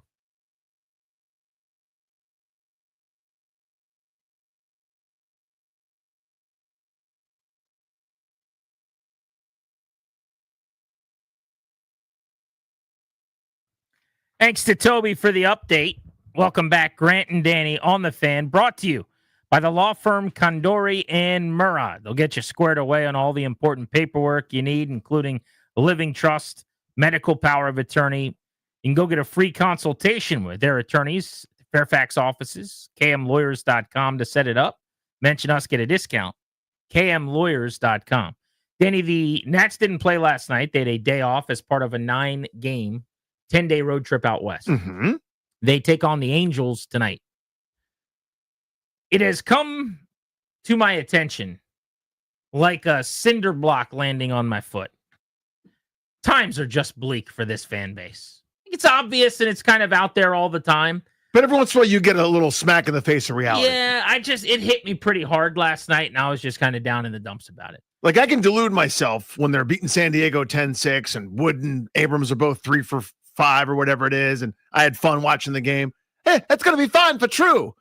What are they, 3-15 in June or something close to it? So here's kind of what got me into the tailspin last night. So the news came out end of the show yesterday that James Wood not only wasn't a finalist to be a starter in the All-Star game. I mean, it's not even close, right? You get 6 outfielders that get the most votes that move forward to have a chance to be one of the 3 starting outfielders for the league. Now, it's possible that a bunch of guys don't go, or someone stubs their toe, or somebody's wife's having a baby, and maybe James Wood correctly gets to start. That's the hope. Although I hope that the stubbing of the toe isn't too serious. But he wasn't close. I mean, the support for James Wood, both nationally, where he's 22 and he's his first season, so he's just not a household name yet. That's changing with every at-bat and every game and every week at this point. But certainly locally, I mean, the fan support was just minimal for a guy of his success level and his caliber. He, in a ballot that's just done by polling fans, any minute, any hour of any day, you can go vote for your favorite national to make the All-Star game. And to be fair and honest about this, I mean, when the Nats were really, really good, they didn't do great in All-Star balloting. You know, some years the Braves would have like 7 All-Stars. It's like a cultural thing. Yeah. For whatever reason, if you're play for the Braves, you get in the All-Star game. Well, I can tell you, it's not a mystery. Their fans vote a lot. Well, that's what it is. Yeah, that's what fan base. Yeah. But the Reds, the Cardinals, like there are these years where they get out the vote, they stuff the ballot, the team is good. The Cubs have had this, and like 6 of their guys are in the starting lineup. Even when the Nats were the best team in the National League over a several year span, that never happened. There was a year where Zim would start or Rendon would start or what have you, but it's just never been a thing, right? So I bring this up to say that James Wood ends up 9th in NL balloting among outfielders. At worst, you can make the case that he's number 2 among outfielders this year in the National League in quality of performance. I would put him 1. He's got the highest OPS, and he's swinging for the fences with the power and a terrible lineup with little help or support. What he's doing is incredible. He's on pace for 40-plus home runs, which no National has done since they've come to Nationals Park. He's on pace for well over 100 RBI. It'll be the number 2 RBI season in Nationals history. Again, in a bad lineup in his first big league season, only behind Anthony Rendon when they were a World Series caliber club. But the votes weren't there. I tweeted something to the effect of it's a shame. I understand why, by the way. I'm not blaming anyone. This just stinks that we're in this situation where James Wood has this kind of year, and hopefully baseball does the right thing. I'd be shocked if they didn't. He'll likely be an all-star. I'm almost going to guarantee it. It would be an outrage if he wasn't. But now we're leaving it up to baseball to do right by James Wood. Right. And the responses, as you can imagine, were blame the learners, blame the team, not our fault. They've lost the fan base. And all of these things are true. When you're not engaged, when you don't spend, when you don't field a major league caliber product for year over year over year, when you're playing bad baseball, when you're part of a losing outfit and the team is losing, it is true that interest dwindles and people don't go to the game in the same numbers, which we're seeing. They're just outside, I believe, of the top 20 in attendance this year. But the atmosphere at Nats Park right now is brutal. And I think I went to every game on the last homestand. I may have missed one, but they announced 11,000 in one of those games against the Rockies. That's what they announced. When they're announcing something, that's a lot more than are actually sitting there. You know what I'm saying? And they did also announce in that series 20 plus a couple of times. But it's bad in terms of how many people are coming. And it's not just who comes, like the energy in the ballpark sometimes is really good on that particular homestand as they were losing over and over and over again. In the midst of 11 straight, yeah. To terrible teams, Miami and Colorado. It was just not a fun place to be. And the irony, by the way, as the Bananas are getting ready to do some dances and shake their hips tonight in front of 40,000 is not lost on me, right? They didn't go out and spend in free agency, but we'll go watch them. I'm kidding. Everyone relax. The point of the dude's story is it's just bleak right now. It should be a fun time. We're halfway through the year where this was the corner was being turned. And 3 weeks ago, maybe it's closer to a month now, it looked like maybe it was. They were 3 games from 500 coming off of a heater, the closest they've been in this rebuild. They've got the number 1 pick in the draft 2 weeks from now, which is super exciting and awesome. They might have the best pitcher in the minor leagues right now in Travis Sakura and the best young bat in the big leagues in James Wood. So it's not all bad, but it sure as hell feels like it. It does feel that way. And, we've seen this sliding scale isn't the right term, but this scale of investment in sports franchises here locally firsthand with the then Redskins, then WFT, now stupid name, right? Where it went from anger, people still showed up as recently as 2015, 2016, to apathy. And when you go from anger to apathy, it takes a special, crazy, ridiculous, absurd thing, if anything, to bring it back. Apathy is the single worst thing that can happen. It was the mistake that, listen, Snyder made plenty, but that regime under him for so many years never understood this. They were so concerned with someone saying something negative about them, trying to control a narrative, versus you're lucky people are still saying anything at all. The worst thing that can happen to a sports franchise or anything in general is apathy, not anger. Anger means I'm disappointed in the results of the weekend series. Yes. My team I thought was going to be pretty good. Now they're just 500. I'm annoyed about that, but I'm still engaged. A lack of engagement is death. Apathy is sports death. We are in apathy. I believe you're right on that. Now. And I think, and it's the only way out of it is that there's a game of chicken, it seems to me, between ownership. And again, it's not like I've talked to anybody. I have no sources on this, but just looking at what you guys are looking eyeballs. At. Sure. Yeah. I have 2 eyes working and I have some ears that don't work that great, according to my wife. The point of the dude's story is I'm watching this all take place. There seems to be a game of chicken. We're not building it until they come. We're not coming until they build it. And we're just staring at each other. See, I've never gotten the first one. I've never gotten that sense that that's what they're saying. In fact, publicly, they have not said that. What they have said is when we're ready to win, we'll spend. And then the baseball people this offseason said we're ready to win, but they didn't spend. And so now there was a piece in the Verluga column today, and if you didn't check it out in the Post, it was really good about basically the fact that the Nats are the second worst team in baseball over several years behind the Rockies, and a lot of the things that they just haven't done very well and how bad things have been with drafting and developing. And I think everybody knows the ownership part. He was saying there's more to it than that. But the end of the column I thought was really interesting in this regard, where he basically said, he had a quote from spring training. I think he talked to Mark Lerner. And Lerner said something to the effect of, I'll pull it up, but when Mike Rizzo comes to me this offseason and says he wants to spend, we'll talk about it then. And Rizzo goes, get ready for the conversation. But my point is, it's not like they didn't have that damn conversation last offseason when they should have spent and didn't. And that's why I think this ownership group is simply saying we're not doing it until they come back.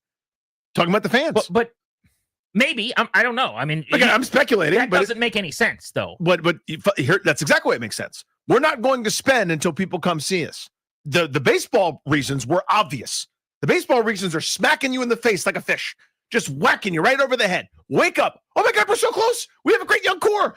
Spend a medium amount of money, and you could win 80 games. They didn't do that because people aren't coming. People aren't buying the season tickets. But People that's aren't buying not the why, stuff. in my opinion. They didn't do it because they have no interest in spending money again. That's my take on it. Because people aren't coming. I think it's a direct relationship. But I can have no proof, so we can go around in circles. Yeah. The point is they're not spending. And people see that. People are aware of that. But why would that be the case now? They spent before to get people to come when nobody was coming. Pandemic happened. Everything fell off a cliff. The patriarch passed away. Sadly, we know the story. Right. Less invested people, more looking at it as a business. Their other business interests are waning. We need this to be a positive operator. It's not. We are not spending another dime past this ceiling until we can start making a profit. The way to make a profit is people come in droves, and we're not spending until they come in droves. I think I agree with every word you just said. I just don't think whether people come or not has anything to do with it. I think if 40,000 people went to the ballpark every single night between now and the end of the year, the offseason would look the exact same coming up. Fair enough. Yeah, possible to prove I either think way. you got to make phone calls to let them know, other than Mark Lerner, like what nights the team's going to be there at this point. I mean, I'm being hyperbolic, but here's my point to get back to the fan base, though, and how dark and ominous and bleak this just feels, right? We talked about the James Wood walk-off home run against the Rockies. Yep. We did post-game, actually, on the team's network that day, on the radio network. You and I are on the air, and the first caller in says, I'm conflicted on how to feel today. And we go, what do you mean? And he said, well, I want to be really happy about the James Wood home run, but whenever he does anything good, I get sad because I know it's only a matter of time before he's gone. And I get 50 of these tweets to every single positive one anytime James Wood is mentioned at any point during a baseball game. It's just a bunch of people making the same terrible joke about whether he's going to play for the Dodgers or the Yankees. And these are jokes that they've allowed and brought on themselves with how they operated and the fact that they have never re-signed any of their own other than Steven Strasburg. That's the only guy ever that they have extended among their superstar collection, which is funny because we talk about it all the time as, well, Scott Boras doesn't get deals done. You don't sign Scott Boras guys ahead of the market. It's a Boras problem. And Dylan Cruz is a Boras guy, and James Wood's a Boras guy, but CJ Abrams isn't, so maybe you re-sign him. Well, here's the little secret. They haven't re-signed any of the guys that aren't Boras guys either. Now, there haven't been a lot of those, but Trey Turner was not a Boras guy. That was a terrible contract. The Phillies signed him to 11 and 300, but 3 or 4 years earlier, it's not like they got a deal done with him. Right. CJ Abrams is not a Boras guy. They making good progress on that extension? I'm not so sure. So it is true that when you have Boris's players, they're almost always going to go to the market, especially if they're stars, because he can reset the market. See Juan Soto.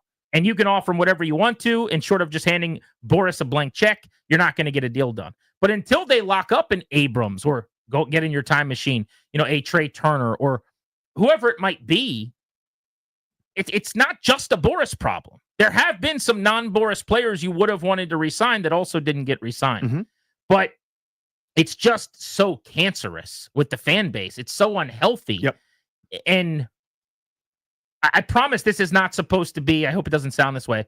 My guy, Bob Carpenter, who I love, had this slap all the fans on the wrist thing a couple of weeks ago. I love Bob Carpenter. One of my favorite memories is watching games of the World Series with him behind Charlie and Dave down there in Houston, because there's no space for anybody. So we're just slapping high fives at eating ice cream and talking baseball with Bob Carpenter between innings. Yeah. When Kurt Suzuki hits a bomb to give him a lead in game 2, I'm high-fiving Bob Carpenter. Dream come true. But that guy's old school. That guy comes from a different baseball world if you than missed the modern rant, fans. it was something to the effect of, if you're a real fan, you got to support the team and come out here, and even though they're losing, not get upset and not call for firings or whatever. And I'm paraphrasing, but it was something along those lines. Mm-hmm. That is not what I'm doing at all. I'm not playing that game. Okay, this is not the give the fans a verbal tongue lashing or something. What I am saying though is, I have always been able to separate like my disdain from ownership with the joy I get at 7:05 when the first pitch is thrown, or my interest in going to the ballpark. Because I've grown up hating the owners of my teams mostly. Yeah. Peter Angelos in Baltimore before the Nats existed, when I was grew up a diehard Orioles fan, couldn't stand Dan Snyder. It was just what it was. It was a who's who. Yeah. I hate the owners. I love the teams. And it does not change how excited I get when James Wood hits a home run that he might not be here eventually. I know most people don't view it that way. It doesn't change whether I want to go to the ballpark or not because the learners have stopped spending. I'm not suggesting that you guys should do it your own way. I'm telling you that's fine. But it's just something that I don't always relate to. But right now, here's the state of this fan base, is that I think people are basically waiting that either the ownership re-engages and spends, and there's no sign that that's on the table right now, or they sell the team. And if we're being honest, the team's currently off the market. But let's say they re-engage in wanting to sell the team. No one's buying the team until after the CBA at this point, because there's a very good chance, almost a lock, depending on who you talk to, that there's going to be a lot of weeks without baseball when the new CBA kicks in. So there's 2 seasons left, right? But after in December of 26 with this new CBA at this point, that would be what you're going to probably sell the team after that, because someone's not buying a team to then possibly miss out on a third of or a half of or multiple months of a season where they just don't make any cash. So let's say they wanted to sell the team right now. A, there's only been one suitor that we know of in Ted Leonsis. B, the timing is horrendous. Yep. So I think there's less of a chance they sell the team in short order than that they spend again. I don't think there's much of a chance that they spend any real money again. They may spend on a player, but the offseason they need to have this year is like going out and getting Michael King to be in the rotation and Kyle Tucker to be in the outfield. They're not doing that. Right. That is not even like reality. And if you're a fan, you go, well, look, they'll make changes, that they're going to blow some people out and tweak the staff. Rizzo said on the air a couple of weeks ago with the Junkies, they're not changing anything. They're not firing Davey. So they're just losing, and there's not even the interest of like watching the crash to go, well, when are they going to make the change? Now the losses pile up, and at least during that Rocky series, you're like, is he going to get fired tonight? Is he going to get fired tomorrow? There's intrigue. Fans don't have that anymore because Rizzo basically told you it's not happening. And oh, by the way, lastly, all the kids have been called up. Like the last one to come, that was the big impact guy that was anywhere close to ready was Brady House, and he's here now.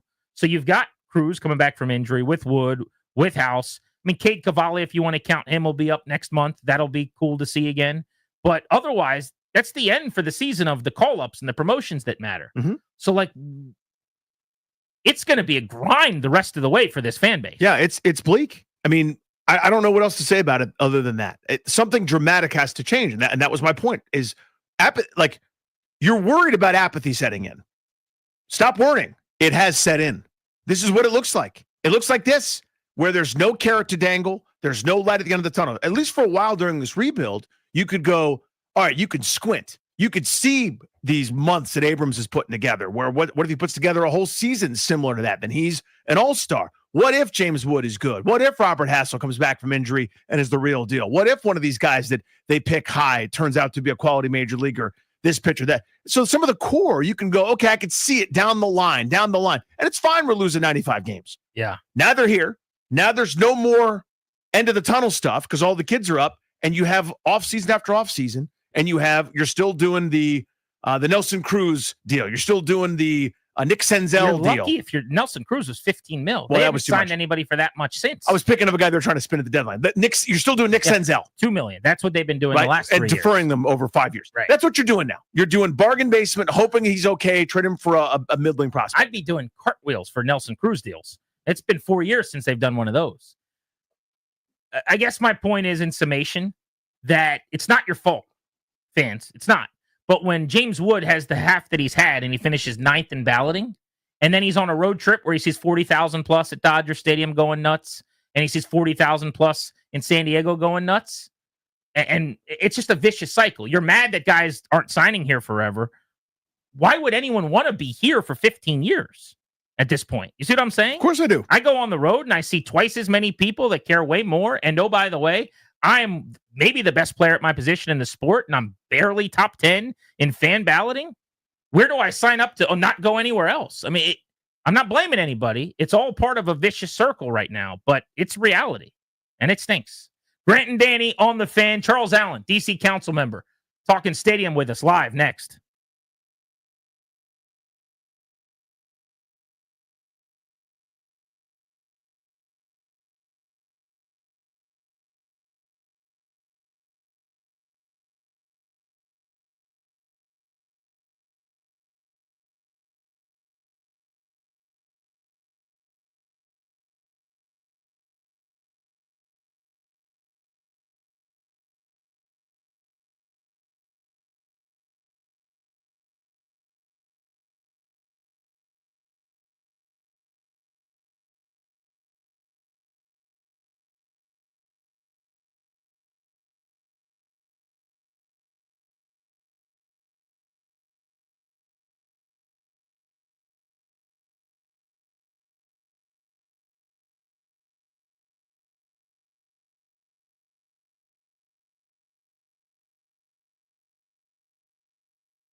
I'm Toby Altizer with your sports update on the Fan. This update is brought to you by Better Appliance. In baseball, Cal Raleigh is going to participate in the Home Run Derby. He leads the league with 32 home runs on the seasons, 4 more than anyone else. He joins Ronald Acuna Jr. as the announced participants for the Home Run Derby in Atlanta this season.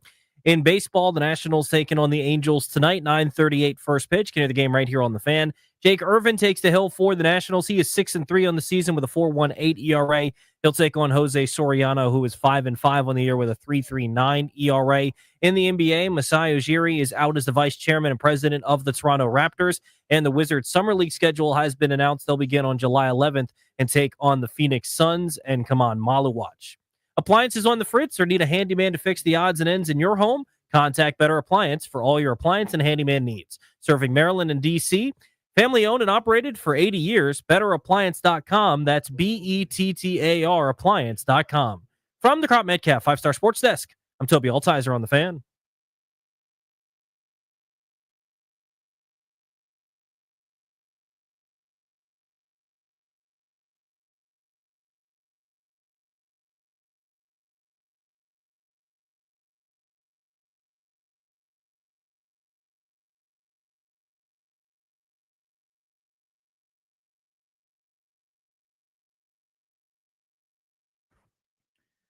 Welcome back to Grant and Danny on the Fan. We got a lot of questions we want to get to the bottom of with the ongoing discussion between the city council and the Commanders on the stadium, RFK 2.0. So we got our guy on, Charles Allen, DC council member, who's been on the show many times now and is always very candid with us. And we don't always have to see eye to eye, but at the end of this thing, I think we high five and go our separate ways. Is it okay if we call you our guy now, Charles? Can we do that? Absolutely. Good afternoon, guys. Good afternoon to you as well. So can you answer my main question that I kept asking yesterday, which is, was I lied to or not? Okay.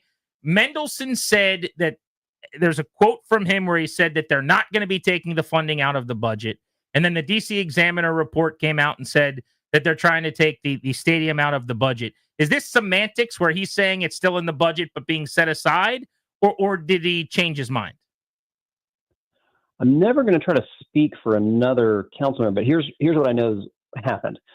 So when the mayor sent the budget down to us, that's when she put the RFK Stadium deal enmeshed and embedded within that.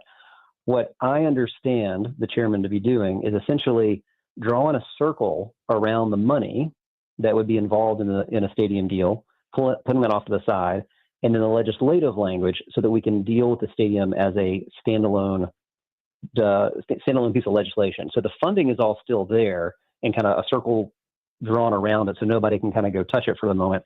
And then we deal with the legislation as a standalone. So that's what I understand to be happening. And that allows us, frankly, to have the time. I mean, when the ballpark was in front of us, the council spent 11 months examining that and ultimately voting on it. When Audi Field was in front of us, that was 6 or 7 months, and then ultimately a vote.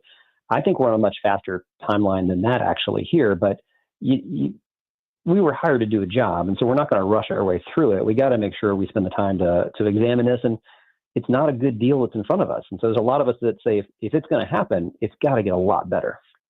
So what is the bigger issue then? Because the last part you say is not a good deal. That's debatable, and that is continuing to be debated by a lot of people. But the other part is we need more time. We don't have enough time. So what is the issue? That the deal's not good or that you need more time? Well, both. I mean, I don't know the last time you spent over $1 billion, but you probably didn't do it in just a couple of weeks. So you got to spend a little time being able to look at it. We have a independent economic analysis that's taking place. It'll come back in the next couple of weeks. We've got tons of questions that have gone out that we don't have answers to. Spend a few weeks, spend a few months to make sure you get it right. For when you're talking about over $1 billion, I mean, this is the second largest public subsidy for a stadium in American history. You got to get that right. So we're going to take our time and make sure we do that. Councilmember Charles Allen with us here on Grant and Danny. So what are some of those questions, Councilmember, that you say haven't been answered yet that you're looking for answers to? Oh, great question. So right now, we're trying to figure out, so how is this thing financed? So right now, let's take a look at the parking. I've been very critical of 8,000 parking spaces. That's way too much. But right now, the deal is structured that not only does DC taxpayers build all these massive parking lots that'll sit empty most of the time, but all the parking revenue goes to the team. They don't pay any taxes on it. That's not even how we deal with the other parking lots. So have they built the financing that they're putting in based off of just taking all your parking money and skipping over the tax dollars? What are some of the fundamentals and financials around this deal? Those are the types of questions you got to ask. How are you going to move 65,000 people here? I've got a whole series of questions to our metro system with the commander saying, help me understand how you're going to move people in and out of here. Those are questions that your legislative body, your elected leaders have got to get answers to. So there's a ton of things we're still trying to make sure we understand. How many parking spots for you wouldn't be too many? Because you say 8,000 is too many, and it's already a sticking point with fans and probably with the team as not being ideal and not being enough. Well, I disagree. I mean, there's no way you need 8,000 parking spaces. You've got Metro, for example. You got Stadium Armory right there. We've been talking about it for 20 years about building a new Metro station there at Oklahoma and Benning. You've got a 42,000 seat stadium at Nats Ballpark with 1,200 parking spaces, and that works pretty well because you got Metro a block away. But there's no tailgating culture with stadium, baseball. Though. Remember, this is giving all the land around it away. So we're talking about 20,000 new residents. You're talking about a stadium, a lot here. The future has got to be, how are we getting people here by transit, by Metro, not how are we driving everybody in. Traffic's already a mess. Now imagine 8,000 or 10,000 more cars trying to squeeze themselves in there. That's not going to work very well. We got to get people there by transit. So I'd have to look at, I'm trying to find stadium by stadium in the NFL, some of these urban stadiums, but the average that I'm seeing is 20 to 25,000. You were looking at suburban stadiums, if that's what the numbers you're looking at. There are stadiums that are able to make it work with less parking. Right. I'm just saying that's what it returned as the average for the NFL stadiums at this point. But yeah, I'll take your word for it. I don't think that's. Am I trying to build a stadium or am I trying to build a whole neighborhood? Remember, what we've been build this around is it's an opportunity to build a stadium, but really it's about building out a whole new neighborhood, an entire area. This is 180 acres. So if you were to be building a small city from scratch, would you expect that you'd want to build just parking garages everywhere for people to drive? Or would you expect in a city that you've got your metro system, that you want to get people in and out by metro? Those are a lot of the questions we're looking at. You've got a river that is going to change the way you can access this spot and get into this space. So you've got to really think about this and get it right. Totally understand that and get that. I feel like they knew when the plans came out, the mayor and the team, though, with 8,000 spots, that, with the $189 million sports facility for the youth and some of the, or whatever that number is, all of the stuff that's involved in this program, I think they have a lot of that stuff, don't they? I mean, when you say it's a neighborhood, not a stadium, that's kind of the idea on their side too, no? They have talked a lot, but let's talk about the housing. Great example. So the goal is to build the DC law. The bare minimum is 30% of the new homes built would have to be affordable homes, because we want this to be a place that everybody can afford to live in and call home, right? There's nothing, absolutely nothing in the deal that requires that affordable housing to be built. I think we need to look at, just across the Potomac River, when Amazon HQ2 was coming in, they actually put in a lot of smart ways that public subsidy got clawed back if the housing didn't get developed, because there could be a lot of ways in which the promises aren't kept in terms of building the housing. That, to me, is one of the details that could change in this deal. Let's make sure we actually write in, when does that housing have to get developed? When does it get delivered? Who are we building for? And if you don't do it like you promised, then we want our public subsidy back. It creates the incentives there, because if this is a partnership, it's got to go both ways, because right now it is a one-way deal. Councilmember Charles Allen with us here on Grant and Danny. So the questions that you're asking, the things that you're advocating for, et cetera, they're not going to us. They're not going out into the ether. You're probably communicating with economists, independent folks that you see are reviewing these things, the team, the mayor, et cetera. Yep. How are those dialogues going? Is progress being made? And kind of walk us through that in the timeline. I actually think it is going well. I mean, the commanders have never resisted coming to the table and talking. That's a good sign. When we've highlighted where our questions are, I think the commanders thus far have been really forthcoming. From what I understand from Chairman Mendelson, who's helping lead a lot of this, not as forthcoming from the mayor, but I think the commanders, for their part, have been sharing a lot of information. Getting the economics are an important part. We do have budget and economists that are taking a look at it to make sure they inform our decisions and how it moves forward. But we're going to have public hearings on July 28th and 29th, I believe, or maybe it's 29th and 30th. But I think there's already over 200 people signed up to testify. It's going to be a long couple of days for those hearings, but that's going to create the public venue and public feedback. We get a lot more people to come in and tell us what they like, what they don't like, what do they want to see changed, what do they want to see protected. And then I would expect that sometime in the fall, we move towards a vote. So when you say it's going well, that's good. For the team, though, they were hoping this would be wrapped up in the summer, and they put out a statement, I believe yesterday, maybe the day before, suggesting that July 15th is still vital here. And you just said you're going to have hearings 2 weeks after that, and you're talking about the fall, which is not the same timeline as theirs. And it sounds like maybe even in the fall that you're hoping to agree to a deal that isn't even on the table yet, right? There have to be a lot of changes, and so that's going to take a little time. But I would expect you'd see a vote sometime in the fall. But when you say the fall, is that September? Is that November? Like, what do you mean by that? My hunch would be it's more in the September-October timeframe, but there's not a set date on that. But listen, if you were the Commanders or if you're the mayor, of course you're going to tell everybody, gosh, it's got to happen by this date or everything falls apart. Listen, the Commanders have made no secret they want to be in D.C. And D.C. is coming in full faith, working hard to figure out, is there a deal that can be had here and what changes have to happen? So people need to have a little bit of ice water in their veins here and realize, like, this is a billion-dollar industry. We're all talking to each other and working toward what will ultimately be a decision. So essentially, you're calling their bluff. What bluff to call? It's not going to happen by July 15th. So it's an artificial deadline that people want to put on us. For what? What is but what they is the could go magic back around to July Maryland 15th? and get the project started if they wanted to. Really? Governor Moore is already talking about the future of that site and how he finally has a chance to do something different there. That's not going to happen. This is so different than what you saw take place in Virginia, where D.C. worked hard to get Cap 1 back, which should never even gotten to that place. The dynamics are not playing out similarly here. You've got a Commanders team that wants to be in D.C. You've got D.C. leaders that are in good faith negotiating and working with the team on that. So I'm not worried about a July 15th date at all. I don't think you should be either. So that actually, if that's true, then that's a huge development for me and would completely change my tone on the whole thing.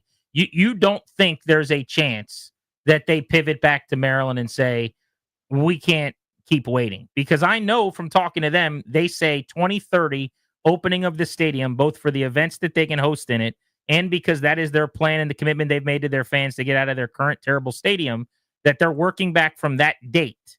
And maybe that's the bigger priority than being in the city. But your point is there's nothing to worry about. Don't be frustrated by all of this happening. It's 1,000% going to be DC, and we're not going to screw it up. It's a more than $1 billion investment with a $1 billion industry. So don't pretend there aren't going to be like pressure points that people are going to try to put on folks. Everyone needs to take a breath. Like I said, put a little bit of ice water in your veins and realize this is a big deal. It's a big decision. Everybody's working in good faith, trying to figure out, can that plane be landed? But there's nothing that changes if you want to focus on a 2030 season. There's nothing that changes if the vote takes place July 15th versus September or even October.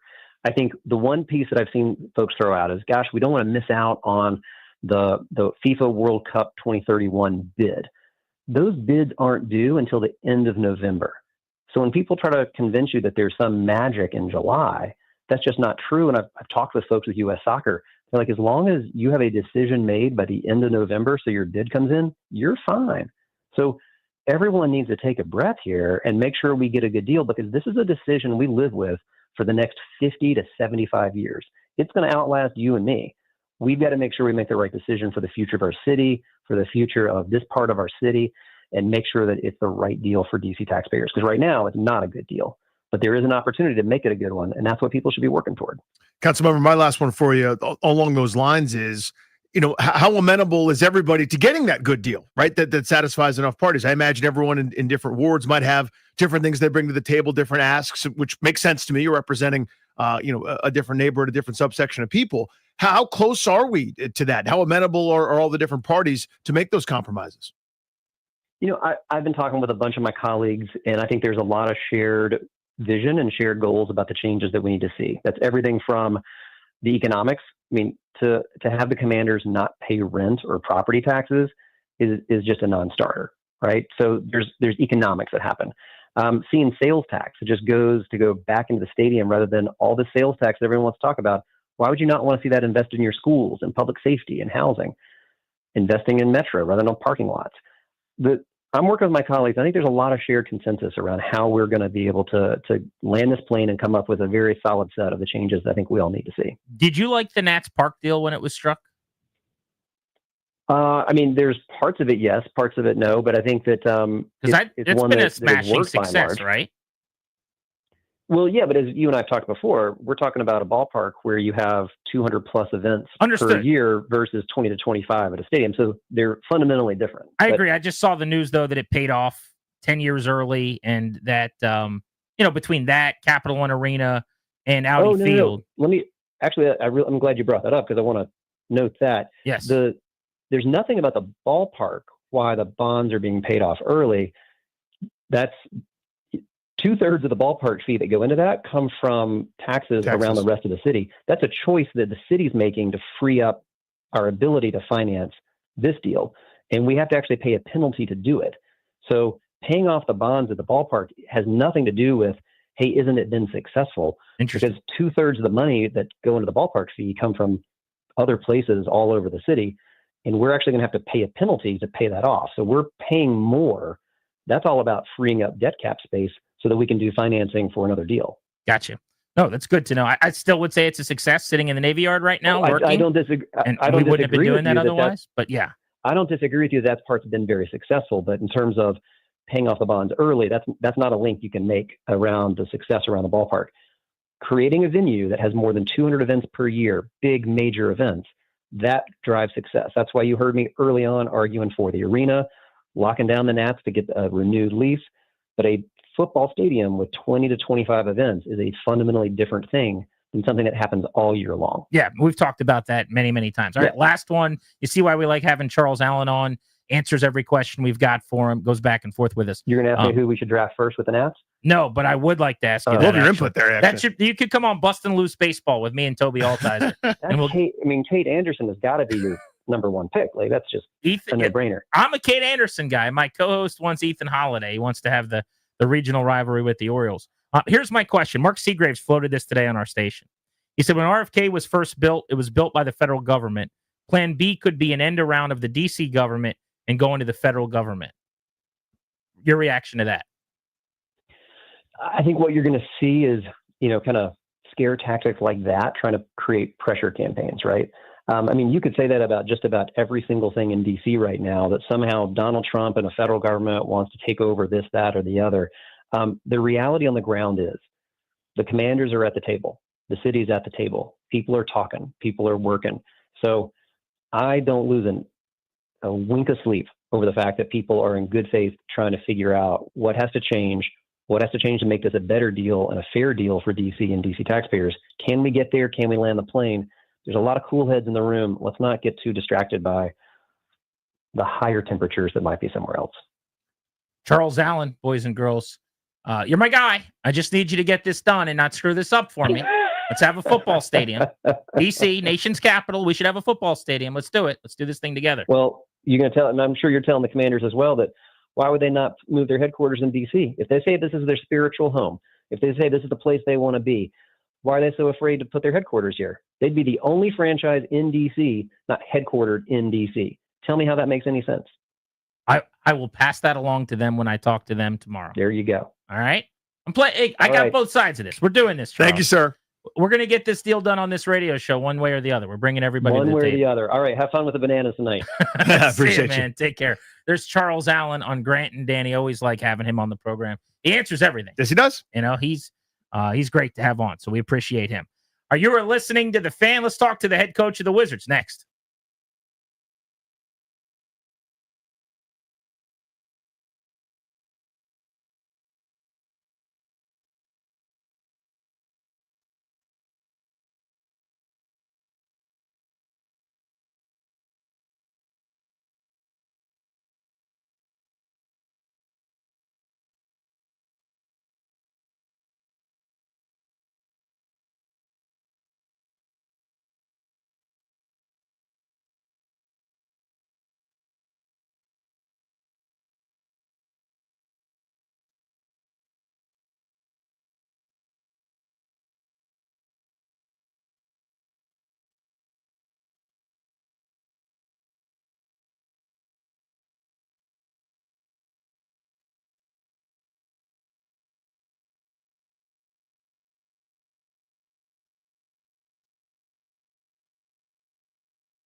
The NBA draft has come and gone. The Wizards got better, Danny, and it's time now to go to the Rude Guest Hotline. Rude, the most reliable heating and air conditioning products in the DMV.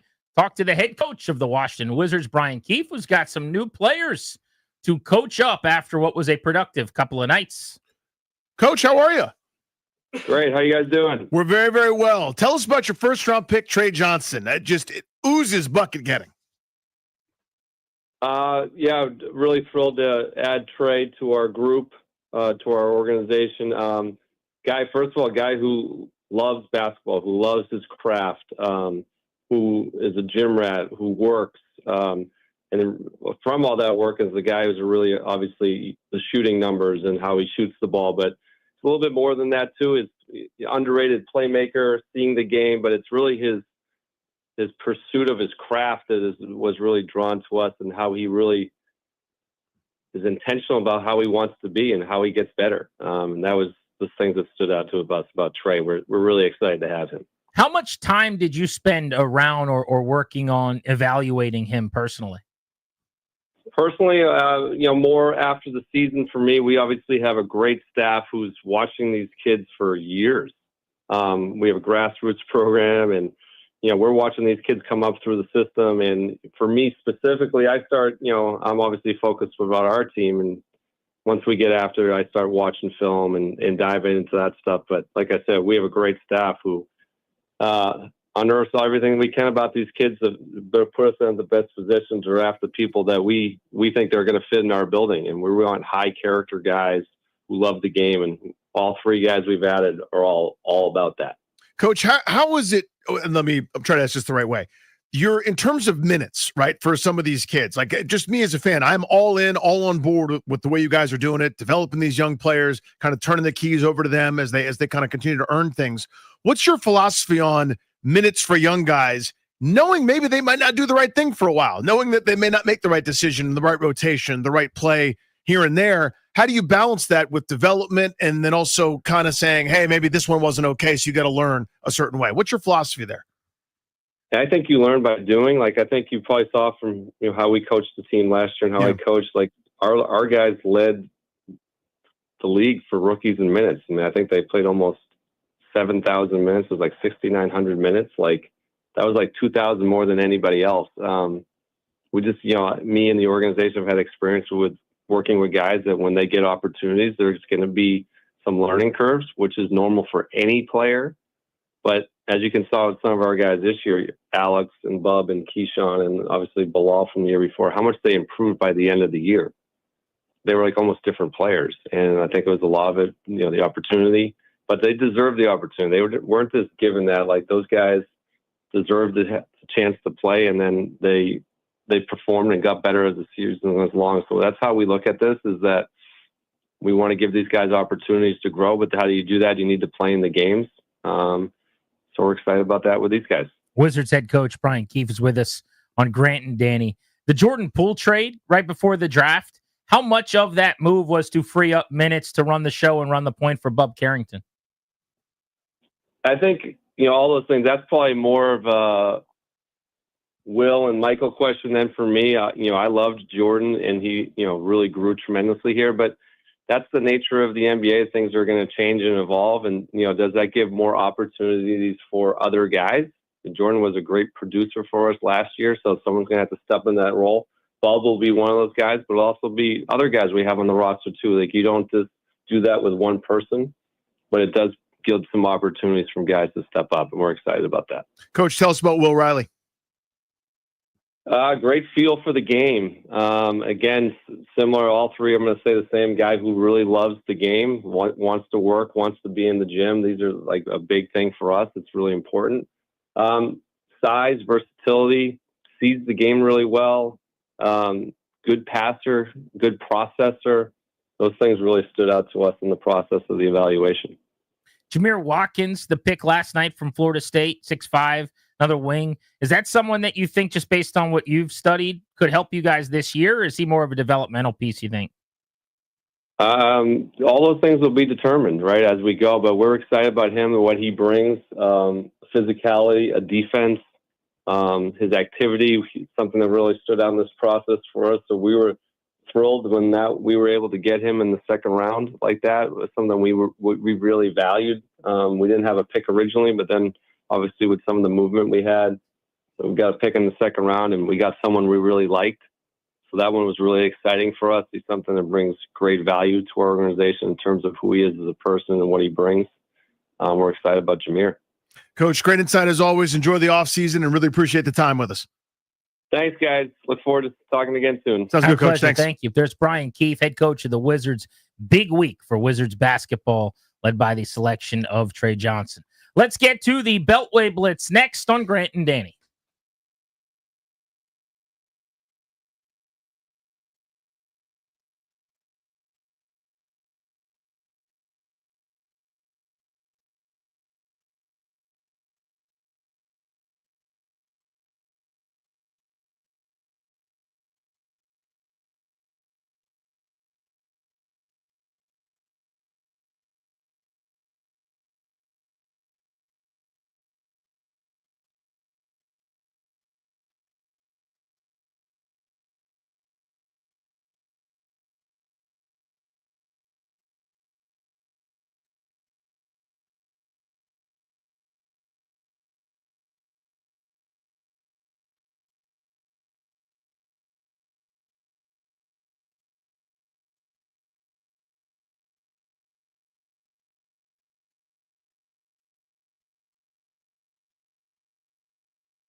I'm Toby Altizer with your sports update on the Fan, and this update is brought to you by the Fredericksburg Tattoo Invitational.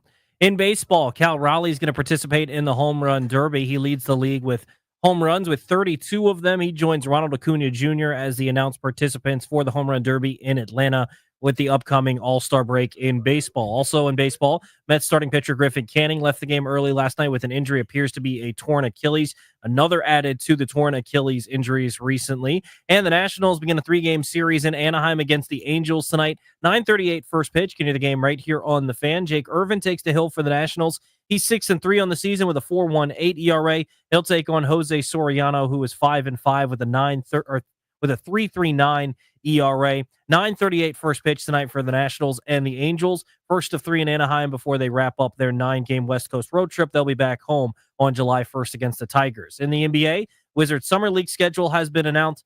July 11th, they'll take on the Suns for Come On Malu Watch, and they'll take on the Nets on July 13th. On the 15th and 16th, they'll take on the 76ers and the Utah Jazz. Also in the NBA, Masai Ujiri is out as vice chairman and president of the Toronto Raptors.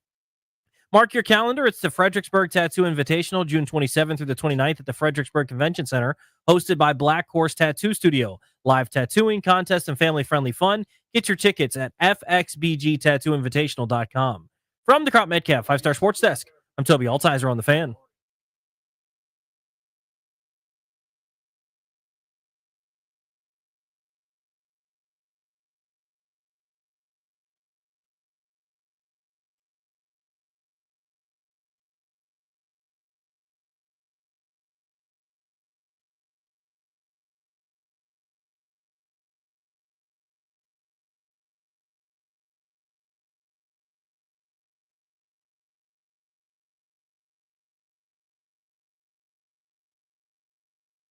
It's Grant Danny here on The Fan. This show, this radio program right here, we're exclusively sponsored by the law firm of Condori and Morad, estate planning, elder law, real estate transactions, probate administration. Their attorneys are always there to protect you and your family's assets. Schedule a free consultation with their team today by visiting kmlawyers.com. Be sure to let them know that we sent you. That's kmlawyers.com. It's Beltway Blitz time. We got an NFL suspension we're going to get to at 4:30. Plus, we had some good conversations earlier on with Charles Allen, council member, who joined us a few minutes ago to answer every question we could think of. Mark Ein talked Stadium as well earlier on the radio this morning on 106.7 The Fan. But again, we have a good little lineup for you guys to come. It's Beltway Blitz time, though. You know what that sound means. And we're going to start with the defenders, Darius. Bring on Yaser Durant of the defenders, or should I say the Patriots. Congratulations, man. Thank you. I appreciate it. Very, very cool. For those that don't know, Yaser Durant played for the Defenders and now assigned with the New England Patriots. Walk us through that process, man. What happened? How'd it go? It went good. Obviously, the success we had this season. After the last game, it might have been about 2 or 3 days, I believe. And, my agent called me and was just saying that, the New England wanted to bring me in and, sign me and get a physical since they already I've been in their building. So it was kind of just an easy process. Just went down there for a physical and they signed me.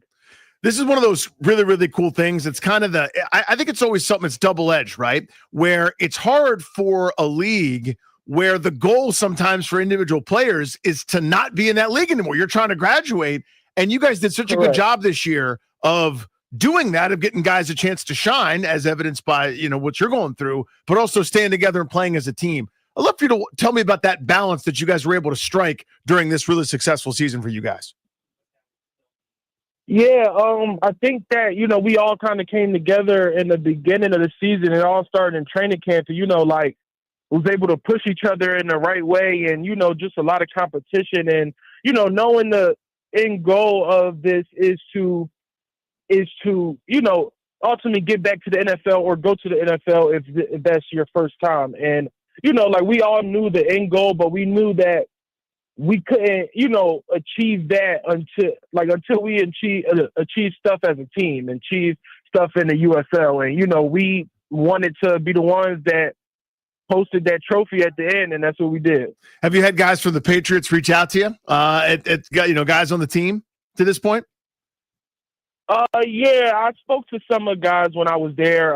Some of the guys that were still around that I knew previously. It's only been about 3 years since I've been there, so there's still a couple guys on the roster that I played with. So they reached out to me. I seen them when I was there, talked to them a little bit, and yeah, that's pretty much it. That's really cool, man. Well, congratulations to you. Appreciate you joining us this afternoon, buddy. Good luck to you.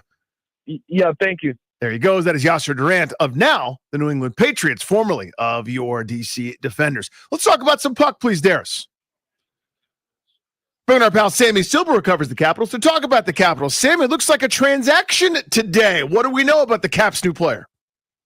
Yeah, so acquired maybe not the biggest trade you've seen with Justin Sordiff, but you bring him in, and he's a guy who maybe in Florida deserved to be playing NHL minutes, but there just wasn't a lot of, vacancies on the roster. So he comes over here.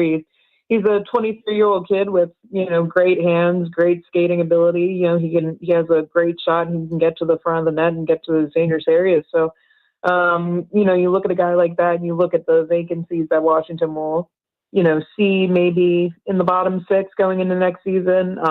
My understanding is that they definitely see him playing in the NHL. So, it's a smart pickup, one that, you give up a couple picks to have a, promising prospect with plenty of upside. So. Yeah, and this front office, to me, Sammy, has earned the benefit of the doubt when it comes to identifying players that might fit their system better than they fit in elsewhere. And otherwise, when people tend to come here, they tend to outperform their previous stops.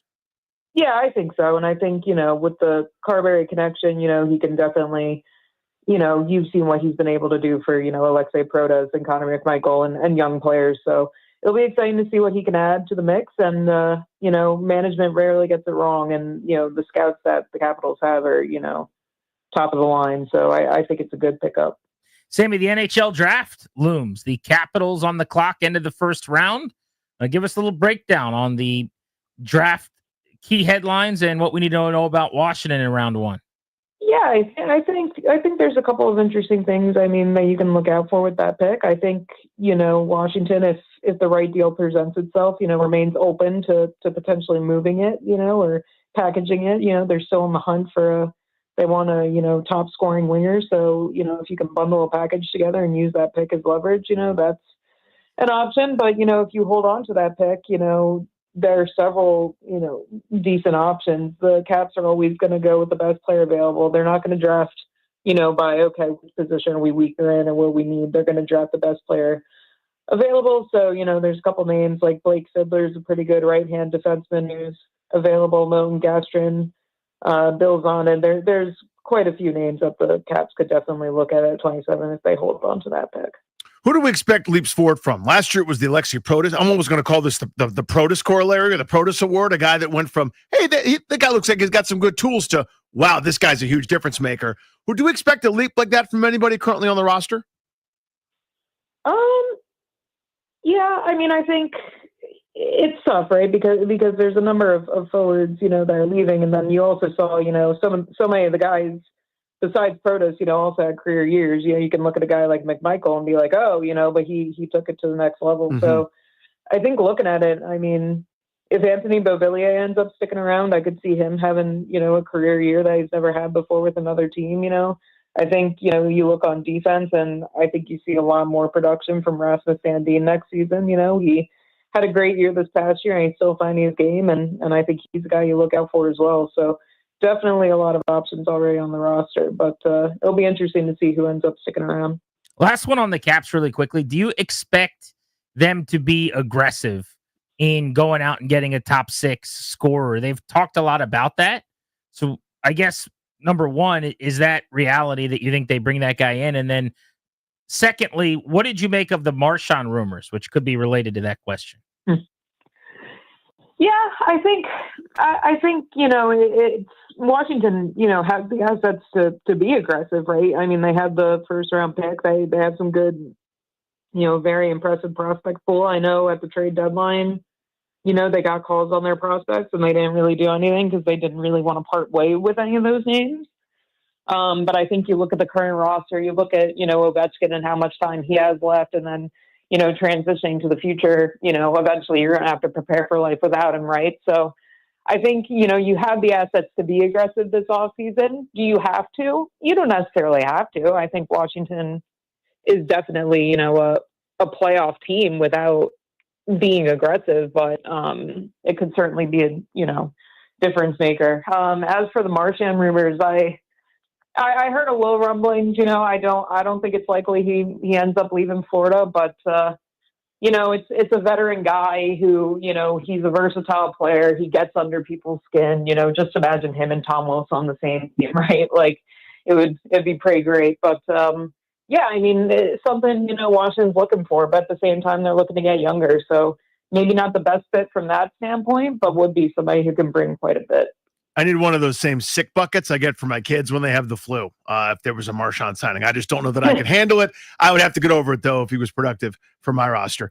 Is there somebody on the Caps roster, speaking of which, that we don't expect but might get moved?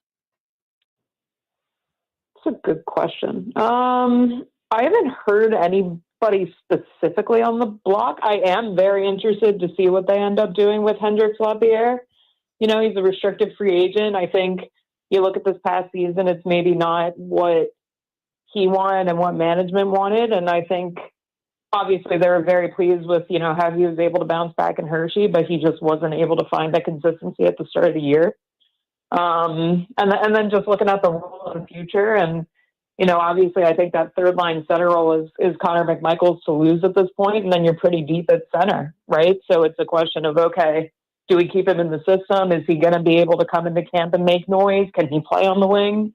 Or is he somebody who we could potentially, offer a change of scenery if we get the right deal? So I think he's somebody to watch. It'll be interesting to see what he decides to do this summer. Thanks, Sammy.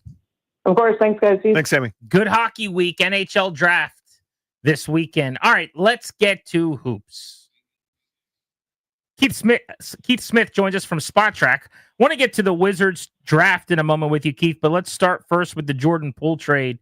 What did you make of the Wizards moving the Poole contract, what they got back, and all the money, $115 million or so they'll have coming off the books next year?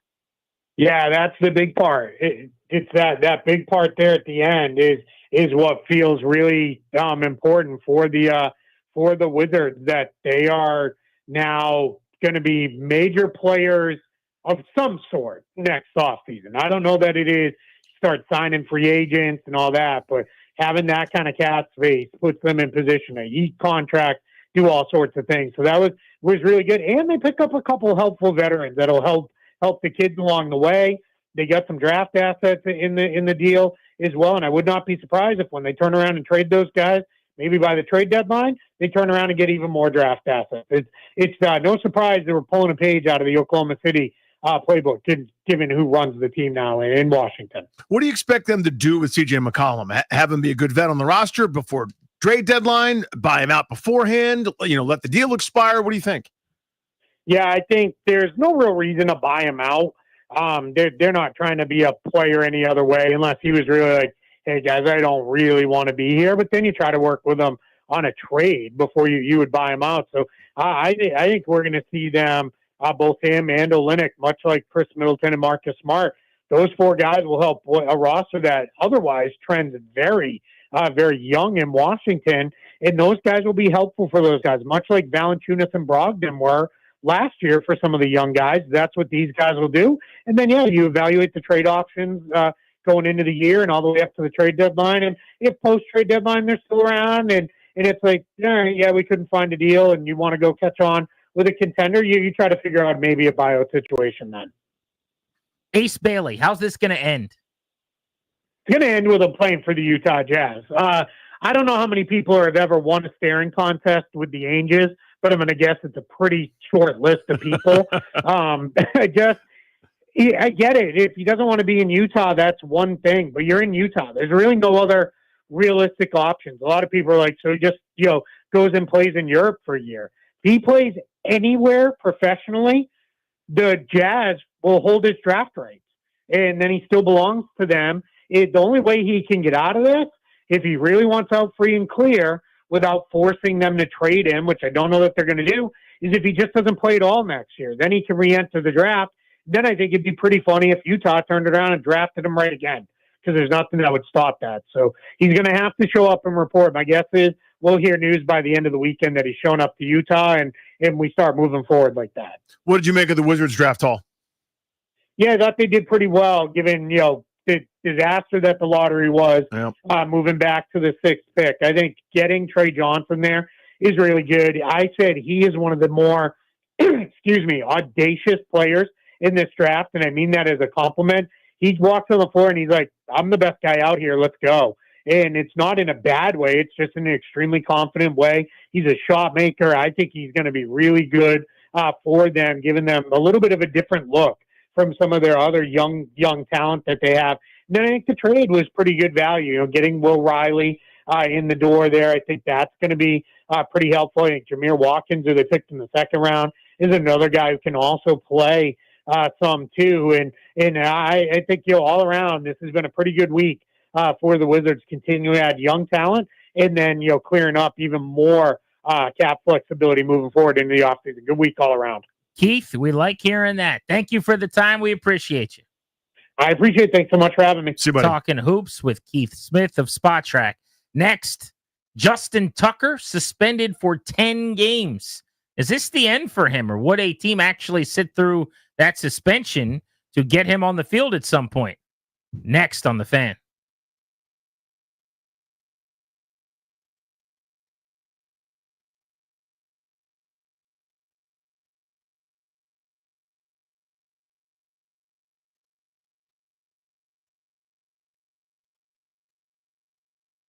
Hey guys, it's GP. FanDuel Sportsbook is the way to go. They're going to make all of your sporting endeavors, all of the games that you're watching, more fun. Right now, this time of year, especially, you're going to want to lean on FanDuel because you might be watching more of the stuff you don't care as much about. I mean, there's still some good things going on, right? We got baseball under the lights. We got golf on those green fairways. We got soccer matches, world-class goals being scored, action-packed moments. But FanDuel can help you. It's going to make things a little bit more fun. Open the app up at FanDuel.com/GP. That's my promo code. And if you're new to FanDuel, you bet $5 and win. You're going to get $150 in bonus bets if your first bet wins. FanDuel.com/GP to get started. That's FanDuel.com. Promo code is GP. Must be 21, present in Virginia. First online real money wager only. Bonus issued, non-withdrawable. Bonus bet expires 7 days after receipt. Restrictions apply. Terms at sportsbook.fanduel.com. Gambling problem, 1-800-GAMBLER.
I'm Toby Altizer with your sports update on the Fan. This update is brought to you by the Chesapeake Bay Sox. Purchase tickets at baysox.com. In baseball, Cal Raleigh going to participate in the Home Run Derby. He leads the league with 32 homers on the season. He's the second participant announced so far for the Home Run Derby coming up in next month's All-Star break in Atlanta. He joins Ronald Acuna Jr. as an announced participant. Baseball tonight, Nationals taking on the Angels in Anaheim, wrapping up a 9-game West Coast road trip with 3 in Anaheim against the Angels. 9:38 first pitch for Game 1 tonight right here on the Fan. Jake Irvin takes the hill for the Nationals. He's 6-3 on the season with a 4.18 ERA. He'll take on Jose Soriano, who is 5-5 on the season with a 3.39 ERA. Charlie and Dave on the call right here on the Fan at 9:38. Join the Chesapeake Bay Sox for Educator Appreciation Week. Teachers and educators, show your school ID at the box office and receive 2 general admission tickets to that night's game. Closer to home, closer to the action. Get tickets at baysox.com. From the Crop Metcalf 5-Star Sports Desk, I'm Toby Altizer on the Fan.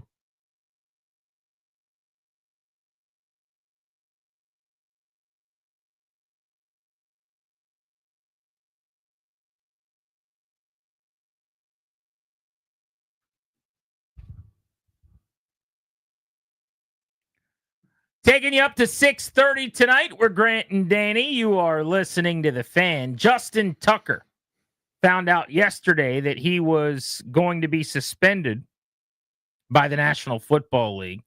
He is going to be out for the first 10 games of this football season for violating the NFL's conduct policy.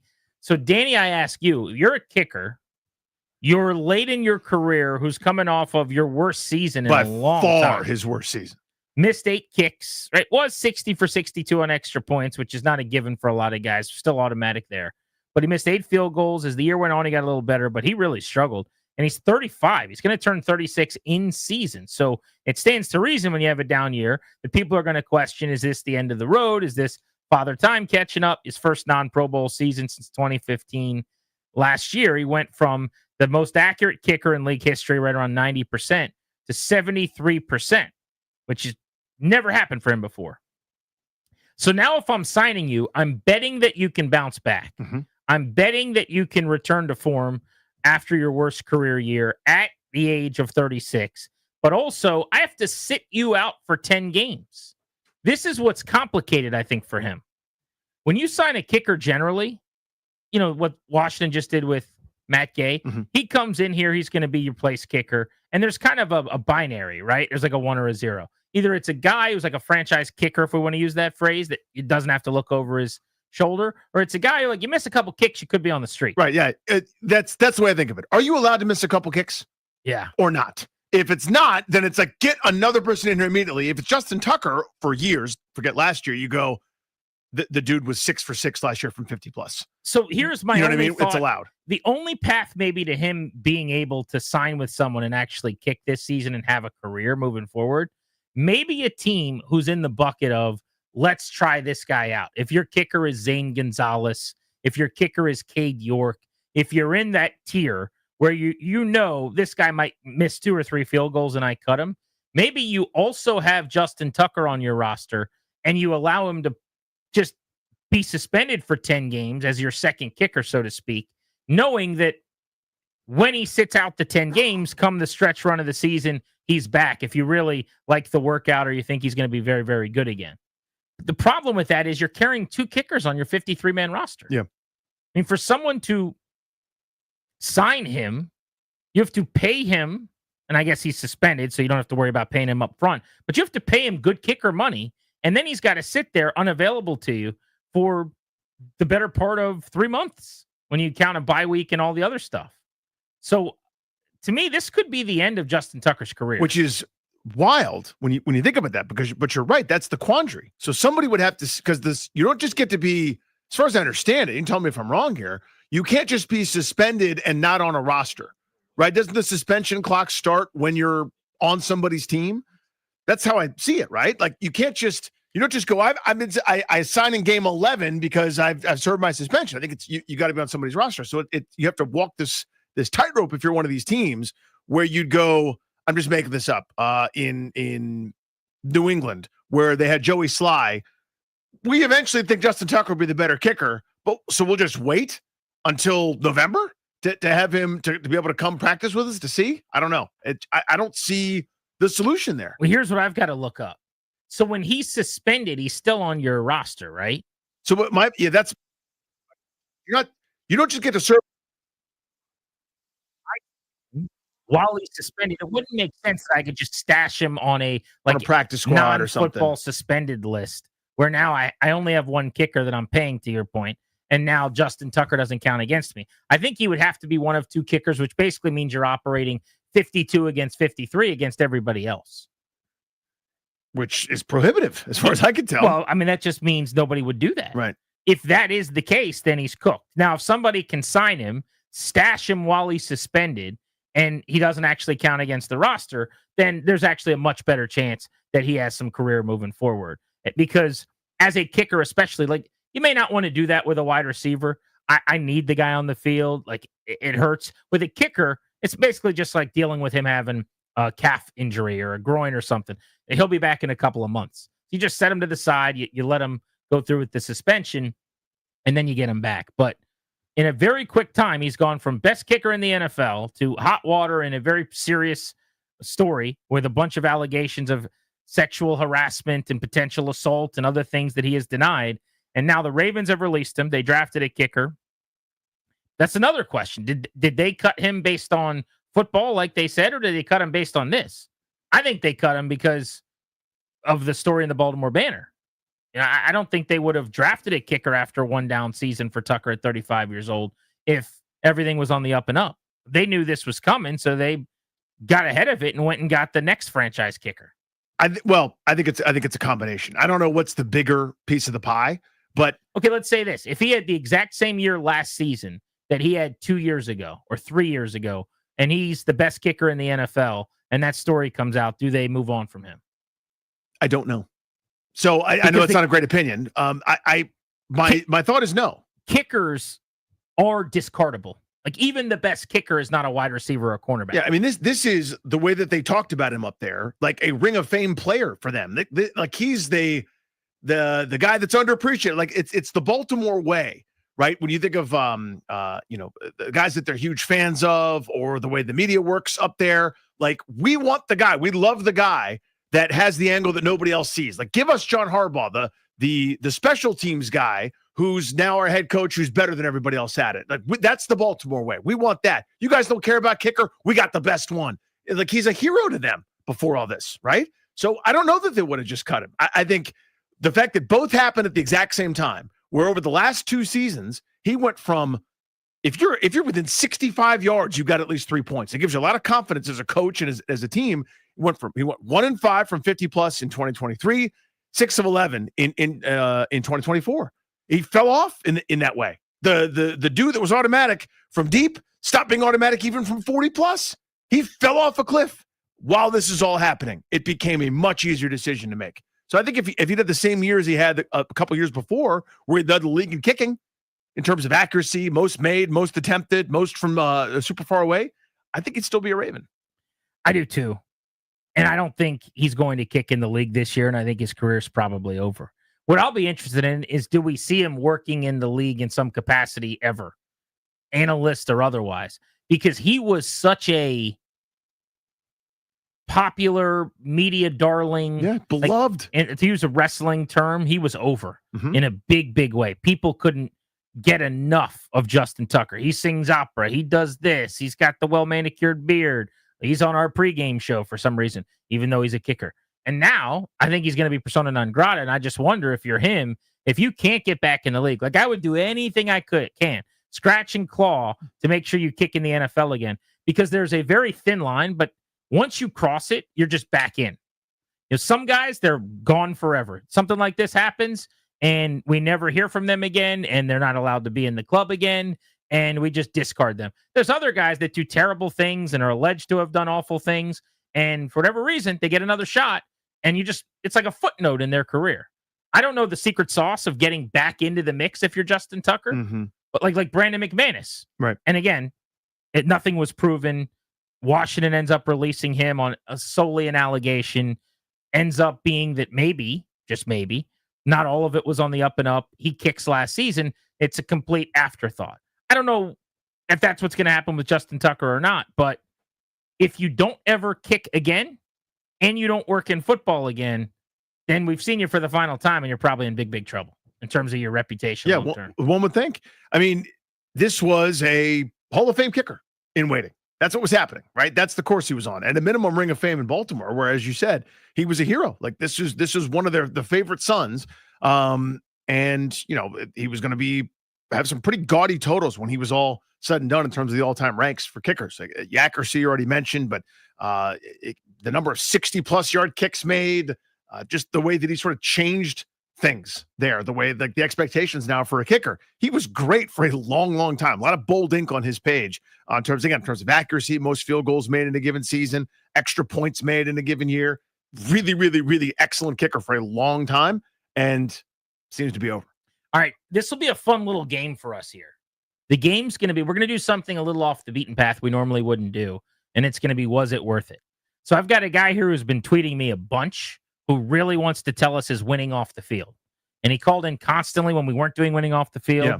And he's like, hey, man, what's going on? This is the time. And I'm like, oh, we've got a coach on. Are you listening? We got the Wizards coach on. He's like, I'm going to call back. And he says he has the best winning off the field ever. And he's been on hold for like. And he was talking about it in the chat just now. I was like, we may not be able to get to it. He's hitting us up on YouTube. He's hitting us up on Twitter. And so I think he's on hold right here. Are you the guy that wants to tell us you're winning off the field? Yes. All right. Apparently, it's the best winning off the field ever. So we're going to play a little game. Darius, get a drum roll here. Here we go. Was it worth us just stopping the show and everything we were doing to get to your winning off the field? Without further ado, is this your Tris, right? Yeah, I'm Tris. And just by the way, I don't know if you want to do the things, but long-time listener, first-time caller. Okay, so we have things. This is a good start. We got things. He knows what to do. Tris is well schooled. Now, I'm going to grade on a curve here, by the way, already, because he's very pleasant. It's his first call. I don't want to scare him away to never call again. Right. I'm going to be nice. No. It's good, man. You can scare me. It's no big deal. I run a bunch of fantasy leagues, and I would be remiss if I didn't thank Danny for welcoming our NBA league with his cameo. Oh, nice. Oh, yes. But Ray is an attorney from Philly in our group, and he's really hard to get to, like, agree or concede anything. So I talked to him about the tush push, and I got him to concede a point. I will go into the details, but give us the clip notes. What point did he concede? He conceded that if, and I will tell you how I did this, but he conceded if just the existing NFL rules were enforced, that the tush push would be illegal. That's a big concession. That is a large concession. That's a big concession. So that's a concession stand. You don't have to actually have the. You don't have to have the owners come together and vote to make the tush push illegal. If just the existing rules as they exist, that's redundant. But anyway, if just the existing rules were enforced, the tush push would already be illegal. So to be clear, then, you're winning off the field is that your Eagles fan buddy. What? I'm sorry. Go ahead. Your Eagles fan buddy acknowledged this, and that's how you're winning off the field. Yes, and I will go into detail if you want me to, but I just want to get to the point. I think that's a great synopsis. We got what we needed. And I think we're ready to rule that you were indeed winning off the field. Winning off the field. Bruce said so. Tris, well done. Tris did it. Solid first call. He did it. Thank you. He was going to give us more details. Yeah. I think we're good without we're good. He's like, you see, he responded with, and then I said, no, but we got it. You convinced the Philadelphia area attorney that the push is nuts. And guess what? Now we get to say we did winning off the field today.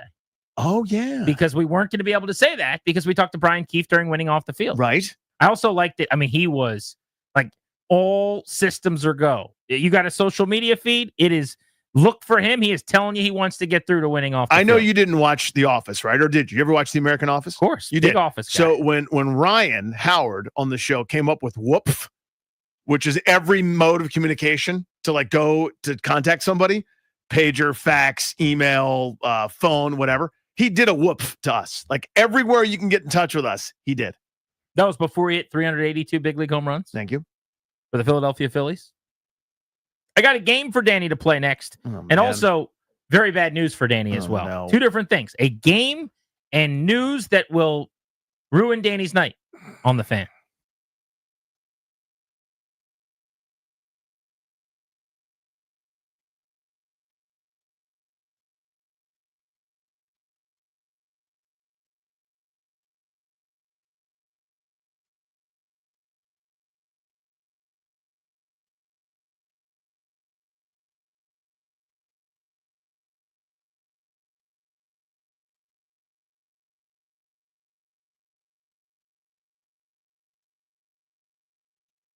Greetings, friends. My name is Danny Rouillet. I'm a Ted Britt guy. I want you to have the same experience I've had many times over, I might add. I've been there several go-rounds for new vehicles. I've leased, I've bought, I've done everything in between over the years, just like you guys have. The best buying experience I've ever had is at Ted Britt Ford. That's why they won my business years ago, and that's why I've been a customer ever since. Cool things happening right now. I'll give you a list of them. Number one, employee pricing. That's across a full lineup of new trucks and SUVs manufactured right in the good old US of A. You pay what they pay. No fluff, no nonsense, just the big, silly inside deal. That's awesome.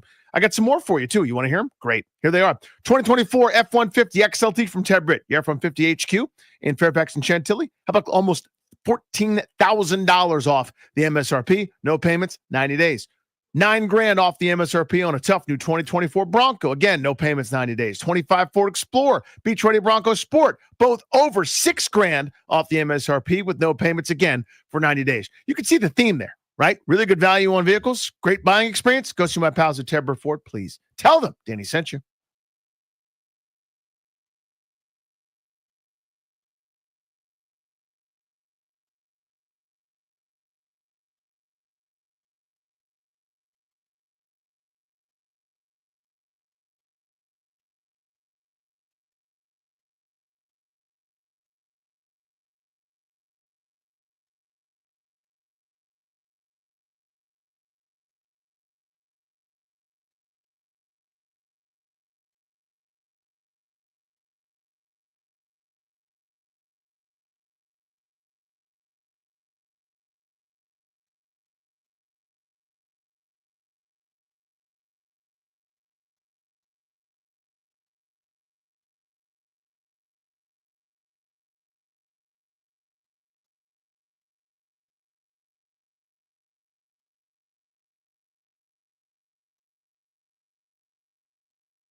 I'm getting tweets now from people with their winning off the fields, Eagles related. We could do a whole segment on just this. Yeah. Tyler goes, I woke up again today, not an Eagles fan, therefore I am. That's nice. That is an Eagles related winning off the field to keep the show theme going. Before we play our game, Danny, first the bad news. I'll just get this out of the way. So this is going to ruin your day. It's probably not news to you, actually, but I don't know that we've ever talked about it on the show. Are you guys aware that Florida banned pickleball in all of its 172 state parks? That's unbelievable. Florida out on pickleball. Unreal. There's a lot of reasons for it, but the noise is the biggest. Well, I guess so. The signs here from the picketers and the people are basically that they were tired of them building new pickleball places to meet the demand, and they weren't respecting the earth, among other things. Oh, that can kiss 100% of my tuchus. That one right there. There's demand. I'm just Sorry. telling you. Yeah. But tennis people are hating it too because they're taking away the tennis court time. There's not enough tennis courts. That's a long-standing thing. So there's many places, that you go where there are tennis courts that are just alone, desolate, unused, tumbleweed, and now they're used for pickleball. And tennis people are very territorial about that. So usually what has to happen if you go to a country club or someplace nice, they have to build new pickleball courts to leave the tennis people alone so they can play their tennis. Is this a potential perilous situation for your budding, lovable sport? 100%. That's a huge deal. Public access to it. Other states start saying not up in here. What if Virginia outlaws pickleball tomorrow? That would be a terrible thing to do, quite frankly. Again, it's just we're now saying no. Don't be physically fit. Don't be active. Don't have social time with friends. Stay inside. Do something else. So I understand you don't want to build new courts everywhere, right? But existing courts that are unused until the pickleball people come, screw off with that. That's what I got to do. All right, here's the game I've got for Danny. This is not one of the games you're going to hate. Are you sure? Yes. Where you need to know the answer. Okay, this is a game where there is no right answer. It's just I'm asking you if you've ever watched these TV shows or not. It's very simple. Here we go. Okay. First of all, we could play a guessing game where you need to know the answer. Let's do that. Let's have Danny not have any fun. Most watched TV shows streaming right now on any of the streaming apps. You can all participate. I've got the top 5 as of the week that ended on June 7th. No typing. We're fine here. Okay, we don't need to look this up. Top 5 TV shows right now streaming. What would you guess? 1 is Amazon Prime. 2 are Netflix. 1 is Paramount Plus. I was literally watching one this morning, and I can't think of any of the names. 1 is Apple TV. Severance. Still. No. These are, I think, new shows. Yeah. By the way, they should bang more. What's happening here? I know you guys can't hear it, and I know you're probably what is the matter with them? Will they just do the show? Not to bring it up. Someone's throwing a basketball against the wall outside. They're waiting until I gather a thought, and they're drop the bowling ball now. Drop it now. You think it's above us? Yes, it's directly above me. I think it's behind my back on the outside of the building. No, it's Titans grappling. It's like the Greco-Roman wrestling except for Greek gods. Yeah, in here it sounds like it's above us. It does? It does, yeah. I think in fact something just dropped right in front of our studio. So I think it's just happening all around here. I mean, it's so to loud. me, what I think's happening, and I could be very wrong, is I'm on the very edge of the building here. My back is to a window and the building stops. I think someone's kicking a soccer ball over and over again against the wall, and they're just playing soccer. That's what I think's happening. Could be wrong. All right. So any guesses? Top 5 TV shows? I'm gonna say I'm trying to remember this one that I saw when I went to watch Severance. I have a brief Apple TV window right now. Owen Wilson's show called Stick was right there at the top of the Apple TV list. That is not one of them. Then I don't have anything else. I'm going to go with one of the hottest comedians on the planet, Shane Gillis, his show Tires. Tires is good, not on the list. You didn't say Peacock, so I'm assuming Love Island's not on this list. It's not. Okay. Here's what's funny is I don't know anyone watching any of these. I'm just going to give them to you because so far this has been pretty This is going down unentertaining. Toby, do you have a guess at any of these? I got nothing. All right. Has anyone watched any of these? Here's a better question. The Better Sister on Prime Video. I love that show. You're doing a bit. I've never Is heard that a of bit? that. That's a bit, right? I can't see That's a bit. It looks like my girl, Justin Timberlake's wife. Jessica Biel? Jessica Biel is in this show. Do you like her acting the most? Very good actor. Great actress. Yeah. Department Q is tied for first Netflix. Do we know that? This is a show? Apparently. Sirens, starring... Who's the redhead who... Julianne Moore. Okay. Julianne Moore, Sirens. Have you ever heard of that? Never once. These are popular shows? Apparently it was streamed 1.2 billion times over a few weeks span leading into June. What? Something like that. Mobland on Paramount Plus. Well, that one I know. I've heard of that. Yeah. Okay, so we've heard of one of these. Yeah. We're doing great. And then the last one, John Hamm's Your Friends and Neighbors on Apple TV. Oh, I've seen that. I mean, I haven't seen the show, but I've seen his handsome face. It's like, you want to watch this show? It's John Hamm, man. Should I watch one of these? I don't think so. Squid Game Season 3 comes out today, dude. That's the plan. Top 5 streaming shows? We don't know any of them? No, not for long. Again, there's some heavy hitters are coming. We're the TV guys. I know. I feel like. That was very Bickle-esque right there, where it's like, I've never heard of that. Can you play that one for me? What's the Star Wars theme song sound like? We don't know any of these. Yeah. I mean, but the reason I'd saved this when I saw it is I thought these aren't real shows, but I assumed one of you guys had seen one of them. Mm-mm.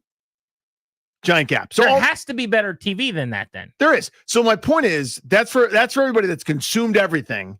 They're caught up. They don't care about sports. So they're just they're ripping through every show.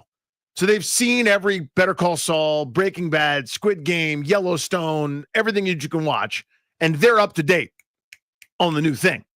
The rest of us have a backlog, right? When something new comes out, again, Squid Game Season 3 comes out today. That's what I'm watching next. Here's a TV show nugget for you. Mm-hmm. Johnny Knoxville is going to be the host of the new Fear Factor that's dropping. That's a good fit, I think. I think that's awesome. That's a good fit.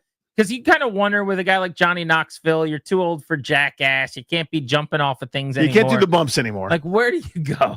What happens? What's that career look like? You see Johnny Knoxville. He just looks like a 20-year older version of Johnny Knoxville. Yeah. The guy you remember. Gray hair Johnny Knoxville. Exactly. You're not going to be ready for it when you see him. I could see him hosting a game show, and I guess this is like the next best thing to that. This is a game show. Yeah, exactly. He's going to be Joe Rogan. He's going to host Fear Factor, which Sneaky was an awesome show back in the day. It's been a long time. Now you up it a little bit. You put people in chambers with snakes and spiders and all kinds of stuff. Johnny Knoxville, the perfect host, I think. It's kind of like Jackass meets game show. Meets seriously. Made for TV. Such a good fit. You basically going, do some of the things I used to do for nothing as a regular person. It's a brilliant idea. Yeah. It fits. They are probably going to make another Jackass at some point, and he'll probably be heavily involved. Jackass, the geriatric version. He's just too old now. Yeah. He's becoming the grandpa he played in some of those skits. I don't know that I've laughed harder at a movie. You know going in, it's not going to be the most sophisticated thing, and it's going to be so stupid. Like either Jackass 1 or 2, they all run together. It's all the same. But there were a couple times where I was guffawing, like LOLing for real. Oh, it's good. Yeah, They got me right where they want me. Yep. All right, G&D on the Fan. Mark Guine joined the Junkies today, talked about the stadium, one of the minority owners. Very rare they're on the record about the stadium. So want to get into that as we continue, taking you up to 6:30 on the Fan.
I'm Toby Altizer with your sports update on the Fan. An update in the NBA. It does sound like Ace Bailey is going to report for the Utah Jazz tomorrow. Utah Jazz representative saying they've had good communication with Ace Bailey, saying, quote, "We feel good about everything. Ace and his family are coming to Utah tomorrow." So Ace Bailey going to show up for the Utah Jazz. The Wizards Summer League schedule was announced today. July 11th, they'll kick off their Summer League action against the Suns. And come on, Malu watch. The Nets will be next on July 13th. BJ Edgecombe, then the Sixers on July 15th, and then Ace Bailey and Walter Clayton on July 16th as they take on the Utah Jazz.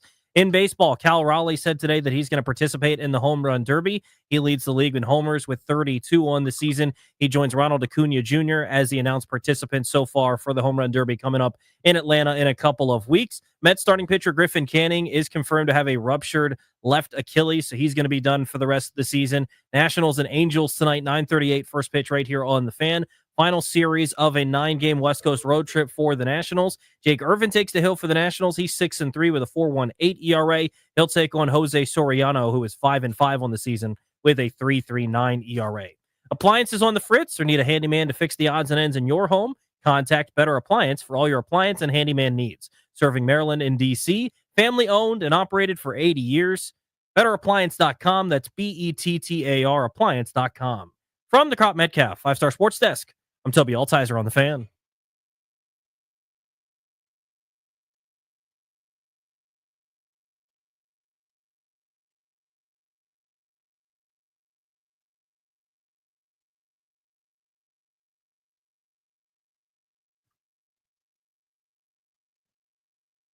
Grant and Danny on the Fan. You can go vote on our 106.7 The Fan Metropolitan Moving and Storage poll of the day now on the 106.7 The Fan Twitter account. We're Grant and Danny, and we're exclusively sponsored by the law firm of Condori and Morat. Estate planning, elder law, real estate transactions, probate administration. Their attorneys are always there to protect you and your family's assets. Schedule a free consultation with their team today by visiting kmlawyers.com, and be sure to let them know that we sent you. That's kmlawyers.com. Mark Hine, member of the Commanders ownership group, was on with the Junkies today promoting a tennis event he has coming up. But they were able to talk to him about the state of the stadium and building at the RFK site. Some important answers from Mark Hine we wanted to go through and react to with you here. So let's start with him talking about the Commanders and the case they've made at RFK and why eventually he thinks this thing is going to work, even though right now it seems like progress is slow. Yeah, look, I think the team's made an amazing case for why this makes a ton of sense. You know, you can look at it from so many different dimensions, but first of all, in DC, there have been 3 stadiums built, and every single one has transformed the area it was in. When I moved back to DC in the 90s, I lived down the street from where Cap One Arena was. That literally a block away was a red light district. You know, the East End was forgotten. No one came over. You build Cap One, that part of town's completely transformed. Then you do the baseball stadium. You go drive down there. It's actually incredible. I don't ever go down there, and it blows my mind how an old industrial area is now literally just building after building after building. And then you go to the soccer stadium, where I actually own the land under the soccer stadium. It was a junkyard and an old warehouse. And there was a coal-fired Pepco power plant there that was never going to move until the land was needed. You build a soccer stadium, it gets transformed. So we have these case studies of what happens. And then you have 180 acres on that part of town where it hasn't gotten the same investment. And here's the perfect catalyst to do exactly the same thing, but actually even bigger. So that was Mark Hine with the Junkies. I actually brought this part up with Charles Allen. The 3 stadiums built that have all been pretty huge successes in terms of what they've generated, not just in the way of bringing in money to the city, but what they've meant to the neighborhoods that they've completely transformed. He brought up the number one pushback that you're going to get on this, which is Nats Park, baseball, ballparks do better generally than NFL stadiums and ROI. Capital One Arena, you've obviously got basketball and hockey, so the combination of those two is kind of equal in dates to Nats Park, and then there's, because it's indoor, just limited number of events, limitless number of events in terms of concerts and stand-up shows and all kinds of stuff. But I would ask about Audi Field. I mean, that's very, very different. That's been a huge success over at Buzzards Point, I guess it's called, right across the way here, kind of as the piggyback to Nationals Park. in the Navy Yard. But my point is not that it isn't different. Comparing a ballpark to an NFL stadium, I get that. I've seen all of the same. Everyone still likes to cite the same things from 10, 7, and 8, and 12, and 4 years ago, or whatever else. It's probably still accurate now that ballparks are going to do better than NFL stadiums in terms of how many events you're going to have there and how much money is going to be generated. But I think that can be true, and it can also be immensely true that as a pillar for what they're going to do over there, this can be a wonderful transformation and that the stadium can be a godsend to the city. And we are 3 for 3 in these projects, being largely successful with the major teams. Sure, the word that advocates use is catalyst, right? Or the anchor or the genesis of it. Because I'm from this area. I've driven through here a lot. It used to be this building didn't exist, certainly where we're sitting right now. And if you wanted to go what's now sort of 695 or to 295, the DC 50 or whatever, you would get off of a road by a McDonald's, a car wash, and a salt pile, take this weird left turn, and then kind of zip on back a highway. It's now a full, thriving neighborhood infrastructure system. It's all here. The catalyst, the first thing to come, was Nationals Park. When we were moving back, my wife and I were moving back from New York in 2011, there were a couple apartment buildings. None of this stuff was really here yet. It's all kind of been put up. And again, the catalyst was Nationals Park. That's what advocates will always point to. And there's a good case to be made there. And let's go to the second of these cuts we've got from Mark Ein with the Junkies today on other economic drivers for RFK, including the World Cup and the Super Bowl. Now, the big point the team is making is they got to move quickly here because they're trying to get their hands in on some of these events. And the longer DC City Council waits, the harder it's going to be, specifically with the World Cup, Women's World Cup, to try to land events to be hosted at the stadium. You know, I've lived the journey here. I was on the board to bring the Olympics here. I was co-chair of the group to try to bring the 2026 World Cup to DC. And that was so frustrating because FIFA badly wanted to have games in DC next year. Mm-hmm. It's very unusual for a capital city not to get games, but we didn't have a stadium. They made us bid for the World Cup with the Baltimore Stadium. And what people may forget is that the National Fan Festival for the World Cup was going to be on the National Mall. We were going to have 3 of the biggest teams staying in DC. All that's gone. And yeah, that's nice because you get to go to games, but the economic impact of stuff like that is so massive, you know? And then you listen at the press conference, Roger talked about that, you know, he had no promises, but certainly you're going to be considered for Super Bowls. The economic impact in New Orleans was $1.2 billion for the Super Bowl. So like these things are economic drivers. So Ein's suggestion, and part of that answer, but more accurately, I would say the statement that they put out as an organization going back this week was the reason we got to move is they cited Women's World Cup, but we've got to start courting these events. We cannot wait. Charles Allen, who was on our show a couple of hours ago, the council member in D.C., does not buy that. He thinks whether they vote in July or in the fall, which he said they will vote in the fall. Mm-hmm. Again, I don't know how you can guarantee me that when you don't agree with the deal and you need a new deal that the team has to agree to. And if they don't agree to it, there's going to be no vote. But he's saying we're going to have a vote. It's going to be in the fall. And it's fine that it's going to be in the fall because they're not going to miss out on anything. And them suggesting that they will is not accurate. This was Allen, the DC council member. It's a more than $1 billion investment with a $1 billion industry. So don't pretend there aren't going to be like pressure points that people are going to try to put on folks. Everyone needs to take a breath. Like I said, put a little bit of ice water in your veins and realize this is a big deal. It's a big decision. Everybody's working in good faith, trying to figure out, can that plane be landed? But there's nothing that changes if you want to focus on a 2030 season. There's nothing that changes if the vote takes place July 15th versus September or even October. I think the one piece that I've seen folks throw out is, gosh, we don't want to miss out on the FIFA World Cup 2031 bid. Those bids aren't due until the end of November. So when people try to convince you that there's some magic in July, that's just not true. And I've talked with folks with U.S. Soccer. They're like, as long as you have a decision made by the end of November so your bid comes in, you're fine. So everyone needs to take a breath here and make sure we get a good deal, because this is a decision we live with for the next 50 to 75 years. It's going to outlast you and me. We've got to make sure we make the right decision for the future of our city, for the future of this part of our city. and make sure that it's the right deal for DC taxpayers. Because right now it's not a good deal, but there is an opportunity to make it a good one, and that's what people should be working toward. I think everybody involved is advocating and making a good case.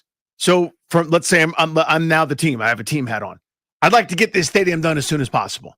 That's a very reasonable position. City, don't rush us. We want to make sure the deal's as good as it can possibly be. Also very reasonable. I think those are natural, normal positions kind of in the course of this thing as they butt heads. If I'm a council member, I hear what Charles Allen's saying about you may miss this one event. You may not get it done in time, but it's a much longer timeline than that. We're talking about decades, 50, 60, 70, 80 years, hopefully, the life of this stadium as it goes before either you need a new one, another 20 years before we need to start dipping in and doing renovation budgets and upkeep and all those other kinds of things. This is a much longer term thing than this one event that you're trying to target if we don't get it done in the next 2 weeks. I understand that. So you agree with him on that? Not necessarily. Well, I mean, it's easy to say you understand. I think everyone understands both sides of it. But they're saying conflicting who's got a better case to me? Yeah, whose side are you on? Again, if I trusted the council was doing everything that they said and was actually following through in the correct ways and wasn't motivated in other directions, just based on the statements, right. I guess I would side with the council in that regard. Where I go, if I'm not sure this is good, I will not be rushed because you guys want to make a little bit more money on the Women's World Cup. Right. This is going to be here long after I'm dead that my grandkids are going to go to. We need to make sure we do the right thing. If that's really what's happening, then that is a more compelling case to me. So for me, I'm putting $2.1 billion in. This thing happens every several years. I need to get my crack at it. This is a first opportunity to make a ton of the money back. And by the way, that's not just me that wants the money back. You guys are worried about getting your money back, right? That's the whole argument here. Mm-hmm. We're giving you $1 billion. What if we can't get our money back? Well, one of the seminal opportunities early on in this stadium's existence in year one is in front of us here to make back millions of dollars. We're going to get it started. We're going to get your money back for you. That's the whole thing you care about, right? Is getting your money back. We're going to make sure we can do that. But there's 5 events, let's say, that mean the most to us in the first 7, 10, 12 years, whatever it is, of the stadium. Mm-hmm. And one of them, and the earliest one, would be this thing that you may miss the boat on.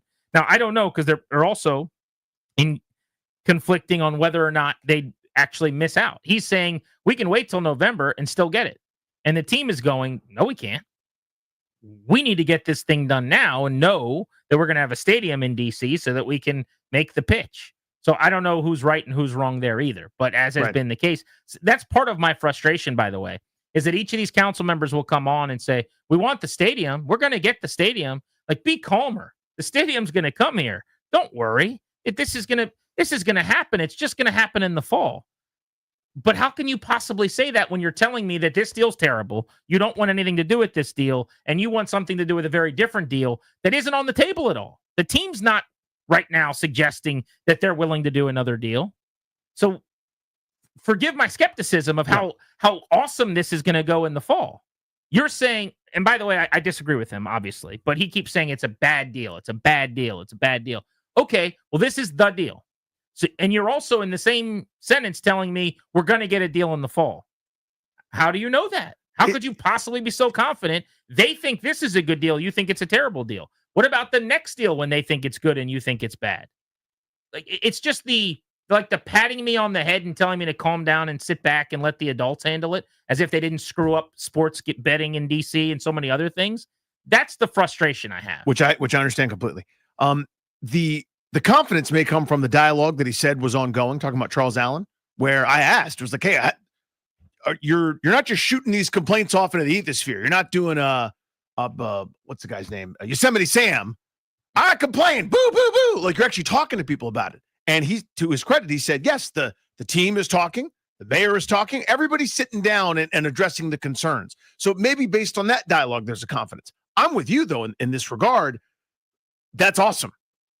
Where's my progress? Where's my movement? I don't think the team's putting out the statement it put out a couple days ago about why it would be a big deal for what the city council's trying to do to not be done, and why it would be damaging to the overall cause if they feel like everything's going swimmingly. And by the way, the most right now, like peeling back all the layers, what is kind of at the core of this thing is the team is suggesting we need to know this summer.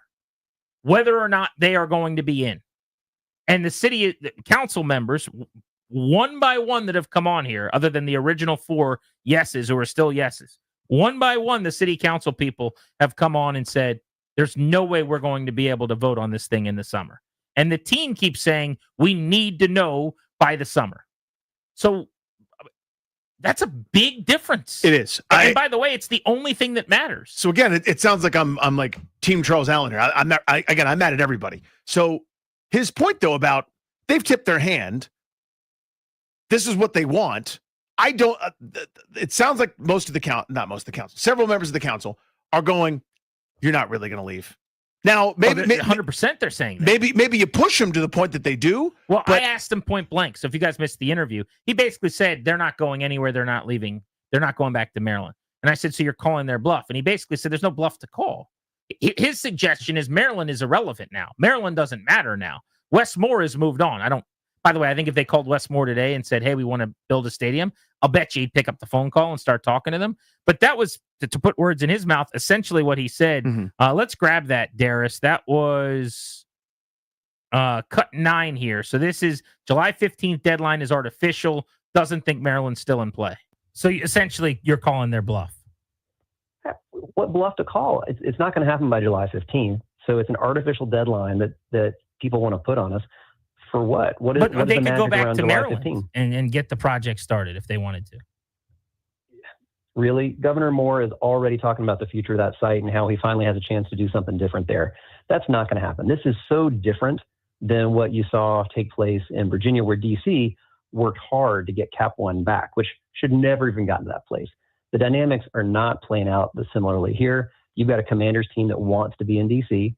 You've got D.C. leaders that are in good faith negotiating and working with the team on that. So I'm not worried about a July 15th date at all. I don't think you should be either. Wants to be in D.C. No doubt about that. How badly, I guess, is the question. Right. Do they feel like they need to be in D.C.? I think they do. They know the upside is there. That's the best case scenario. But do they feel like it's their only option? Because he's acting as if, and I think that we actually just got to the bottom of what I don't want to say the problem is here, but it's pretty obvious. The team is going, hey, we got to go. We got to go. We got to go. And DC's going, we got nothing but time here. Right. So, so we got to, I think psychologically, sitting down on the couch today with Charles Allen, they don't think they have any other option.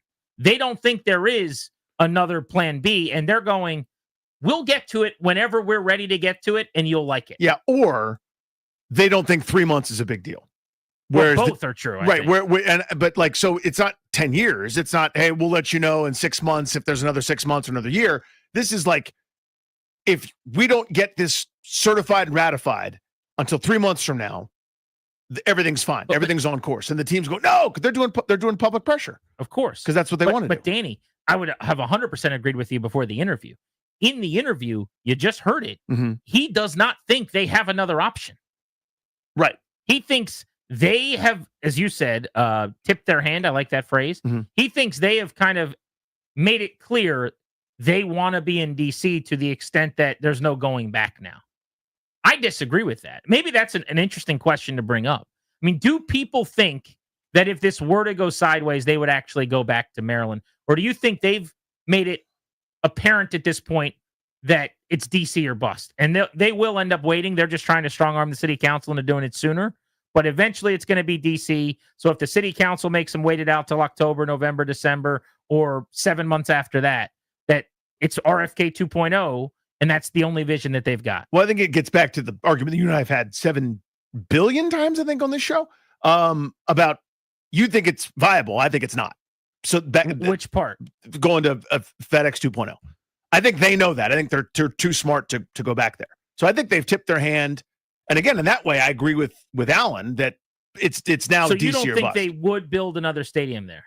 I think there's a point that's a long way from now where they would go, I don't know the answer to. And I know that's frustrating. But as long like 6 months, or as long like 2 years? Long to me is where they finally go, you know what? I don't think this is going to happen.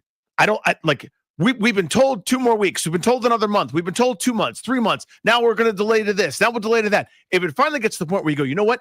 I don't believe this is ever going to happen. Then they would go.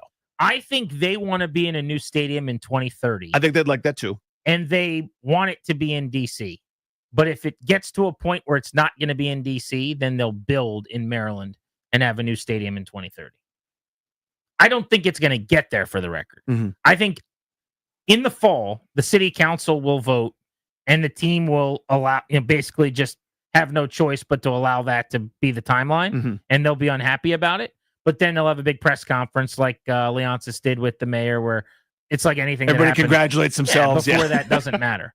But the idea that Maryland's not an option, which is effectively what you're saying, for a different reason. You're saying it's a terrible place to have a stadium and they know it, right? That's the fundamental difference between Charles you and I. Allen's saying you've moved on and Maryland's moved on. That part I think is I can't find that anywhere, ridiculous. by the way. Well, that's the second council member who said that to us. Yeah.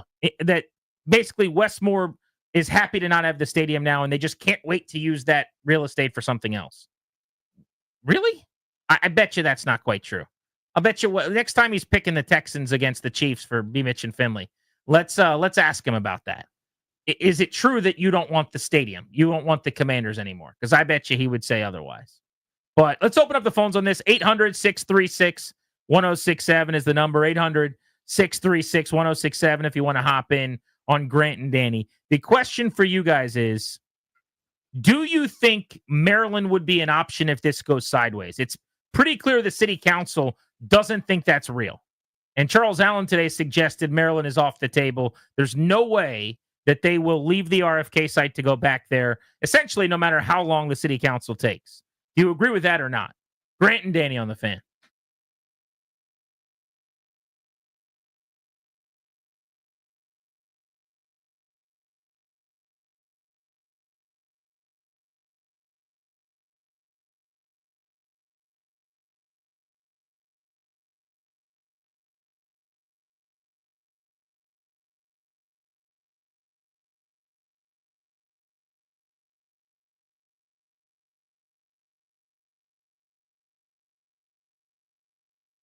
What's up, guys? Danny Rouillet here from my pals at Ted Britt Ford. Go see him at Ted Britt Ford. You can do just what I did. Get yourself a Mustang Mach-E. Let me tell you about this thing real quick. I love this car. Best car I've ever had. I love it. Couldn't be more comfortable. It's like sitting on your couch, except you have an electric vehicle underneath it to propel you forward in luxurious style. It looks cool. It works really well. Gets about 300 plus miles of range per charge. Easy to find. They are awesome. And speaking of chargers, how about a free home charger installation covered by my guys over at Ted Britt Ford when you buy from Ted Britt Ford? That's $4,000 off the MSRP, super low 3.9% APR for 72 months, and that power promise. They'll install a charger at home. If you commute, it is a hell of a way to go. And also got yourself some employee pricing going on across a full lineup of new trucks and SUVs manufactured right here in the good old US of A. You pay what they pay. No fluff, no nonsense, no gimmicks, no games, just that big, silly inside deal. When you go see my guys at Ted Britt Ford, Fairfax, Chantilly, click away at tedbritt.com. When you go, tell them Danny sent you.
I'm Toby Altizer with your sports update on the Fan. This update is brought to you by Surfside Iced Tea and Vodka or Surfside Lemonade in Vodka. In the NBA, Ace Bailey is going to report to the Jazz tomorrow. Wizards Summer League schedule was announced July 11th. They'll kick off their Summer League taking on the Suns and Kaman Malawach. They'll take on the Nets on July 13th, and then the 15th and the 16th, they'll take on the Sixers and the Jazz. In baseball, Cal Raleigh's going to participate in the Home Run Derby. He leads the league in homers with 32. He joins Ronald Acuna Jr. as the announced participants for the Home Run Derby coming up in Atlanta. That's an Angels tonight, 9:38, right here on the Fan. Game 1 of the 3-game set in Anaheim. Final 3 games of the 9-game West Coast road trip for the Nationals. Jake Irvin gets the ball tonight for the Nationals. He's 6-3 with a 4.18 ERA. He'll take on Jose Soriano, who's 5-5 with a 3.39 ERA. There's nothing more refreshing than an ice cold Surfside iced tea and vodka or Surfside lemonade and vodka to break the heat. Surfside is only 100 calories, 2 grams of sugar, and 0 bubbles. That's right, no carbonation. Look for the can with the sunset stripes. Must be 21. Please drink responsibly. From the Crop Metcalf 5-Star Sports Desk, I'm Toby Altizer on the Fan.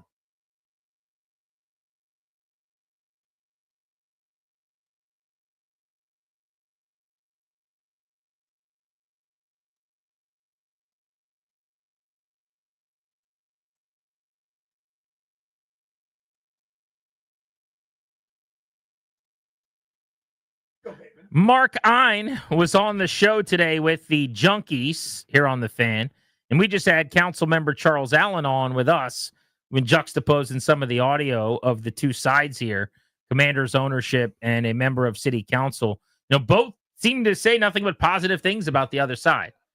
Yet it doesn't seem like there's a whole lot of crossing that bridge to meet in the middle happening just yet. Nobody's really budging. Commanders won a vote on July 15th. It's pretty obvious that's not happening as of right now based on the city council members we've talked to, that they don't think it's on the table. In fact, Charles Allen told us today there's going to be public hearings that they want to have. 2 weeks after that. Yeah, July 28th. And then he said that they're hoping to get to a vote. He thinks there's no reason they can't get to a vote in the fall. This is the same thing we heard from Zachary Parker a couple of weeks ago as well. What I find interesting, by the way, if you remember, the big press conference, which is potentially going to go the way of the Ted Leonsis Virginia press conference, but hopefully not. But you had the mayor and you had Josh Harris, and everyone came together with the pictures and talked about the new stadium. We were all excited. That day, there were 4 council members there. And I remember we talked about they needed 7 votes. And that was seen as this really encouraging thing that 4 people are strong yeses. They're supporting this. They're already there. Well, Danny, what day was that press conference? 2 months ago? I mean, it was a long time ago. It's still those 4 people on the city council that are saying yes. And I remember right away, you and I said, let's start getting these people on. Let's talk to them. Let's see who's a yes and who's a no. And our assessment was there's probably a lot of these undecideds that are yeses too. And it turns out the people that didn't go to that thing are still no's. And the people that did are still yeses. And it's not like there's any tangible growth toward a yes. Now, I'm sure they're getting some things done behind the scenes, and I know the Commanders are answering the phone 24/7, and they want this thing to move. But when you have Charles Allen saying it's a bad deal, and you have Zachary Parker saying it's a bad deal, who's the other guy we had on who I really, really liked, who did a video yesterday without his belt, where someone was snapping a belt behind him? Very weird. Robert White, who was like a really cool guy with a really weird TikTok video with the belt, whatever that was yesterday. He's a very impressive guy. And he came in here and kind of said some of the same things, which is, he didn't go as hard in saying it's a bad deal. I don't know if he used the word bad, but he said that this is not a deal that works for him, and he hopes to get to a deal that can work for him. So everyone just keeps saying, we'll handle it in the fall. You got a lot to get done between now and then. Forgive my nervousness. But the question on the table right now is, Charles Allen made it seem like Maryland is off the table. And my entire tone on this, when I talk to him or any of these other council members, or when we talk about this, you and I in studio, is based on DC blowing this. Like, what if they blow this and we have to keep going to Landover, Maryland? That would be devastating for a lot of people. Right. But it clearly seems like, and maybe it's just him, maybe it's not a broader city council point. He does not think that that's on the table in any way. He thinks eventually they're going to strike a deal, whenever that is, and the stadium's going to be built in DC, because in his mind, it doesn't seem like he thinks they have any other options. Yeah, that's the tone of it. And I think any of the folks that are saying, hey, let's take our time, would probably acknowledge there is some drop dead point. They don't think they're within light years of it, is the way that I would think of it. So despite public pressure, despite statements from the mayor, despite statements from the team saying, hey, it's time, we need this done, July 15th, the deadline is real, we're going to miss out on the World Cup, or whatever they're saying, I think the folks on the council are going, we will not be rushed, don't really believe that on July 16th the deal gets pulled, or September 1st, or I don't know when that deadline is. I don't know when that worm would turn, because again, you have a little bit of precedent here where Josh Harris finally got sick of dealing with it in Philadelphia and finally said, screw it, we're not building it there anymore. That did happen. Now, that was a lot longer than this one, right? Where you had a month or whatever to find your own economic studies and get all questions answered and have a normal course of debate. So, I don't know. There is a drop dead point. I think they'd all acknowledge that, but they don't really believe that the team is anywhere near it, despite public statements. So listen to the different answers on the different sides today on this station. Mark Ein, who's a part of the ownership group, was on with the Junkies talking about if there is a deadline to get this thing moving.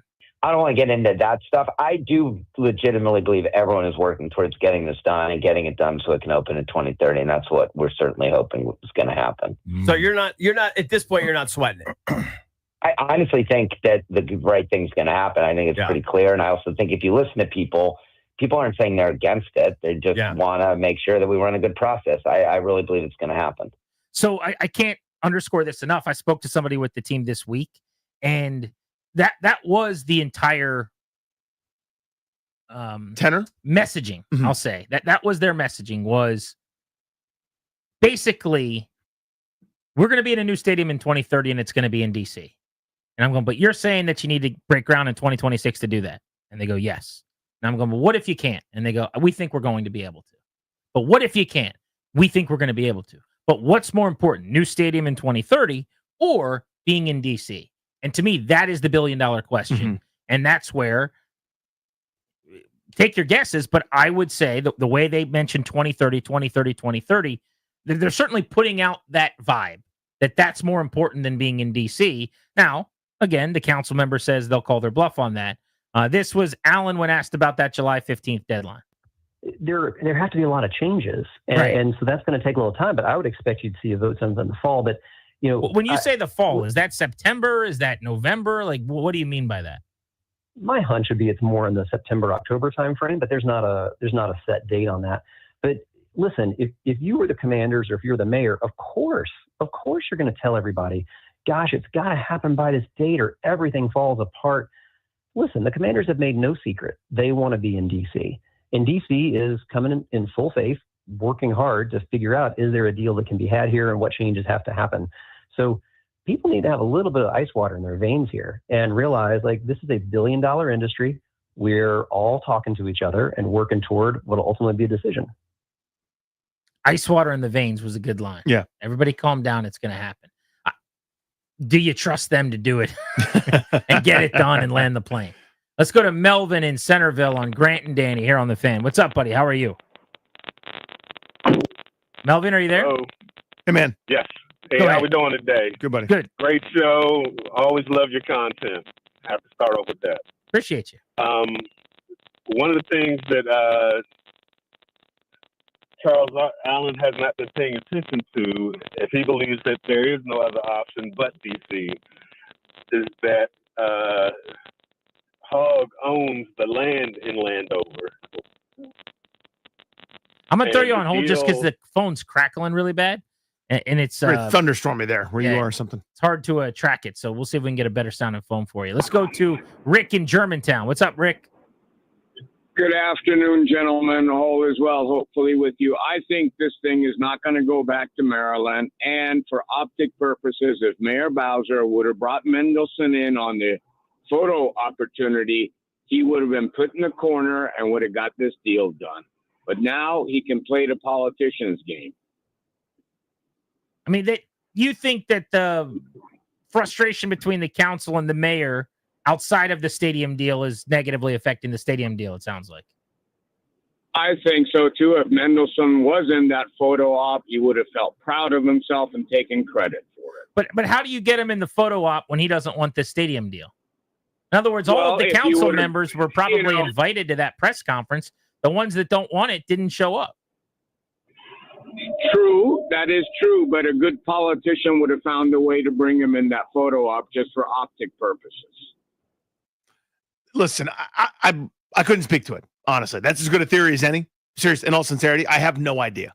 I don't know if a simple photo would have fixed it, or a call beforehand, a heads up, or if they were so at odds over things for so many years that had nothing to do with this, it wouldn't have helped, or he wouldn't have shown up. I don't know. It is a sticking point for the council. Yeah. I mean, Parker brought up several times, even more than that, I would say. The council member we had on before that in studio, even more times than that, over and over again, how they weren't included. The mayor brought this to them at the last minute. We found out when everyone else found out. I mean, that's clearly a sticking point and a source of frustration. There's no doubt. What about the first caller's point before we went away from the bad line, where he referenced that the team owns the land in Maryland? And that's a major factor. I'm guessing he's saying they can level the stadium and just build there if they want to. Yeah, that you've got more control there than you do in other spots is kind of an ultimate trump card to play potentially. I don't know. I mean, it is fascinating that there are 3 different locales already at play here: the practice facility in Ashburn, the corporate offices of the team, whatever, in somewhere else in PG County, I think in College Park, then the stadium land and land around it that they own there at Nubbs Field location in Landover. And now this parcel of land they're going to lease in DC. They're very, a lot of moving parts and machinations there. I don't know how much of a leverage play that is in terms of we could easily go back there. I suppose that it is, but I think they've given away their leverage. This is the argument I've made all along, is they know that's not the place they want to be. They know the upside is far greater, and that's why they're willing to spend so much money to do this urban stadium thing in this unique location right next to the water there at RFK. I also think that when Alan said, make sure you ask the Commanders about bringing their corporate offices to DC, why wouldn't they do that? I think something like that's not going to hold up the deal. Now, in asking members of the organization about that in the past, it's not like they said, oh yeah, we'd love to bring our corporate offices there. But it didn't sound like a deal breaker. And their point is, we'd like everyone to be under one roof if we do this thing correctly, so that basically the business side and everyone else can draft off of the successes of the football operation and what Peters and Quinn are building as a culture. Living, breathing, tax-paying citizens there in D.C. as part of a really successful business. That's a normal want for the council there. Yeah. And I see both sides of it. Mm-hmm. You want everything together, ideally. Well, the practice facility is not going to be in D.C. There's not enough space for it if you're going to protect all the land and all the things that they're making you protect and to do. So if I can't have my practice facility and you want everybody under one roof, it gets hard to do that. But I don't think that's going to hold this whole thing up in the end. Grant and Danny on the Fan. Speaking of the Commanders, I saw an ESPN.com piece today, 1 move remaining this offseason for every NFL team. I'll tell you what they have the Commanders doing for their one final move next.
Grant and Danny on the Fan. We'll tell you what ESPN proposed as the one final offseason move for the Commanders in less than 2 minutes. But Dan's in Warrenton wants to hop in.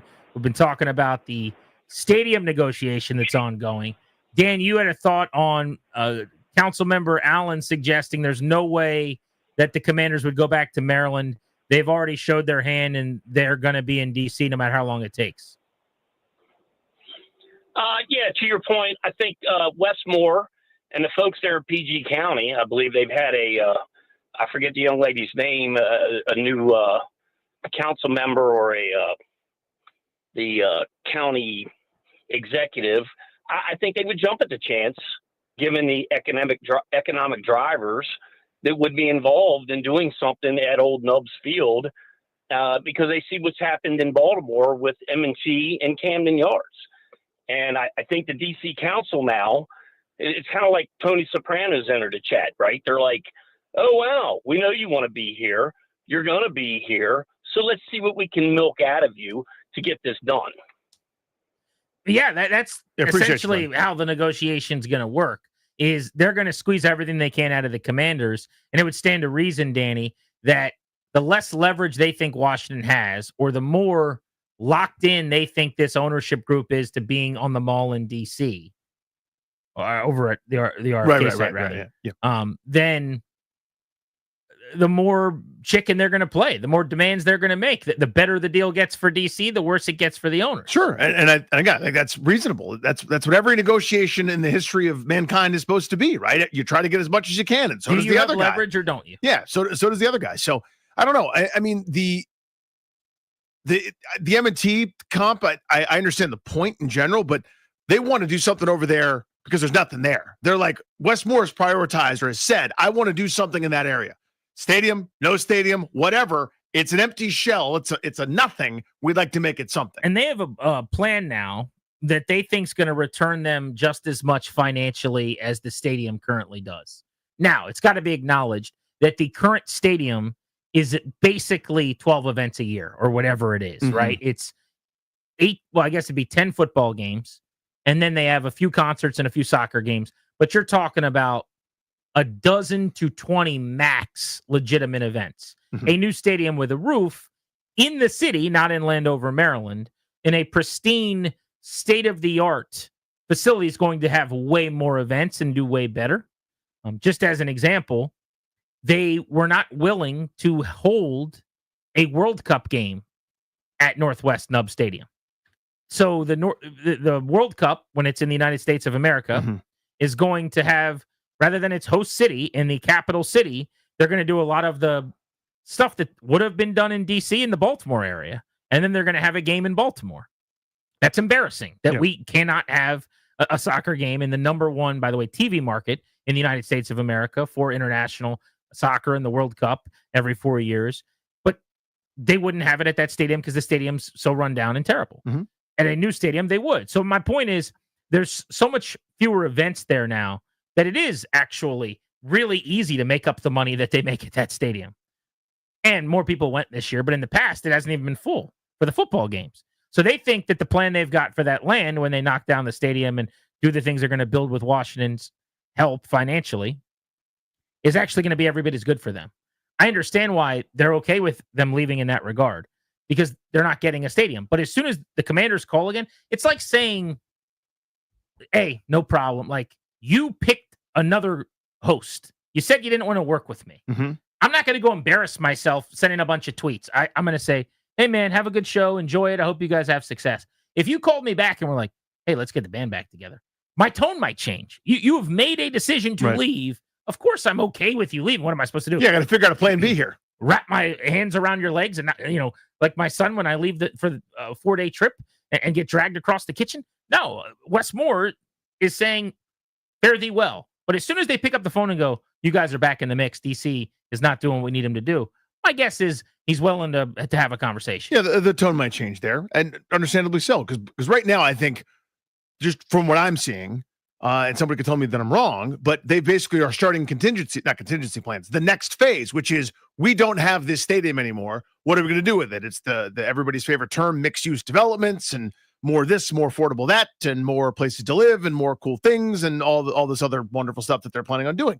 If there was a stadium there, potentially, that might change some of those plans. But again, they also might be able to play the leverage game themselves. I mean, you never know how this thing's going to go. Aaron Schatz of ESPN, one final move this offseason for every NFL team. What do you think the move he made for Washington was? Is that a defensive end? Extend Terry McLaurin. Oh, that's smarter. Extend your number one wide receiver. Still think early July is probably the timeline when we can start looking for that. Between the start of July and training camp feels about right. If we get to camp and he hasn't re-signed yet, that would be surprising, but that would be a pretty big deal too. It certainly would be. I mean, last go around, it was early July, as I recall, right? Where I was incorrect, by the way. I hammered Ron and the Martys and Marty and Marty and Martin and Marty and Marty for their ineptitude. I thought they were missing the boat on the McLaurin extension. I was wrong. They got it done. Egg on my face, but then more egg on them because they were terrible at their jobs in general. But now, so I'm not as panicked at this point. But if we get past middle of July and it's not done, I'll start looking at my watch going, is something afoot here? I wonder what's happening. I think you forgot one of the Martys. How many did you say? I said 7. I think there was one more. Marty, Martin, Marty, remember? And Marty. Yeah. Marty Erat. And Marty Ferravari. Who am I missing? You forgot Ferravari. Oh. When he sat in on one of the meetings. McFly. That's who I missed. For sure. That's me. Grant and Danny's Tony's Mailbag to wind the week down next. This is our Ask Us Anything. Can be about sports, something you didn't hear us cover or wanted us to talk more about. Could be non-sports as well, something you're interested in behind the scenes as far as radio goes. That's why we're here for the Grant and Danny's Tony's Mailbag. Final segment every week. We'll do it next.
I'm Toby Altizer with your sports update on The Fan, and this update is driven by Orsman Ford of Alexandria. In the NBA, Ace Bailey is going to report to the Utah Jazz tomorrow. Other NBA news, Masai Ujiri, the Toronto Raptors vice chairman and president, is out of Toronto. Wizards Summer League schedule was released today, July 11th, their first Summer League game against the Suns and Kaman Malawatch. Then they'll take on the Nets 2 days later. 15th and 16th, they'll take on the Sixers and then the Jazz. In baseball, Cal Raleigh is going to participate in the Home Run Derby announced today. He leads the league in homers with 32 of them. He joins Ronald Acuna Jr. as the announced participants for the Home Run Derby coming up in Atlanta. Other news in baseball today, Ron Washington going to be out for the rest of the season as a manager of the Angels dealing with health issues. Tonight, the Nats take on the Angels at 9:30, first of the 3 games in Anaheim. 9:38 first pitch right here on the Fan. Jake Irvin takes the hill for the Nats. He's 6-3 with a 4.18 ERA. He'll take on Jose Soriano, who is 5-5 with a 3.39 ERA. First of 3 tonight for the Nationals in Anaheim before they head home to take on the Tigers on July 1st. Orsman Ford of Alexandria keeps their customers happy by offering great deals on the area's best selection of new Fords, each backed by the Orsman Lifetime Edge, featuring up to $1,500 in extras. They say at Orsman Ford of Alexandria, let's ride together. From the Crop Metcalf 5-Star Sports Desk, I'm Toby Altizer on the Fan.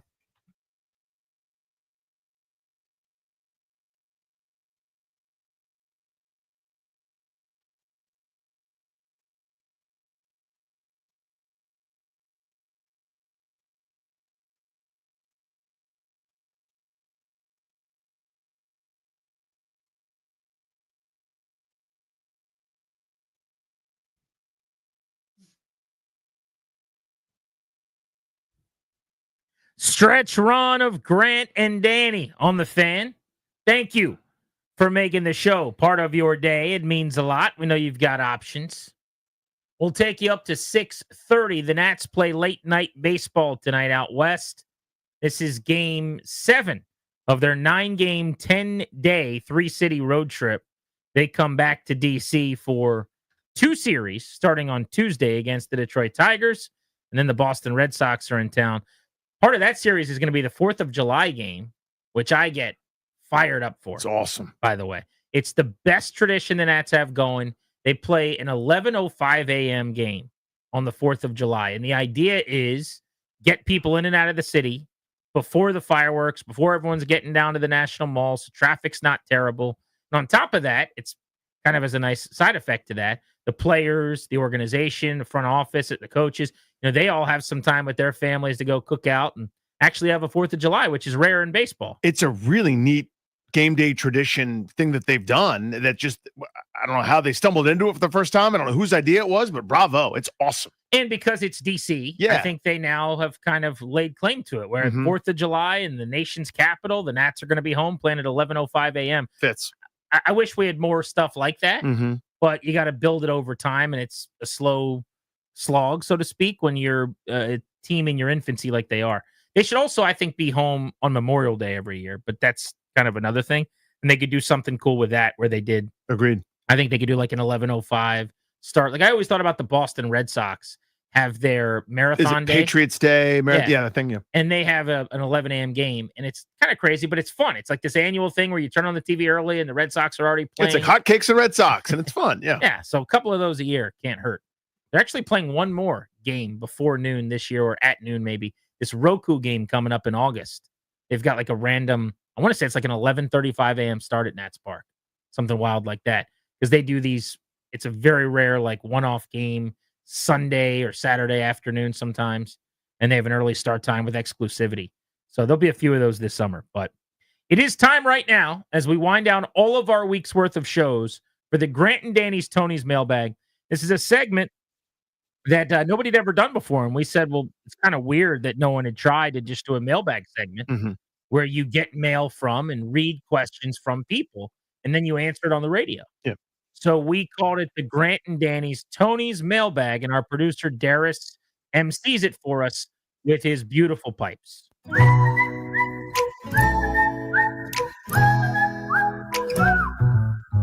Here comes Grant and Danny's Tony's Mailbag.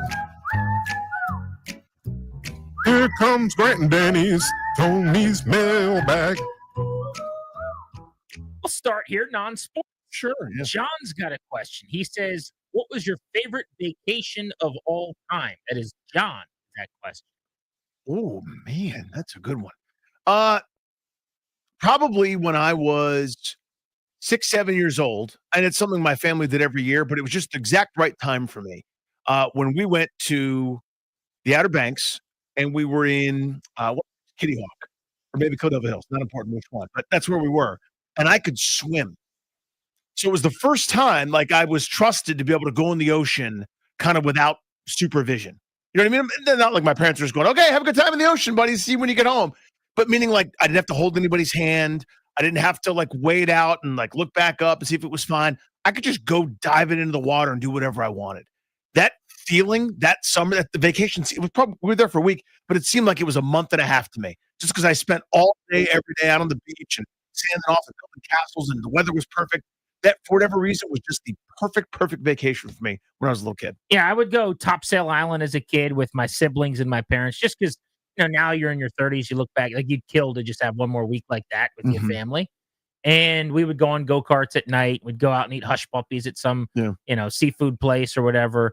And we'd spend all day playing different sports on the beach, scatch, throwing the ball back and forth, having it hit the little like mesh paddle, and whatever game you're playing. Yeah, like ripping wiffle balls, or like throwing stale bread to the seagulls, like stupid crap, but it was the greatest. Another one that comes to mind for me, though, would be I used to every single year in July, because being in King George down past Fredericksburg, right, we're an hour and a half away from Northern Virginia, theoretically, but I would come up and I'd stay with my aunt in Burke, Virginia, my aunt and uncle, and then we would go to training camp for 2 days every single day for like generally a full week. So like first week of training camp, 2 practices a day. I'd stay at her place in Fairfax. We'd commute back and forth. And those were my favorite. Just, I close my eyes and I see like Patrick Ramsey, that like whatever that was the Redskins, man. That was the good stuff back then. That was Ashburn, Virginia, the training camp when you were allowed to actually practice and no one yelled at you because Bat Bowen was blowing up Trunk Candidate. Like, that's the way Dad did it. Let's go to Bargov in Gaithersburg. How are you? Bargov, you there? What's up, fellas? Hey, buddy. Good. Thanks for taking my call. Are you ready here? We got Darius ready to sing you in. Are you ready to go? Yeah, I'm ready to go. All right, Here Darius. comes Grant and Danny's watching Darius do it. Tony's mailbag. Good every time. All right, so I got a scenario here, and I want to get your guys' opinion. Is what my homie did? Do I need to take him to homie court or nah? Am I overreacting? All right, so this is a scenario, right? So I'm recently married, and during my wedding speech, I made a joke about how I can be an annoying know-it-all with my wife. And, in my marriage, it's kind of like an openly acknowledged joke, but sort of not a joke that, I can be an annoying know-it-all. I don't think I'm alone there. But anyways, so, my buddy was at the wedding. He heard the speech and everything, and he knows me well. He knows me pretty well, I would say. So me, my wife, him and his wife, were all, out hanging out at dinner. And at one point, my wife says something, and he responds, you know a lot of things. Like, I just feel like you have knowledge of a lot of random things. And in my head, I'm like, dude, what the heck, man? I know my wife's been waiting for 5 years for me to say some compliment like that, and I've never done it. So my question is it valid for me to take him to homie court for that? Is that crossing the line a little bit, or nah, am I being sensitive? Am I tripping out? Curious to hear your thoughts. Thanks. Yes, no problem. Thank you. I think you said a nice thing to your wife, and she'd be very happy about that. She's very smart. He said, you're very smart. Now, if you're worried that she's going to go back to you and be like, how have you never complimented for me? You've never once said that? I mean, he threw you under the bus a little bit by just being more pleasant, but you got to up your game a little bit with your wife, it sounds like, and give her that compliment. But I would say there's no homie court here. If you take him to court, it's getting thrown out of court as soon as you show up. It'd be summary judgment against you, I'm afraid, sir. You've got no case. So I get the same scouting report. Actually, the information is this. Like, I'm annoying to people, especially my wife. So if somebody throws her a compliment, which she knows a lot, that would sting me a little bit, but I got to wear it because I'm you, dude. See what I'm saying? Like, you got to wear that one. Darius, hit it. Here comes Grant and Danny's Tony's mailbag. From Russ. Do you guys get paid to do hits on other radio programs? No. Here comes Grant and Danny's Tony's mailbag. Can I double click on that? Yeah. What is he referencing? Is he referencing like go on in other markets, call into other shows in town? I guess if he's asking when I'm on, like if Kevin has me on to talk about the Nats, or if the Junks want us to break down the Commanders or whatever. No, that's just, part of the gig. Yeah, I mean, I was doing shtick. It was funny just to do the quick one and fire the theme song again. Yeah, that's what I was going for. The answer is, short answer is no. Long answer is absolutely not. Yeah, there's none of that for us. There was at one point the idea floated that we would be Odyssey insiders, if you remember that whole weird program that went a really long way because it was well thought out, where I was an insider for the Wizards. So if someone wanted to talk about the Wizards, hold on, imagine another market being like, we need a Wizards guy. Who do we get on? I don't know. Look up in the book, and it's me. Well, you were the Nationals insider. Okay. And I can't remember who the other guys were for the different sports. Did that actually happen? Yeah. I mean, it happened. I never got a single call. That is actually a good idea that our company should have, is like just a person on call for every team. So if Darius wants a guest to talk about the Toronto Raptors or something, he should be able to look at the list. And we go, oh, the Raptors guy is Ryan Clary from Toronto. It's Odyssey Toronto, eh? And he calls us and we hangs should have out. that. Yeah. And you get $50 a hit. But no, that's not a thing. No, it's not a thing. But we shouldn't get paid for calling into another person's show really quickly. When you get paid, just to peel the curtains back a little bit here, is when you would do a regular weekly set aside in your schedule appearance. And we don't pay guests. I mean, none of the people that we have on the show get paid, other than occasionally a weekly, if it's a player from a team that's on every week. Normally, if you hear a sponsor attached to it, it means they're getting a couple bucks to come on. But almost never does that. Like, I would say 95% of the people that you hear on our airwaves that come on are not being paid to come on. But it's a good question. Here comes Grant and Danny's Tony's mailbag. Larry in La Plata. What's up, Larry? How are you? I'm good, gentlemen. I hope you have a good weekend. Let me ask you a question I've been worried about. Nats have a difficult decision, and you know what I'm talking about. Ethan Holiday, Jeff Hernandez, or Cade Anderson. Two of them are high schoolers. Now you're speaking my language, Larry. So this is the number 1 overall pick that the Nats have in the draft that's coming up in July in just a couple of weeks. In fact, I'll be in Atlanta anchoring the coverage for MLB Network Radio, so I cannot wait to get down there too. Have you been to that ballpark in the Battery in that area? No, not the new one. I cannot wait to go see some of the festivities down there in Atlanta. But the Nats have the number 1 pick in the draft, and the top of the board right now is fascinating. So the consensus bat that everyone thinks should go number 1 overall based on the last couple of years build-up is Ethan Holiday, the little brother of Jackson Holiday, who's an 18-year-old high schooler, who's a left-handed hitter, who, when it's all said and done, if what you dream on comes to reality, he'll be a 30-home run third baseman at the major league level. Left-handed hitting, son of Matt Holliday, great bloodlines. Hard to go wrong there. But he's a high schooler who's 18, and the Nats have not had a whole lot of success developing bats. In fact, Brady House, who just got to the major leagues, who they drafted in the first round at 11 overall, it was in the minor leagues for the last few seasons now, is the first success story, if he turns into a good big leaguer, they've had since Anthony Rendon. Since Rendon. Which was 2011, essentially. So that gives you a little pause. Then you've got, he mentioned this kid, Seth Hernandez, high school right-hander from Corona, California, one of the most advanced, impressive high school power arms that we've seen in decades.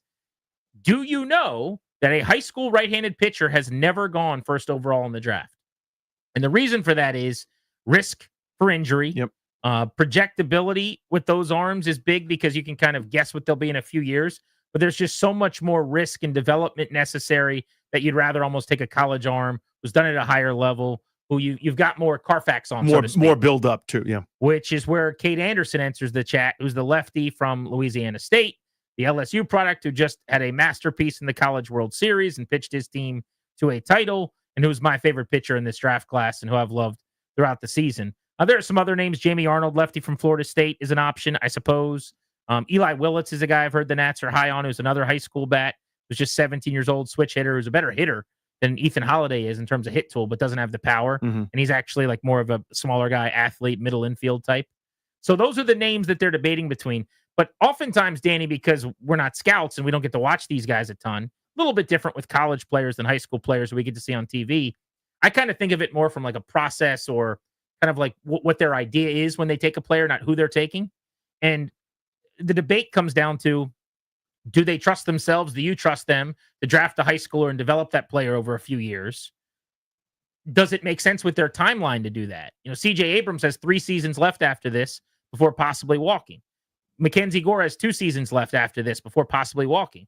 I like the idea of taking a college arm like Cade Anderson, who could be in the big leagues by the end of next season, maybe, and starting in the rotation 2 years from now with Gore in his final season, and those guys are side by side as power lefties who can help pitch you through the postseason. Because here's the thing, they don't spend money. And you know what costs the most money? Home runs and strikeouts. So I guess I'll answer in a second, but that's kind of just setting the table on the options. What are your thoughts? Yeah, I like both. I think either in terms of Anderson or Holiday is the right answer. So I like Holiday personally. I think there's a tremendous ceiling there. I can't get his dad hitting tracers all over the yard out of my mind. That guy hit everywhere he went. He would hit right now today if he was allowed to step into a lineup. I think that guy is going to be awesome. I'm a Holiday fan, but Anderson's nasty. I think he's within a couple of years, middle rotation starter. So it all depends. I mean, to me, it shouldn't factor in like, oh no, what's our timeline? Because the timeline is who was walking away when from our organization, but that's the reality. That's the fact on the ground. So I don't know. I mean, I don't have a lot of confidence that they'll do everything perfect in this organization right now in terms of building and developing players, but it's better than it was. I would take Holiday if all things are equal, but I don't know that they are. Yeah. So I've been wishy-washy on this, and normally I have a stronger opinion. I feel bad about it. Hopefully by the draft I will. I'm still really curious about Ethan Holiday, and I just want to see more like swing and miss data on how often he swings and misses. He apparently didn't have a great showcase circuit where he was swinging and missing a lot. That was one of the things I've heard. High school season when he just dominated Oklahoma, which you knew was going to happen. I think if I had to make the pick right now this second, I would take Cade Anderson, the starting pitcher from LSU. And I would do that because I don't think they're going to sign front-end starting pitchers for a while. And I think he could be a legitimate number 2 type starter. Your floor is just so much higher when you have good starting pitching. You see it with this team now, the nights they get good starting. You have Anderson to replace a Gore when he walks in a couple of years, and I just think it keeps your floor higher. But generally, and this is something Toby and I talk about all the time, and if you guys want more on the draft or the Nats nerdy minor league stuff, you should listen to Bustin' Loose Baseball. Generally, I'm always bat over arm. Like that is not only a tiebreaker. If you're a 5 and you're a hitter versus a 6 who's a pitcher, or a 7 who's a hitter versus an 8 who's a pitcher, I'll take the bat over the arm. It's just a better bet because almost always pitchers break. Arms get hurt more than hitters do. In this case, I'm not in love with the bats, and maybe it's just that I haven't given Ethan Holiday a chance because I'm so petrified with swings and misses after taking Elijah Green and seeing how that went. That I don't even want to play the game. Like you hear swing and miss, like Boogeyman. Yeah, and he's way better. Like he's not Elijah Green. No, I know. I think if they draft him, he's going to hit 30 homers in the majors a couple times. But I do think Cade Anderson can be really good. One last thing, and we're going too long on this, but I will say, Cade Anderson's already had Tommy John and just threw 130 pitches in the College World Series. He had a 135 pitch game earlier this year. Now people overdo the talking about college pitch counts because they're on a once every 7 day throwing program, whereas big leaguers are once every 5. And the math actually works out that once every 7, being able to go 115, 120 is not the end of the world. Whereas, you see in the big leagues at 102 pitches, Clark Schmidt's getting pulled with a no-hitter because God forbid you let him try to go the distance. I say that, though, to say Cade Anderson's already had TJ, and they rode him like a freaking horse in the Derby this year. So everyone was looking at that Derby start, I'm sure, that College World Series start going, oh, my God. He just threw a 130 pitch gem. Like he just went all the way to number 1. And I'm going, are we sure that helped him and didn't hurt him? Like 130 pitches? Yeah. There's probably some people in baseball who saw that outing and as good as he was, they're sitting there cringing like, oh God, take him out. Maybe I'm less likely to draft the former TJ guy who just threw 130 pitches. Especially at 1-1. So that makes me nervous. And if they take a bat, you're not going to get me upset. I'd love to see them develop one to have a little more confidence in it. Yep. But it is what it is at this point. Here comes Grant and Danny's Tony's mailbag. The Instagram DM mailbag question: when you start a Road to the Show dynasty of yourself on a game like MLB The Show, what position do you choose and why?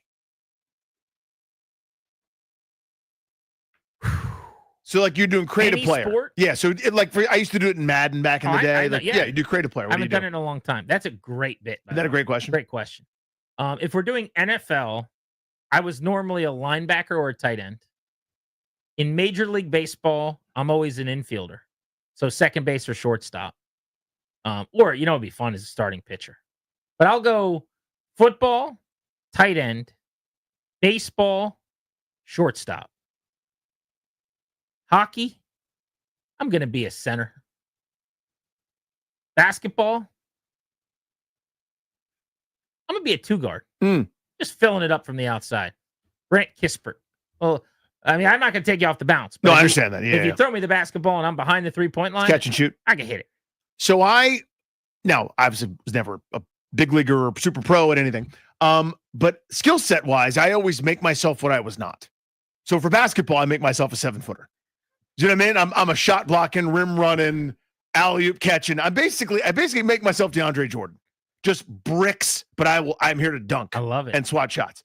Baseball, athletic center fielder. Hockey, I never did any of it. So like Ally Frady, basically, I just make myself have a maximum slap shot. And in football, fullback. I'm a fullback to like a Kyle Juszczyk kind of it, like a Tom Rathman with a neck roll. I catch the ball to the backfield, but I'm here to open up holes. That's boring though in a video game. I know. The running back just running behind you and you're blocking. That's right. So boring. That's right. Darius? Here comes Grant and Danny's Tony's mailbag. I love this question from Ben. He sent me a long Instagram message, but I'm going to paraphrase the question here. If ratings aren't a factor and you guys get to do the show that you want to do, what would change topics wise? What would you talk about more or less? Like, what are the things that you really like to talk about that would be altered if you weren't trying to do the show for the most people to be the most interested? Right. So I thought about this, and here's what I came up with.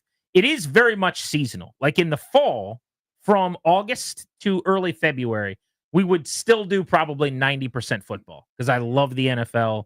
I just think it's a great TV show about quarterbacks, and there's a million things to talk about. So I don't know how different that would be other than maybe we talk a lot more about the MLB postseason during October or something.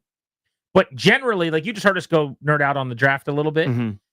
More baseball, more Nats, which is hard to do because people are so checked out. More minor league baseball, just Nats prospects type stuff.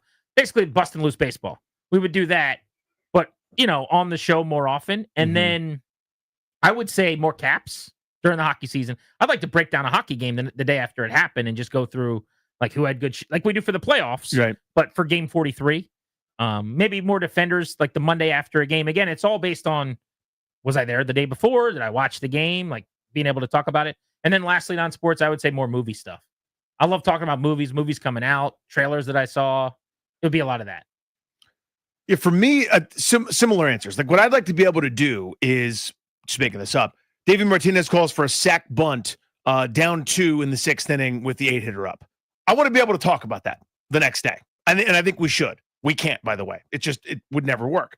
Stuff like that, I think I would certainly do. More pop culture stuff in general. Now, what I think of as pop culture and what everyone else thinks of as pop culture are very different. So, like, to your point, whether it's like movies, TV shows, content that's worthwhile, less like dumb reality show or like what celebrity was photographed naked by the paparazzi. I don't care about any of that stuff at all. And it's not interesting to me, or who's on American Idol or whatever. It would be the like actual good talent content that comes out. I would talk about that stuff a lot more. And I think in general, I kind of co-sign what you're saying. Like in season for stuff, that's how you get into this gig. It's like, right. I really like football games. I like talking about them. Like I used to do that at work with my old boss, Monday morning with our first 30 minutes of the day was talking about the Redskins game the day before, that's part of it. It's why you get into this thing. All right. Couple of quick ones real quick. Go-to pizza order. So we got to do one whole cheese for the kids, Kevin McAllister style, right? Then for me, it is the sort of as much as I can get meat-wise. So that's pepperoni, sausage, peppers, ground beef, ham, the whole 9 yards. As much salted meat as I can fit on that slice.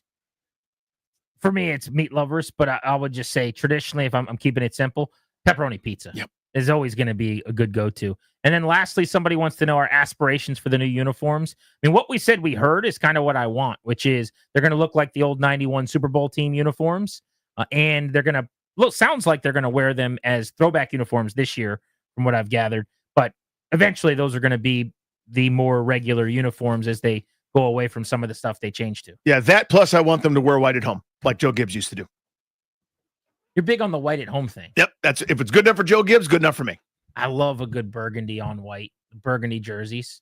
Whether they're home or away doesn't matter to me. Not the current burgundy jerseys. Right, not the John Allen burgundy that's up there. No, and well, those are the white ones, and those are even worse. All right, let's get you the leadoff. Every day before Nats baseball. Brought to you by the Window Man. Since 1989, the Window Man's been the educational window company.